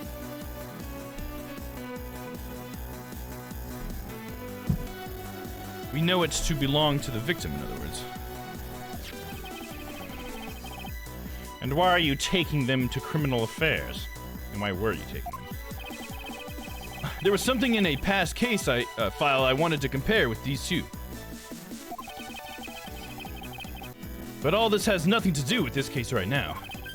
Anyway, I believe you'll find the long paper trail I left to be to your satisfaction. This is all matching up with what Gumshoe found out. Doesn't help us. Hey, it's Doggo. What's up, Doggo? How's it going, dude? If I hit the button. There we go. So I can't be expected to know what happened around here after I left. I can't expect you to know, can I? Nope. But I guess you can expect me to take a guess based on logical deductions. Oh? Then let's see you deduce. Jim waited for me to leave and then stole the master key. For the purpose of sneaking into your room, of course. And that's when Miss Bird caught him red-handed and the murder occurred. It's all exactly as I had laid out earlier. I know he's lying. I know he was here at the scene of the crime. I just have to find a way to prove it. Okay, so now we have to present something to something that he said. There was that one thief right now, because it was the pendant and the gun. There's evidence to me.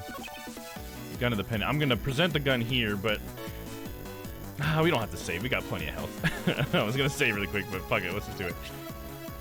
So here's me picking the gun because it says it was issued to the victim and believed to be the murder weapon, but it was issued to the victim, and he's saying that it was evidence, a gun and a pendant. So that can't be true because it was his, as the victim's.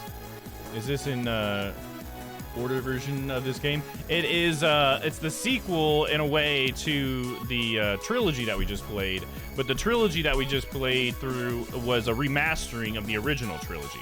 So the game that we played was actually older than this one, but it's the newer version of it. That's why it looks so much nicer, and it was on PC. This one is still only on DS, so it actually came out after the last one, but original version of the last one. You know what I mean? So we'll try to be on tomorrow for Cyberpunk. Sounds good, man. My cousins are coming. Oh, yeah. Is that going to make it harder to be around tomorrow? Yeah, tomorrow we're finishing Cyberpunk 2, by the way. So we'll be completing that and be able to move on to Yakuza the following week. So there you go. Hey, Doggo, you were totally right. It wasn't bikini. I like how you use that version of right as well. I see what you're doing there, Isidore. Well, the kids. Oh, okay, gotcha. A little bit of a handful in, maybe. Now, let's present this gun. It would behoove you to take a good look at this. I see it, but I fail to see how it has anything to do with me. Is that so? Damn it, it wasn't the gun? Damn. You're at the top of your game today, are you, Mr. Genius Prosecutor?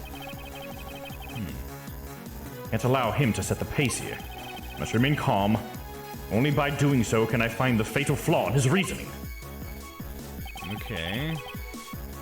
Gun of the pendant. He made such a big deal about this one. I feel like this is what we gotta press against, or present against. It was related to yesterday's case. Oh, maybe there was something in this note. Let me check this note really quick. Didn't it say something about how many pieces of evidence? Maybe there was another additional piece? Let's check. Yeah, see, it says 3 pieces of evidence. And he's just talking about 2, so maybe that's the thing. Try that. We got plenty of health. We can try that. Feel stupid for not getting what you said, Isidore. Oh, he was saying that. In the last case of Phoenix Wright, there Isidore was heavily like accusing Bikini, which is one of the characters in it, and I believe you're around for a dog. You might not remember, but that case lasted several weeks, and every week Isidore would constantly just keep hammering on that it was Bikini. Well, we finally got to the end of it, and Bikini wasn't any part of it. There were some other times where she seemed a little bit closer to being at least a part of it, maybe an accomplice, but it turned out she was totally innocent, unfortunately, for Isidore. So that's what he's talking about. All right, let's see, guys.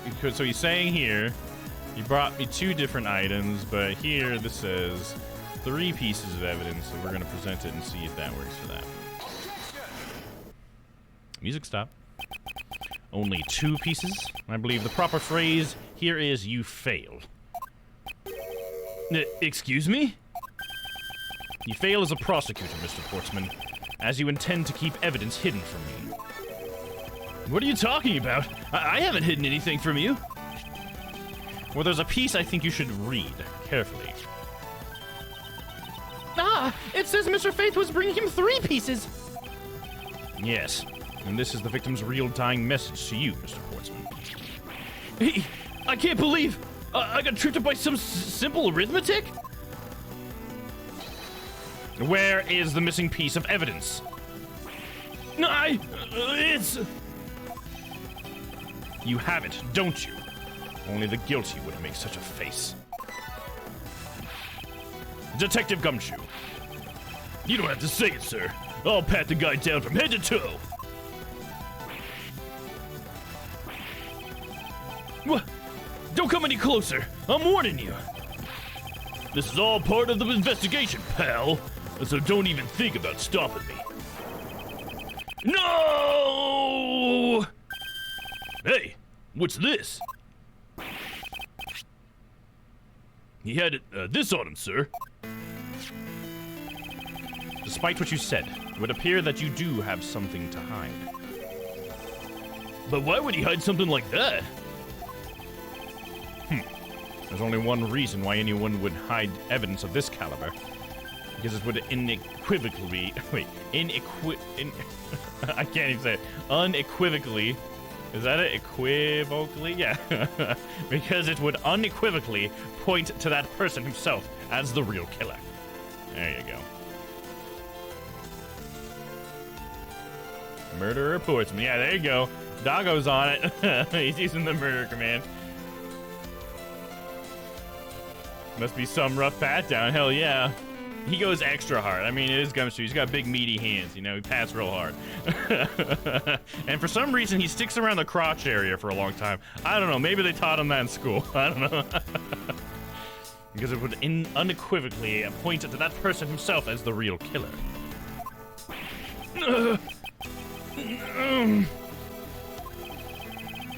Let's examine this videotape in a little more detail. For the section of the tape that will drive the last nail into his coffin. Oh, and then we gotta look down here. Oh, there's blood on it, dude. What the fuck? Zoom in on that blood. Zoom in and enhance. You know what I'm saying? He's like the type to shake down upside down. Yeah, he would. He's big enough, dude. He can just take you by your fucking ankles and just shake you upside down. Detective Doggo is on the case. Hell yeah, Doggo. Examine. Ah, that's blood, isn't it?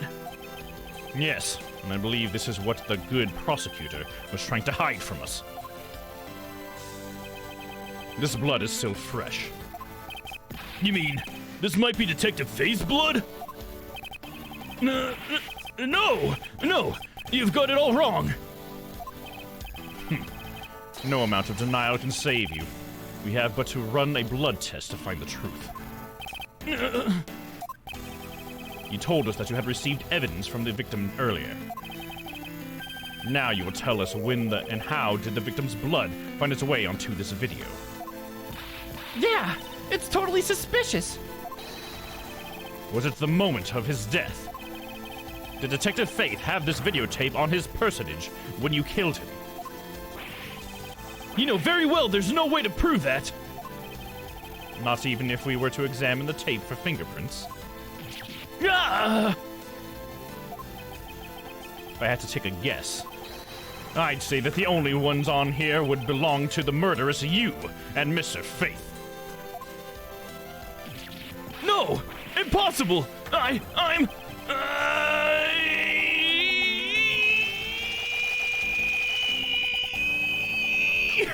Oh, he ate the whole thing! Holy shit, you better hope that's chocolate. And they had like a, like a happy face as he was falling down. That's crazy, dude. Oh, you see the button? Oh, my bad, dude. Let me see. That's my bad, guys. I'm still getting used to it.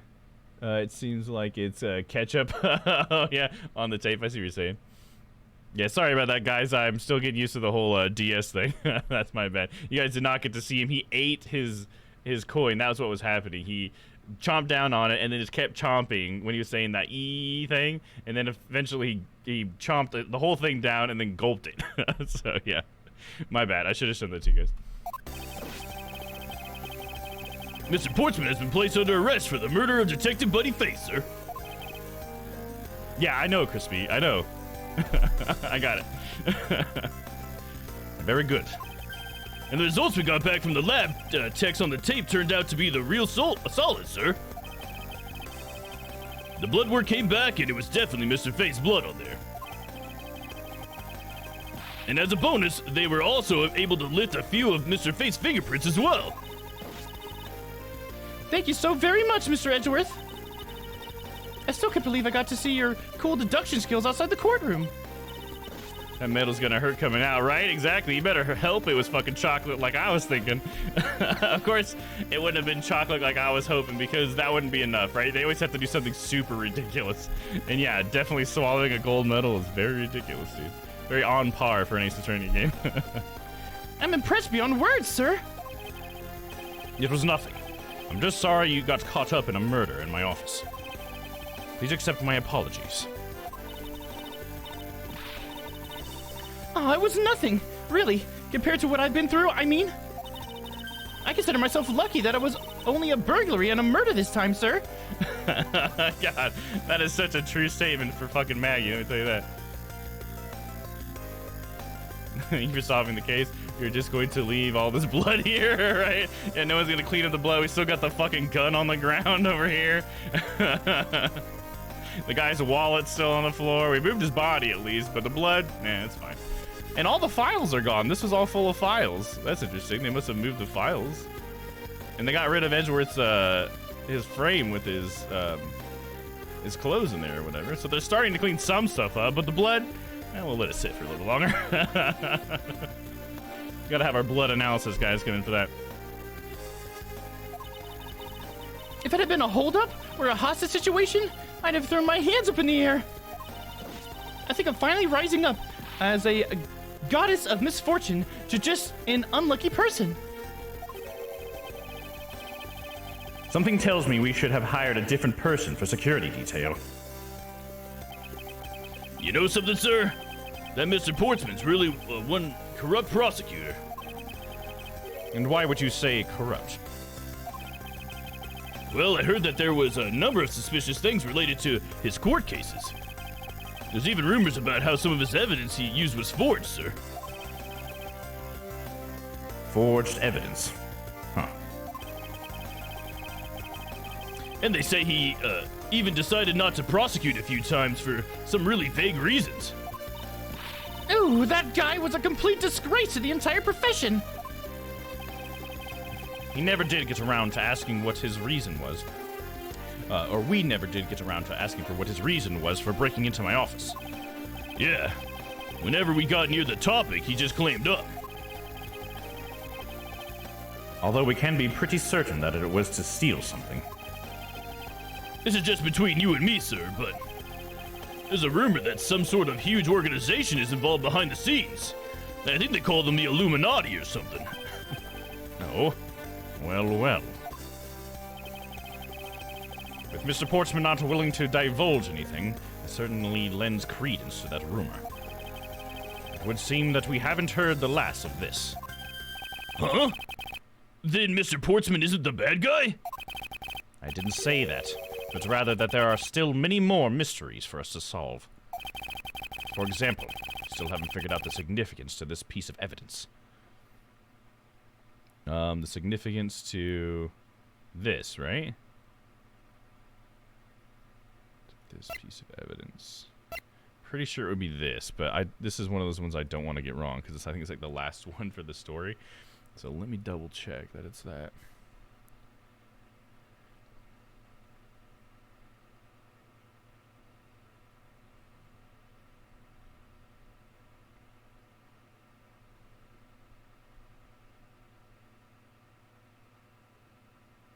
Yep, the stolen Zero Series file. Okay, cool. I'm right. That's it. So this. Take that! The person who stole this file. The other villain of the night. Yeah. I wonder who it was. And what happened to the stolen pages? And I wonder, who in the world was it that held me at gunpoint? I feel like that's going to be like the start of the overall plot for the game, you know what I mean? Throughout all the cases, there's going to be, it's all going to keep coming back to that guy who stole whatever evidence this was from the Zero case files or whatever. Mr. Edgeworth, sir! Yes? I came across this while I was processing your office earlier, sir. This card. Is that a calling card? Is this what the Illuminati symbol looks like? What is it, sir? Is that a bird or something on there? It's not just any bird. It's the mark of the raven. The three-legged raven. Even you should know what this is, Detective. No, it's about that thing, isn't it? The great thief everyone's talking about? Like Master Moth? Yes, this is the mark of the great thief, Yatagarasu? Yatagarasu. Yatagarasu. Under the mark of a legendary bird, the Yatagarasu is noble to the end. A modern Robin Hood. Labeled mysterious and phantom-like, the Yatagarasu appears as and vanishes at will. Though we don't know much about this thief's ultimate goal, we do know the targets. The Yatagarasu likes to find and make public evidence of corrupt dealings of all sorts. The theft is always performed in silence and always with perfection. Once a target is chosen, no dramatic calling card or announcement is sent forth. Instead, the chosen corporation is infiltrated without even the target noticing. Some days later, the evidence that was found is sent out to the mass media, along with a single card. Although it has been a while since the Yatagarasu last appeared. Hey, Mr. Edgeworth, look, something's written on the back. What? Let me see. It's the location of where the thief put the stolen files. So the person who stole the contents of the file was the Yatagarasu. Yatagarasu. Organization. But a few key words are popping up in this mystery. The murder in my office. They finally cleaned it up. That's good. The return of the great thief, Yatagarasu. Looking back, I can't say I didn't see these events coming. For they were heralded by the incidents that began to occur 2 days ago. Can we not talk so slow, Esdorth? Like waiting for the words to pop up, dude. At the end, there you go. There's the end of the tutorial case. Just took all stream, you know, that's all. A brand new episode has been added. Save? Hell yeah, we're saving.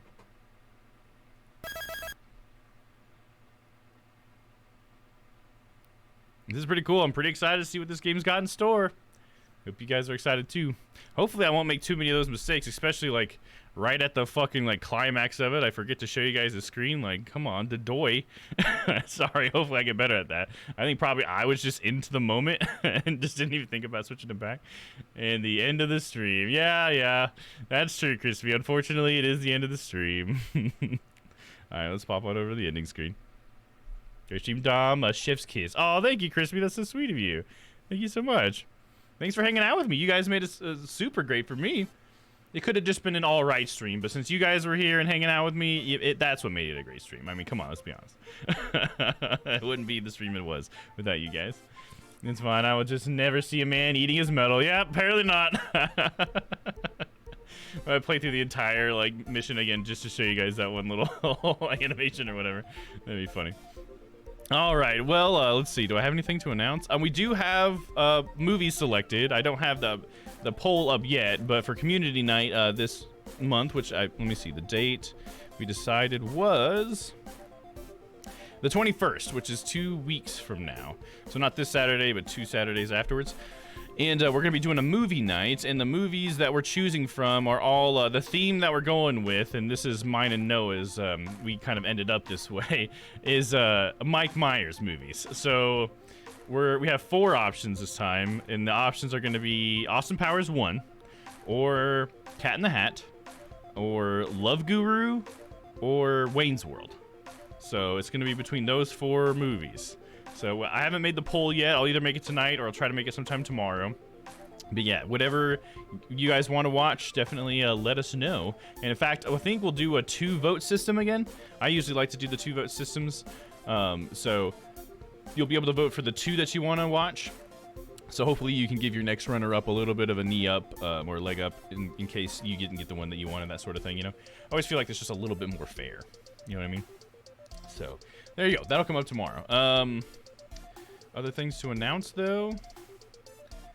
I mean, we don't have anything too super exciting. I think that's it. I think that's all I got, like, major.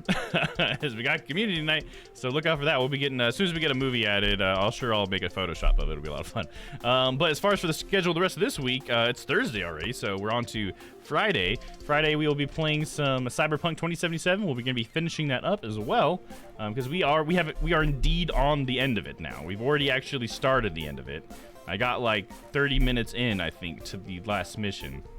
So I've already passed the point of no return, and we had to make a decision, and the decision that we made was whether we let Johnny complete the end of the game or we complete it ourselves, and it was like how we were gonna go about it too.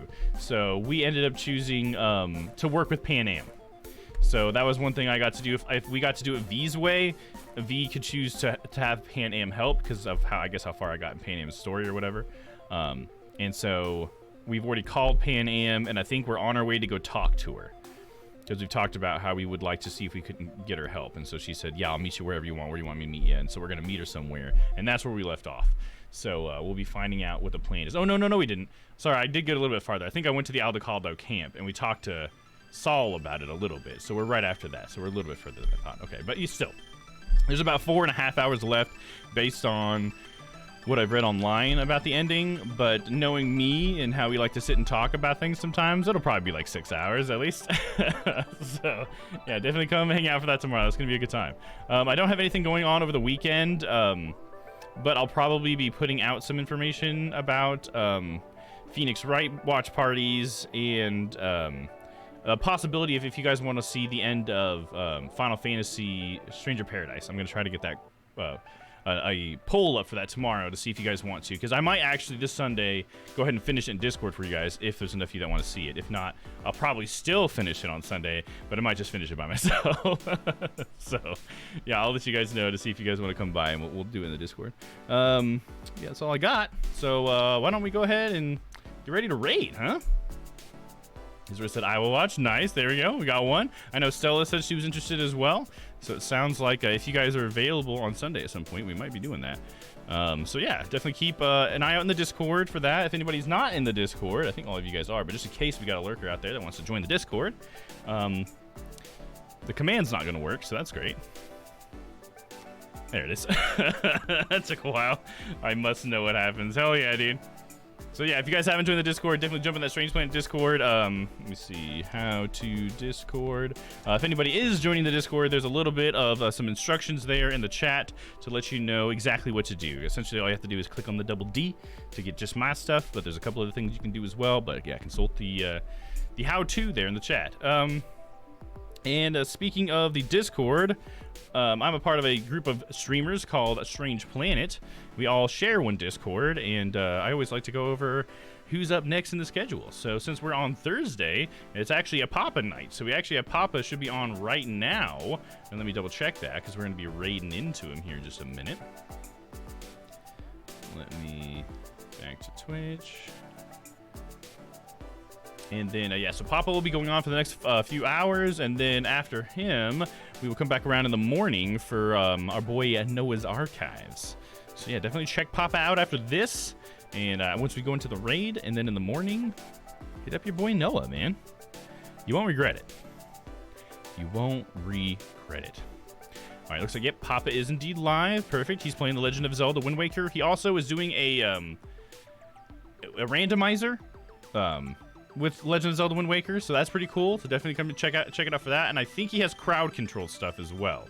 So definitely, Papa likes a chaotic stream, so jump in there and get fucking chaotic, man. Let's go mess with messes Zelda game up. Yeah, exactly. Isidore's got it, dude. Okay, so that's what we gotta go do. We're gonna go do that. Some honorable mentions of people that are on that I also love. Medi on Terra, he's playing the Great Ace Attorney Chronicles right now, which is great. I won't be in there because I don't want spoilers, but I love the guy, and I love that he's an Ace Attorney fan as well. We have Richard Games. We just rated him last night. If you guys want to go hit him up again, he's playing some Dead by Daylight. We got Kaw. She's a part of the community. She's playing 7 Days to Die.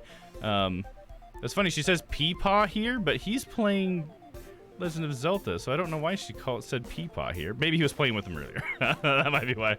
But there you go. If you guys want to hang out with Kaw, definitely go hang out with her. So there we go. Well, we're going to be going into Papa's stream. Are you ready? Are you fucking ready, bro? I don't think you are ready, but we're gonna fucking send you over there anyways. No one's ready for Papa's stream, and that's the beauty of it. That's the beauty of it, man.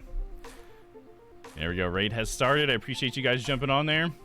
Isidore's already got his Domm bomb ready. That's what I'm talking about. Let me copy that as well. I'm gonna copy your Message Isidore. There we go.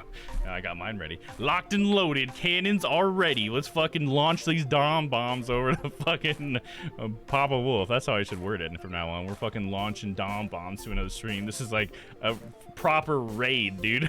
You know what I'm saying? All right, you guys ready?